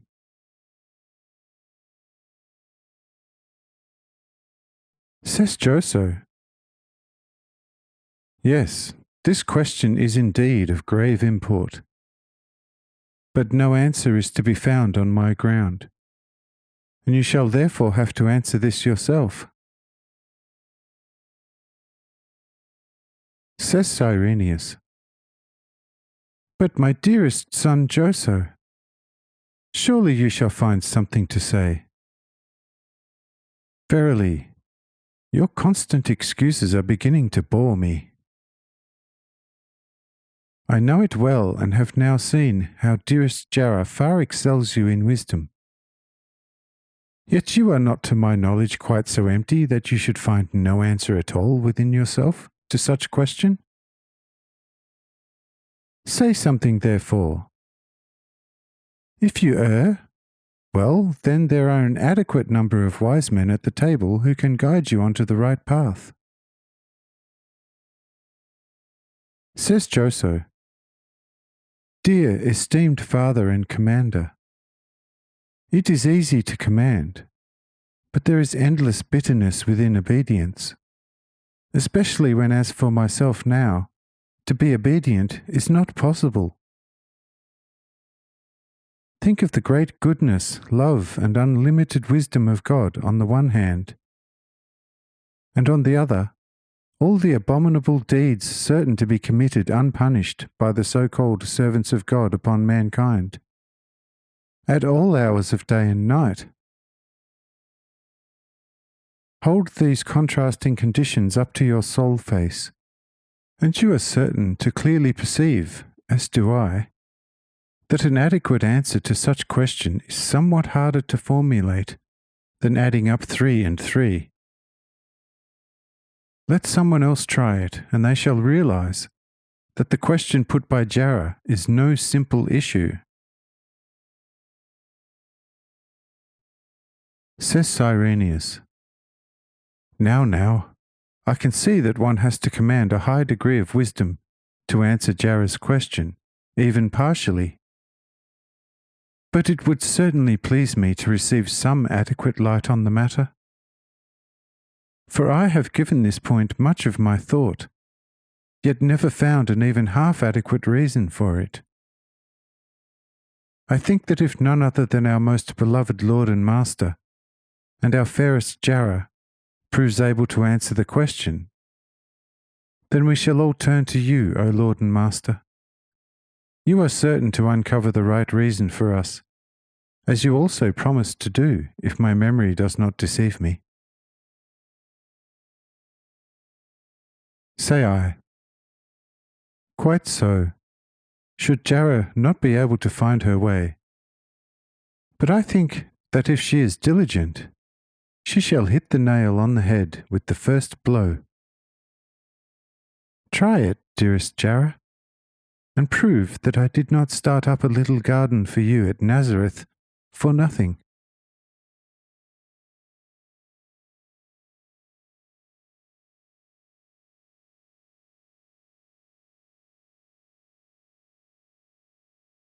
Chapter 43. Jarrah's Garden Observations.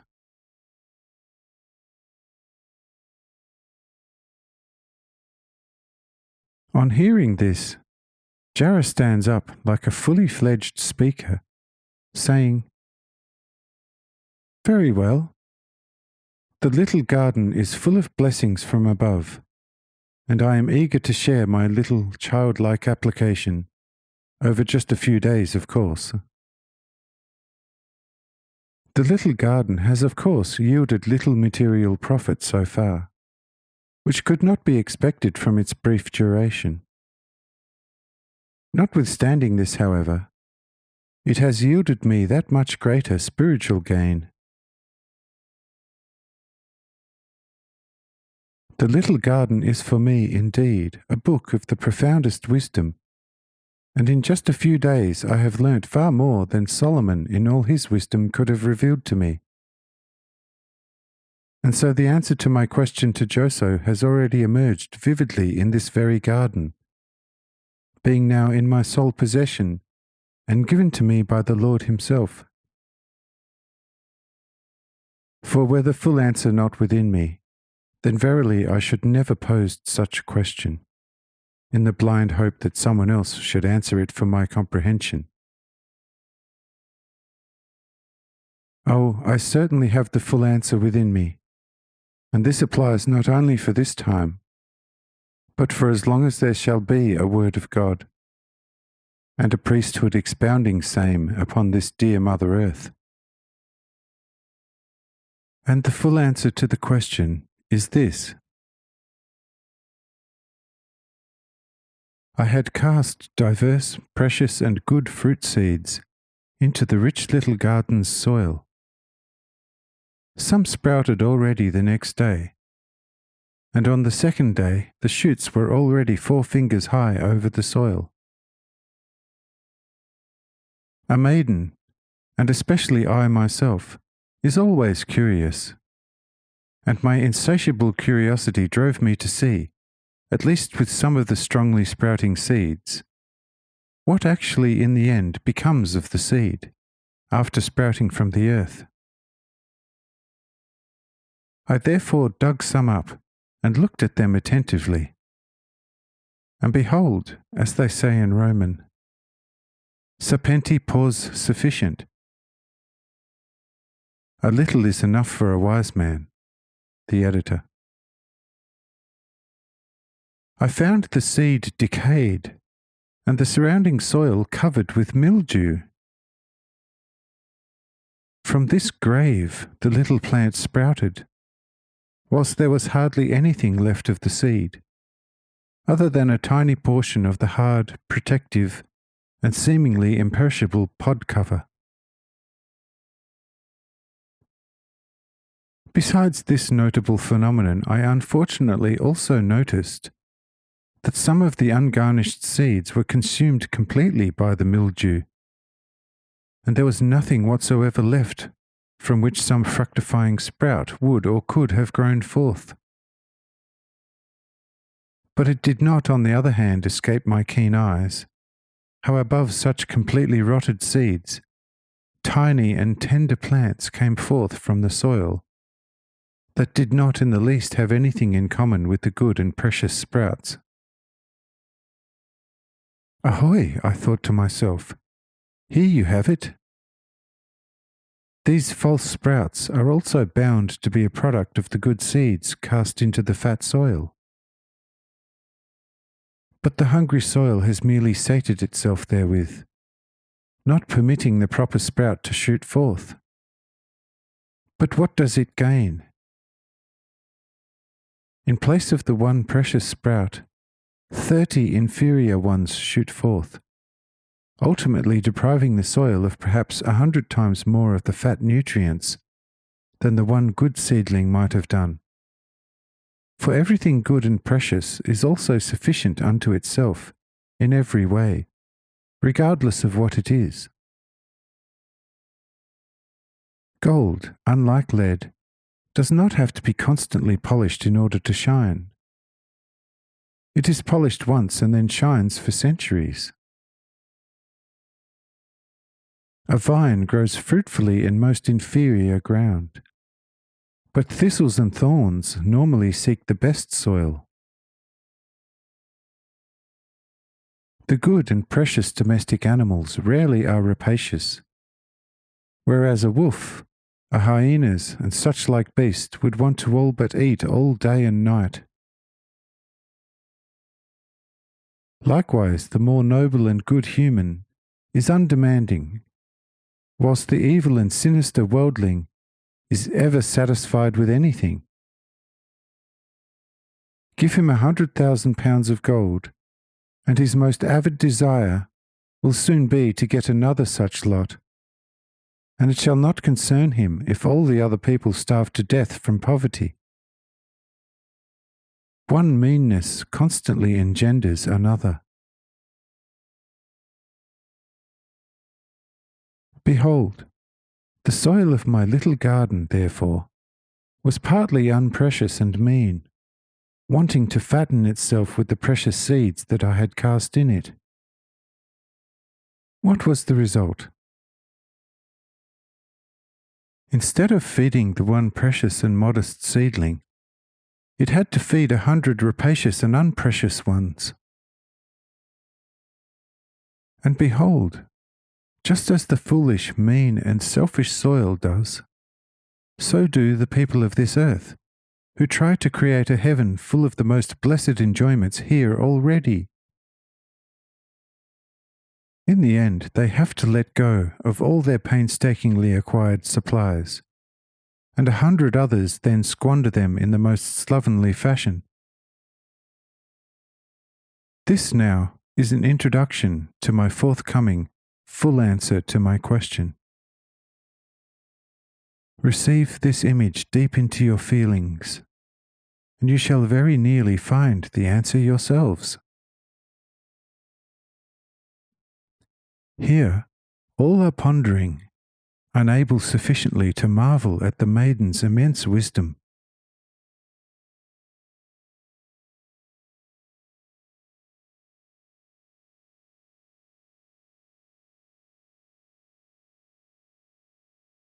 Chapter 44. Applying Jarrah's correlations.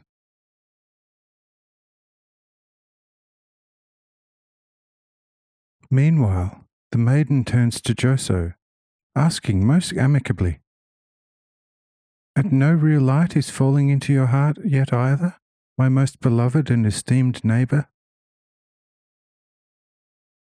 Says Joso, "Fairest and most amazingly wise Jarrah, it seems indeed as if looking through a cloth held before the eyes. But not much can be said about clarity for a long while yet. May it therefore please you to continue your answer to its conclusion." And Jarrah continues her exposition, saying, "If you have given thought to my natural presentation of my first spiritual harvest from my little garden, then what follows might be quite vivid to you. Hence take note and hear and see. Spiritually, the people of this earth are like my garden soil, and the word of God, which initially came through our forefathers from the heavens, starting with Adam and later the patriarchs and prophets, awakened by God Himself, is like the precious and good seeds which I laid into the soil of my little garden. But just as no seed laid into the earth at once becomes the new, manifold, ripe fruit, just so is it also with the Word of God. When the Word of God, through hearing, enters man's heart, it must, as commanded by God's Word, be enlivened through deeds, which are akin to the enlivening nutrient powers of the soil, towards our brothers and sisters, and thereby brought to proper germination for the purpose of the true and full strength fruit of spiritual life in God, therewith becoming a fully blessed and fully ripened fruit. If, however, people, foremost those who take up God's words first, like prophets and priests, instead to let it ripen in themselves and sow it in its fullest genuineness into the large field of all people of this earth for all times of times, consume it themselves, like the earth which consumes the noble seed for itself, to fatten itself, and to use it as a means for their own fattening alone. It then, of course, no wonder when finally, upon the field of the apparent false prophets and priests, for the large field of layman mankind, only weeds, thorns, and thistles germinate and reach evil ripeness. Notwithstanding the fact that it happens so, it is not against God's order and wisdom. For behold, when the choice fruit ripens, the straw and all fruit is gathered into the barns, the weeds being left in the field, spontaneously manuring the soil, which is then fortified for subsequent sowing, to avidly take up a fresh seeding and enliven it. So it is also with us humans. As we from all times past been satisfied with the most pure truth as it comes from the mouth of God, verily, we should have very little craving after more new truth.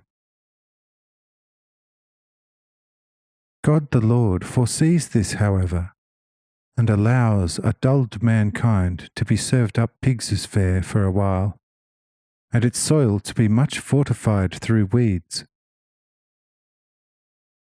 Only then does mankind, languishing and pining after light in the night, enjoy the pure and precious fruit of the pure word of God, as is now the most obvious and blessed case among us.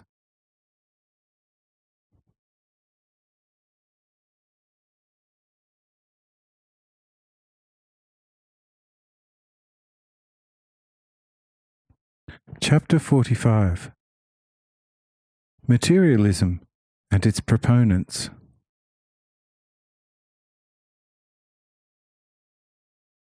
There certainly are unheard of abominations taking place constantly being initiated by the so-called servants of God.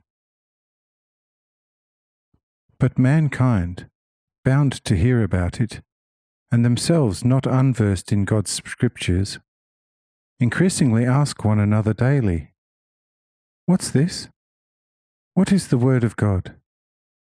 Can it be God's will and purpose of His word that the proclaimers of God's word, His love, will, grace, gentleness, and peace, should be the most greedy, domineering, selfish, loveless, and impudent devils towards their fellow men?" And behold, these are good questions, for these are the first impulses towards people's true independence of action, without which they can never go over into true spiritual freedom, either through benevolence, and even less so through evil and, so to say, hellish coercion. For without spiritual freedom, there can be no eternal life for the soul and its spirit. It is true, when observing the actions of the priesthood, one can shear of just annoyance and nearly get completely dissolved by it, and one often would like to scream at the top of one's voice, "Lord, don't you have no lightning, no hail, no sulphur, and no pitch any more, to punish these people tigers with the most severe sharpness of your divine rage?" But then, a gentle voice from the innermost heart says, "Be clever and wise, and watch your step. If you see an adder lurking next to the road, sidestep it, for the whole earth is not yet covered by adders." It has to be night just as there is day, so that people can recognize the value of light. During the day, no person has any need for the light of a lamp. But if it gets night, then every person feels painfully the absence of light, and gets himself a light as best he can, and even a weak lustre makes his room more friendly than a total lack of light. Behold, if the Lord provides the people of this earth with all kinds of goods, they soon become wanton and start to provide too much for their body and their soul, in which the divine Spirit resides, which then soon is consumed, similar to the noble seminal grain by the surrounding saturation greedy earth. Instead of obtaining in the right measure the strengthening from the body for the germination of the divine Spirit to an everlasting life, as such is prescribed by God, and for which final purpose God actually has given the soul a body.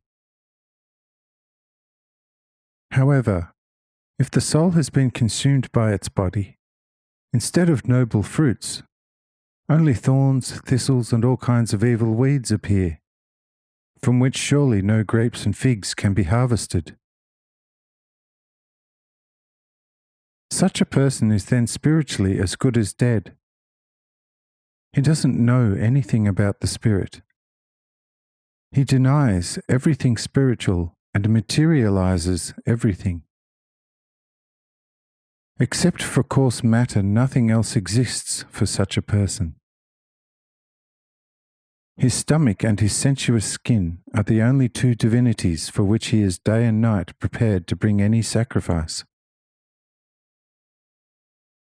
For such a person, no God exists any more, and if such people finally become priests and servants of God, as it is unfortunately very often the case today, one hopefully will not have to ask and say any more, why have these pure servants of the flesh, for whom basically soul, spirit, and God and his heavens are nothing more than outdated, poetically fantastic pictures of speech, have become priests and servants of God?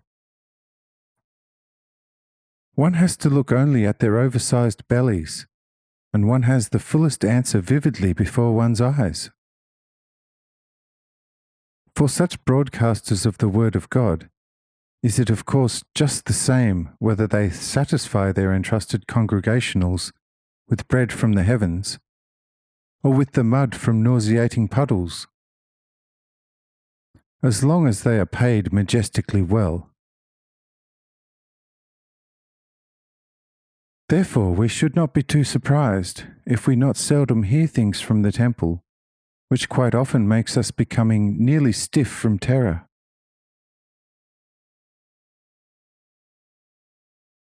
If a pure-body person has progressed to the point that he feels nearly less than a mushroom of the forest growing out of any earth mud, for the worthiness to be a human being, what nobleness can be expected from such a mud person? One should let him lie like a disgusting adder lurking and hissing next to the road, and look for any adderless place on the wide surface of Mother Earth. For the Lord is with everybody who truly is searching for him, and does not abandon him, who in his misery turns to him. Those of us living upon the shores of the inland sea have for a long time been temple toys. Judea was spared as much as possible, but in return we Galileans had to for many years already serve the temple as merest scapegoats and milking cows, for which, however, we enjoy the advantage of the much earlier advent of the most glorious light in and above everything, whilst Judea still finds itself in deepest night. First of all, we discerned the exceeding rapacity of the temple earth, by which I mean the priest food, of course, freeing ourselves of them as much as possible. And we ourselves, as a choice seed of God, did not squander our inner life force on filling the massive temple stomach, but instead turned to our increasingly recognized divine order within us, and now, as a fruit with multiple blessings, stand upon God's field free. But the Judeans, Mesopotamians, and the inhabitants of the noon, south, shall not for a long time yet realize how they are the most solidly deceived fools of the temple. In this my somewhat drawn-out answer to my own question, it shall be recognized by every guest, I hope, that the Nazarene maiden knows fairly well what to make of divine providence. You, O Lord, however, through your grace, forgive me for chattering so much in your presence, and that at your holy side, and possibly vain things. I did not thereby intend to exhibit the depth of my understanding, but the opportunity allowing it, to faithfully render whatever was in my heart.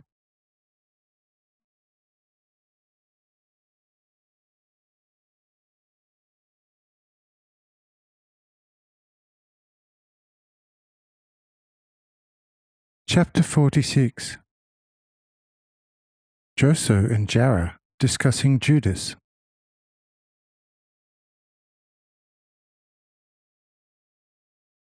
Say I say unto you, dearest daughter of my heart, that you spoke neither a word too many, nor too few.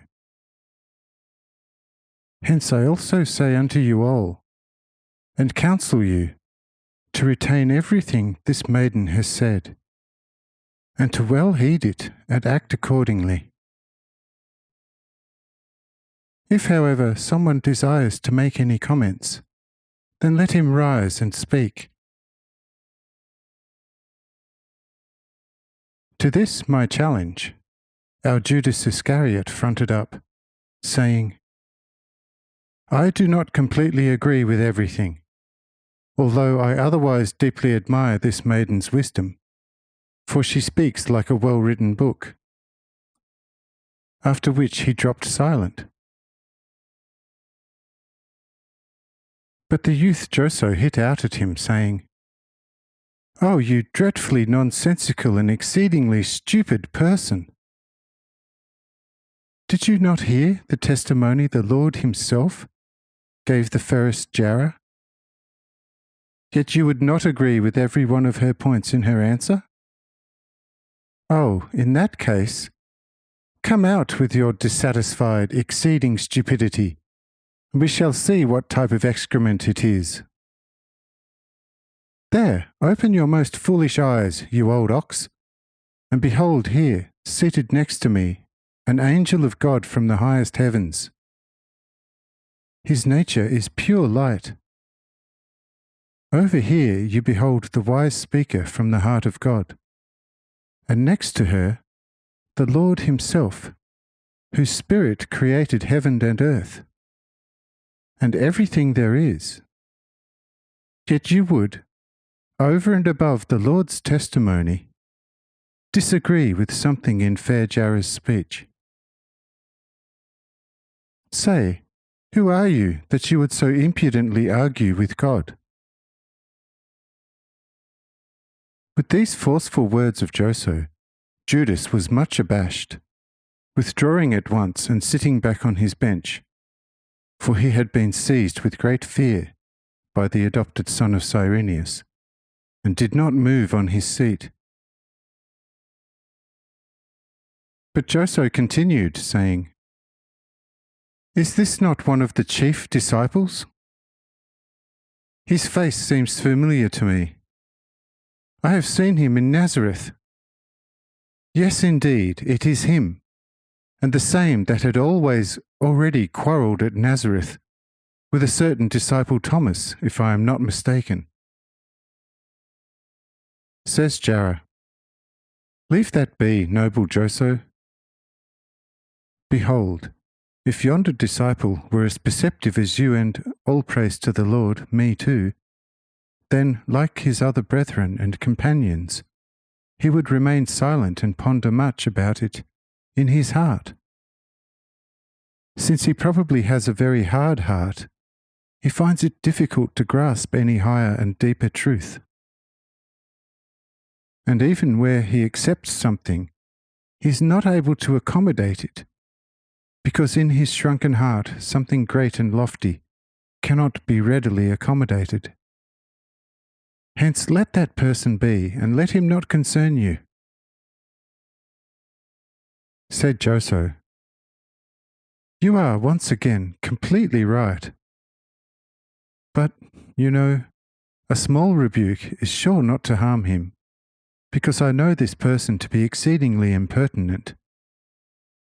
He likes to constantly excel his mates a little, and all are to seek his advice.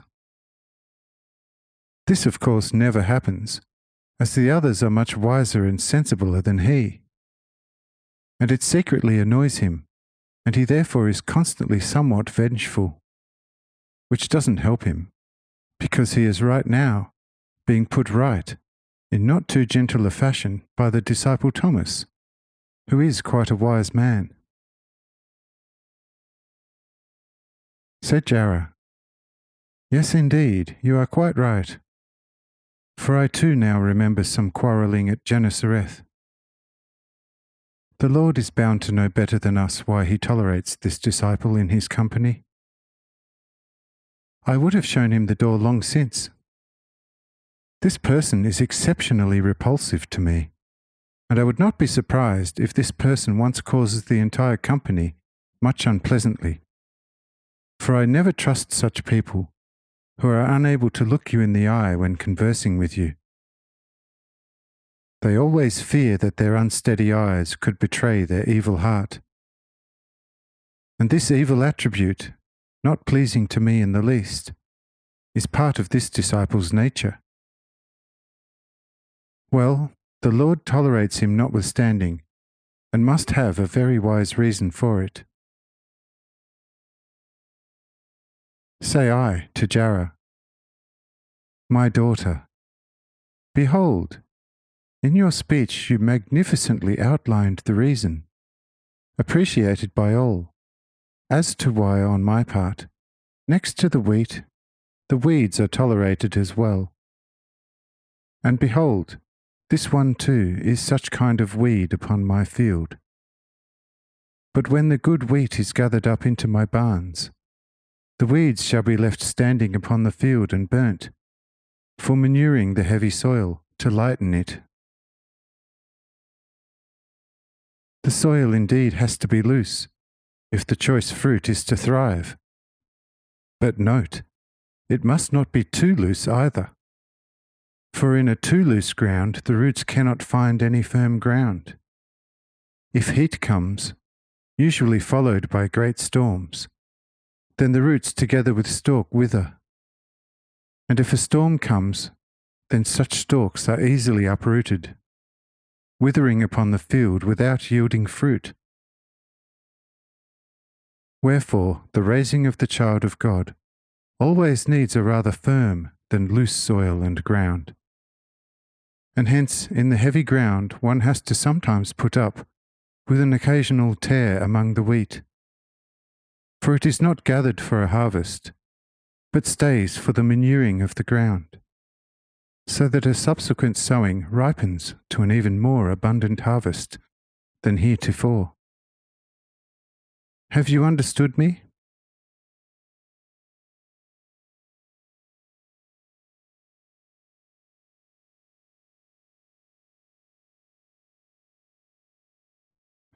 Chapter 47. Diverse nations need different guidance.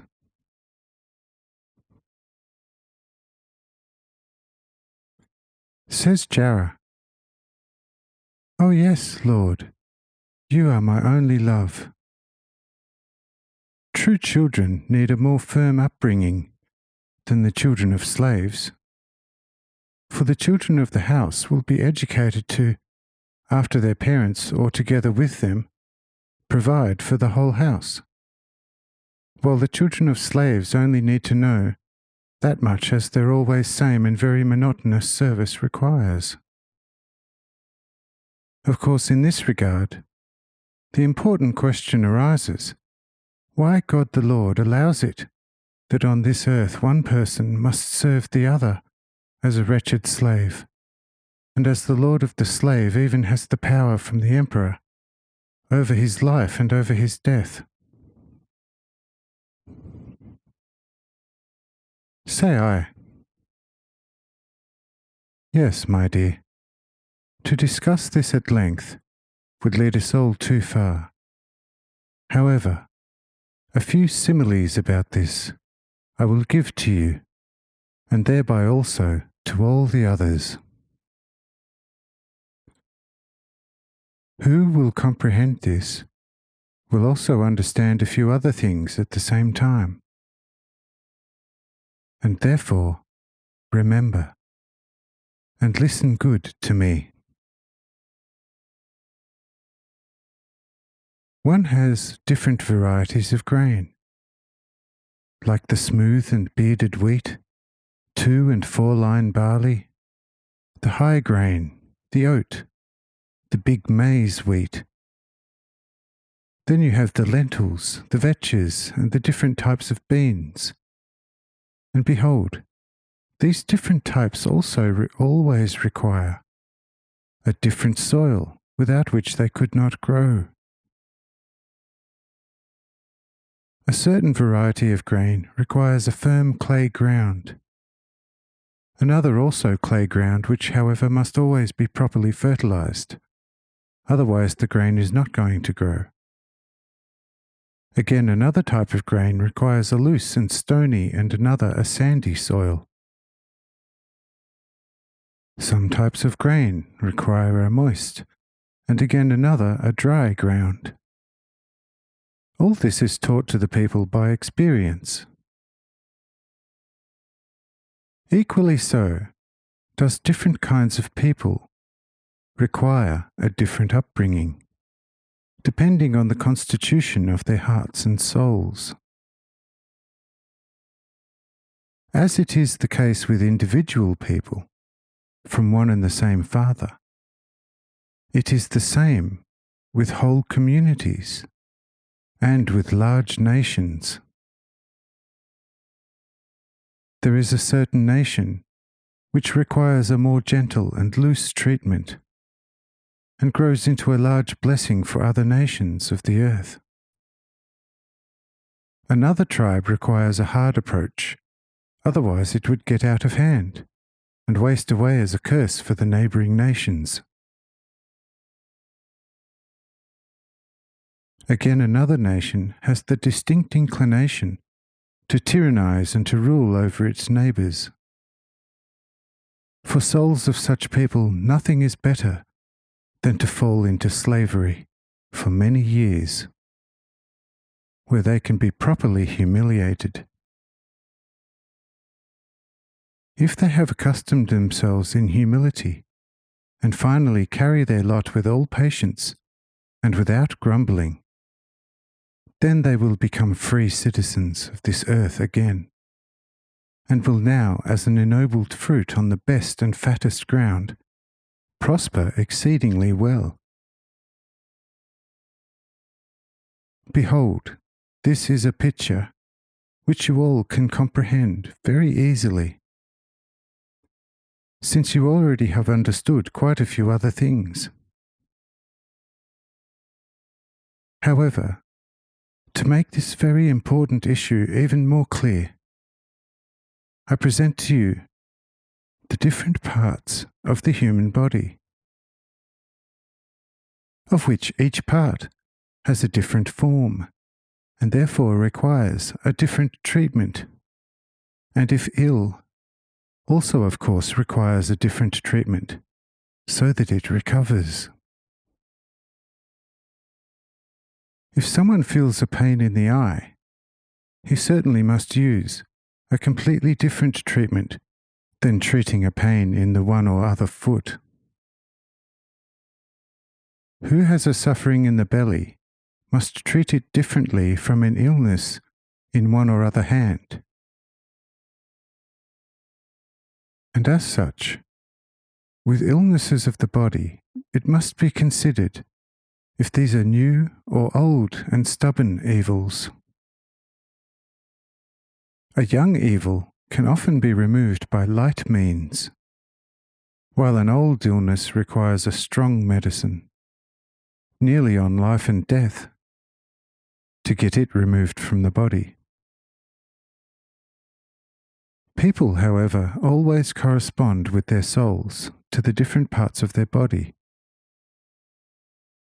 Depending on any soul corresponding to a more noble or less noble part of its body, the more the soul must be treated correspondingly like that individual part with which it corresponds. From this picture again, the different relations of people to their soul moral sphere have also been treated differently, like the individual parts with which they correspond in their soul moral sphere. A bad tooth in the mouth must finally be torn out and be discarded if all other treatments are not helping, so that the healthy teeth are not affected. Equally so must an incorrigible person be removed from a community, so that the whole community is not spoilt. Similar, even a whole nation, although not physical, has to be, however, exterminated morally, so that in the end, not all nations on earth are spoilt by it. Look it up in the Chronicles, and you will find how big a nation the Babylonians, the Ninevians, the Medes, the Persians, the Egyptians, the old Greeks, and before them the Phoenicians and the Trojans were. Where are all these nations now? Where are the Gomorrites and the Sodomites? And where the people of the 10 cities? Yes, physical, they still exist in their neglected descendants, who, however, do not have name and never ever rise under the old name to become any nation on this earth, since there is nothing worse than an old name to which a lot of futile inexpressiveness is stuck.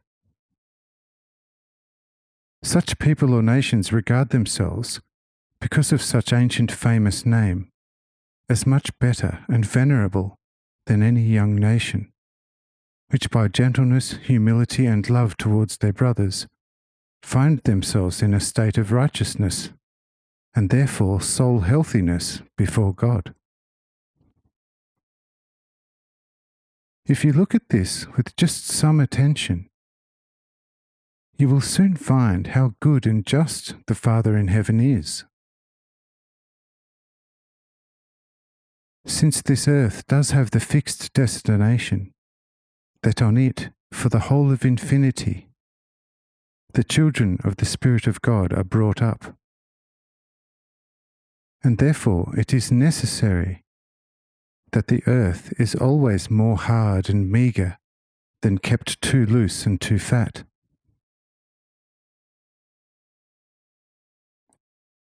The weeds shooting up among the choice grain do not hinder the growing, ripening, and blessed thriving of the choice fruit, even whilst they afterwards serve as manure for the soil that has become hard and meagre. In short, what God allows is good, whilst to the completely pure human, everything that the earth carries in and upon it is pure. Say whether all of you have fully understood what I said unto you.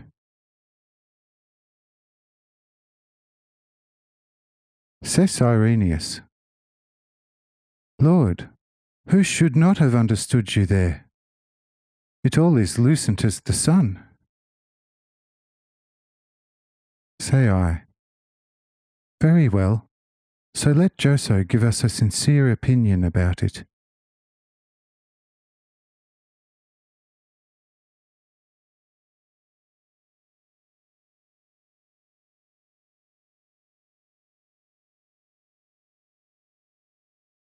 Chapter 48. Joso excuses himself.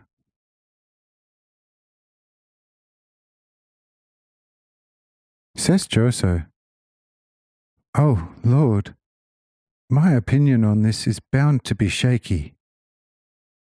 I have indeed, in outline, understood what is to be comprehended therewith, and I cannot say that I understood it deficiently, but I feel far too feeble to make vivid reflections on it.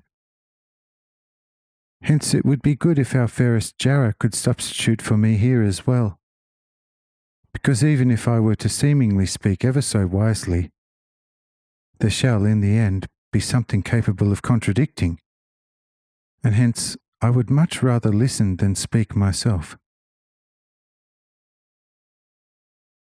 Ah, if someone presented something that were wrong and untrue, I surely would become more assertive, but I feel too feeble to unfold truths above my threshold, and so I rather stay unassumingly quiet, gladly letting the wiser ones speak in my stead, listening as someone quietly marvelling, as exalted words stream from a wiser emotion, lucent as the beams of sunrise.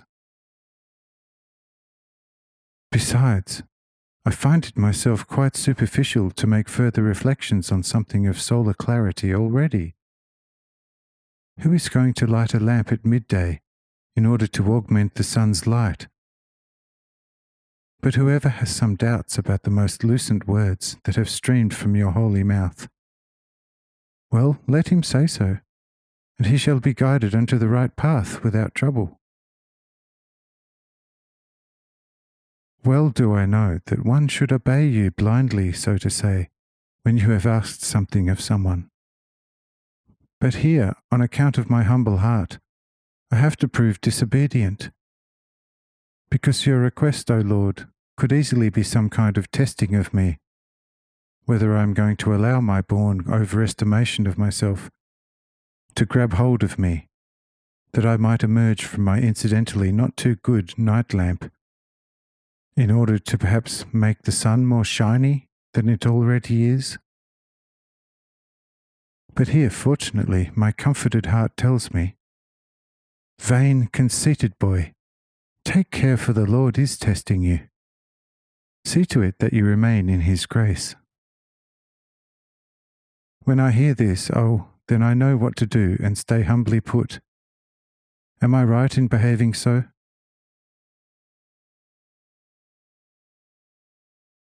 Say I. My dear Joso, right, and yet not right.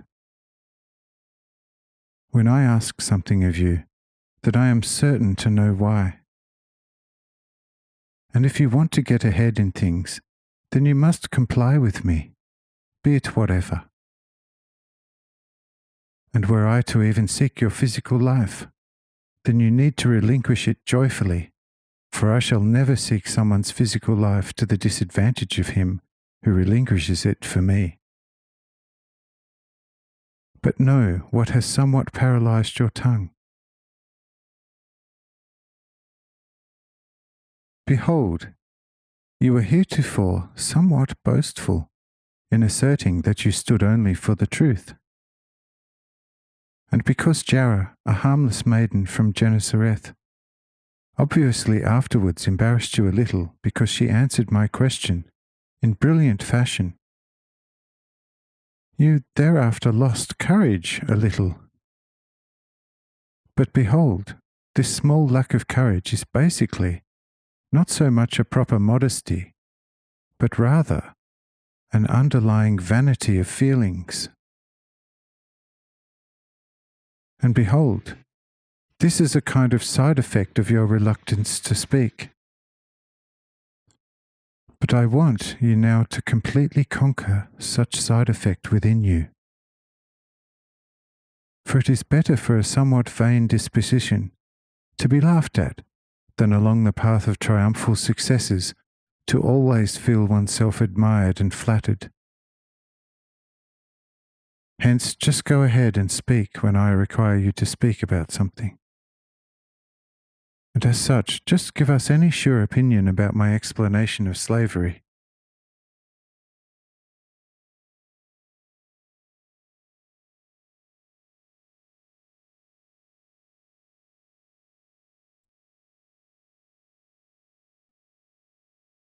Chapter 49.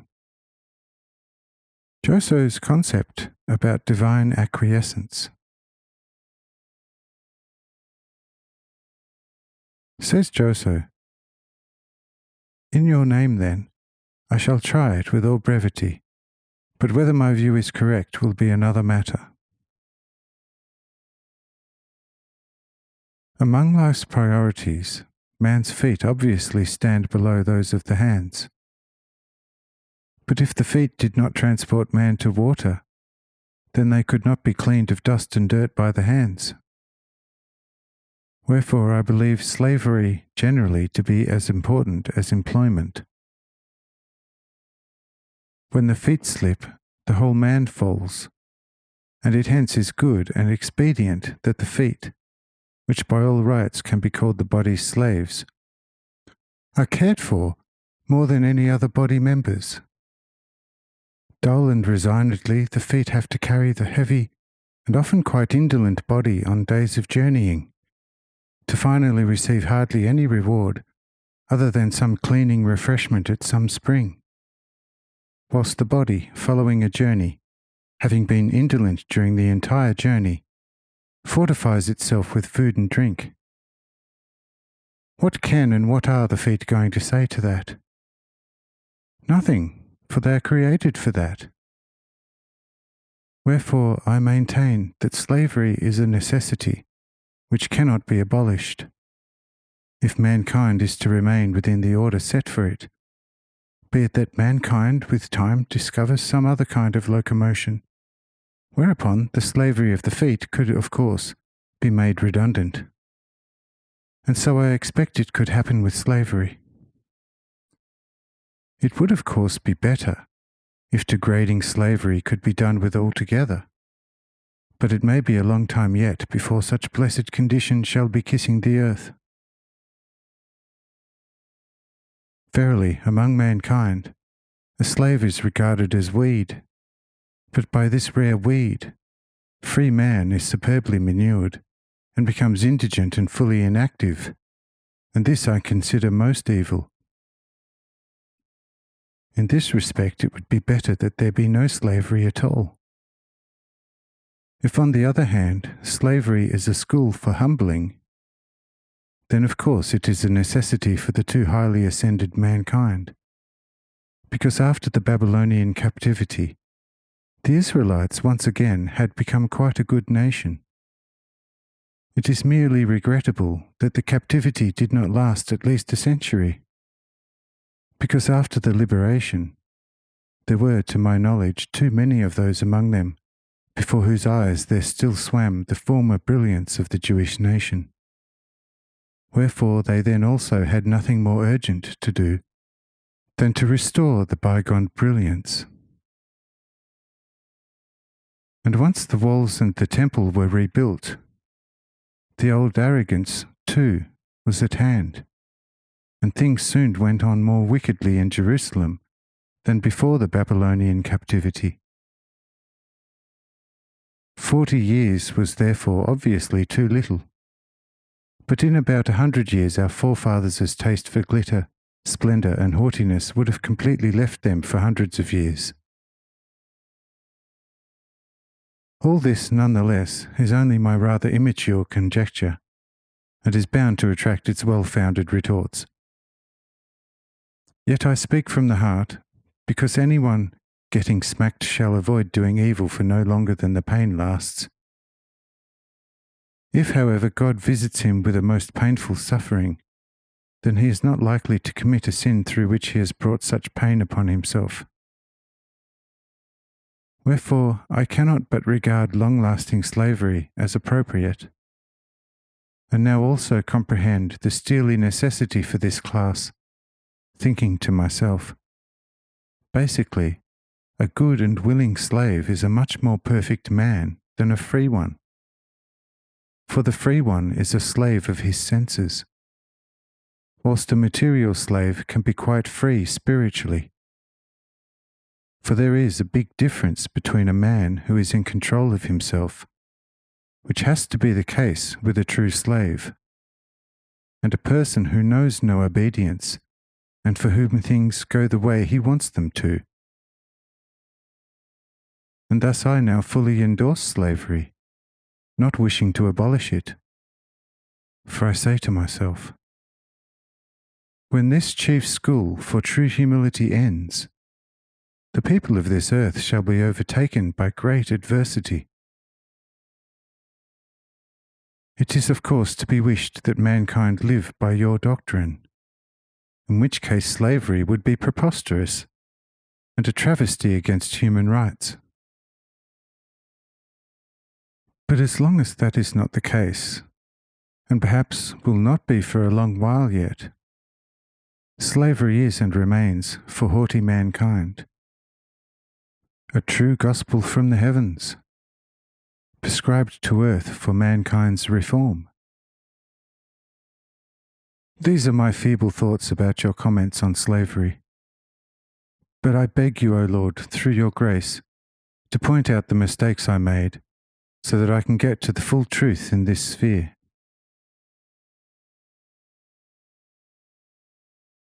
Say I. Dear Joso, here you are right in everything, and there is very little, if anything, to be added. But concerning the duration of the Babylonian captivity, you were somewhat sidetracked by your zeal. Since behold, every captivity and also every slavery is basically nothing else than a punishing judgment allowed by God.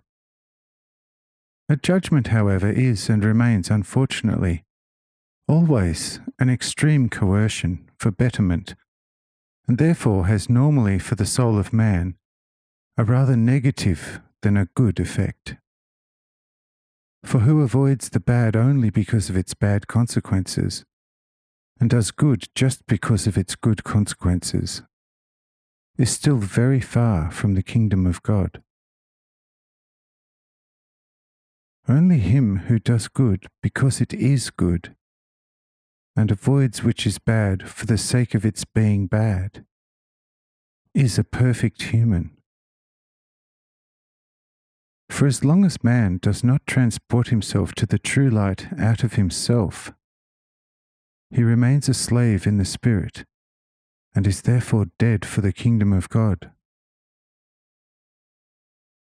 External coercion leads man still onto other stray roads of moral love life, of which we will soon hear more about.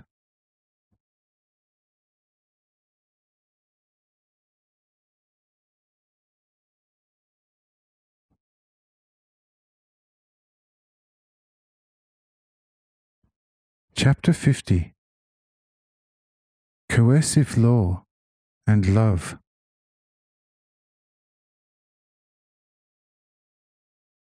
The Lord. Behold, a maiden of low standing went her way by night. She was busy with some business for her lord, but was delayed so that she was overtaken by darkness on her way back. Halfway there, she passes the house of a pious hermit, as there are many in all parts of Judea, living a strict lifestyle on account of the kingdom of God, the way they profess it and also strive for. The long overdue maiden upon a stormy night knocks on hermit's door, asking for admission and accommodation for the night.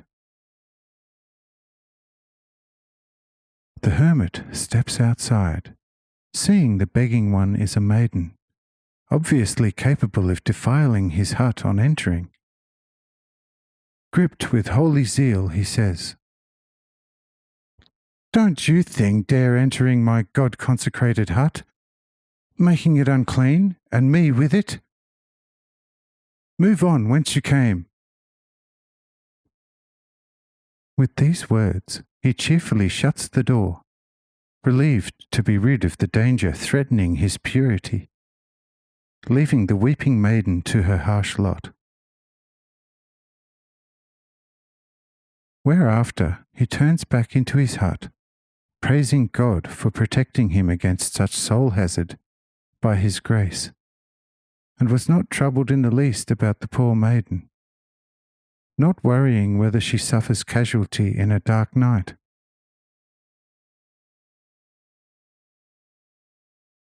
An hour later, the storm-battered maiden comes to the house of a reputable tax collector, whom Orthodox Jews regard as great sinners. This one heard the maiden wailing from afar, whilst standing watch at his barrier, being no friend of early retiring, whence the Orthodox called him a disorderly clot. The sinful clot, however, quickly lights a flare, going after the moating girl, and finding her limping along crying, comforts her and lifts her on his powerful arm, carrying her into his house and handing her food and drink, preparing her soft lodging. In the morning he gives her presents, saddling 2 donkeys for her, accompanying and seeing her safely to her distant home, fortified and of good cheer. Behold, the hermit is a strict penitent, living in self-imposed punishment, meticulously avoiding everything that could in the least muddy his supposedly pure soul, assuming to greatly please God therewith. He is nonetheless much concerned that the world take him for a spotless holy man of God, the more so because his chamber is said to have never yet been entered by a female.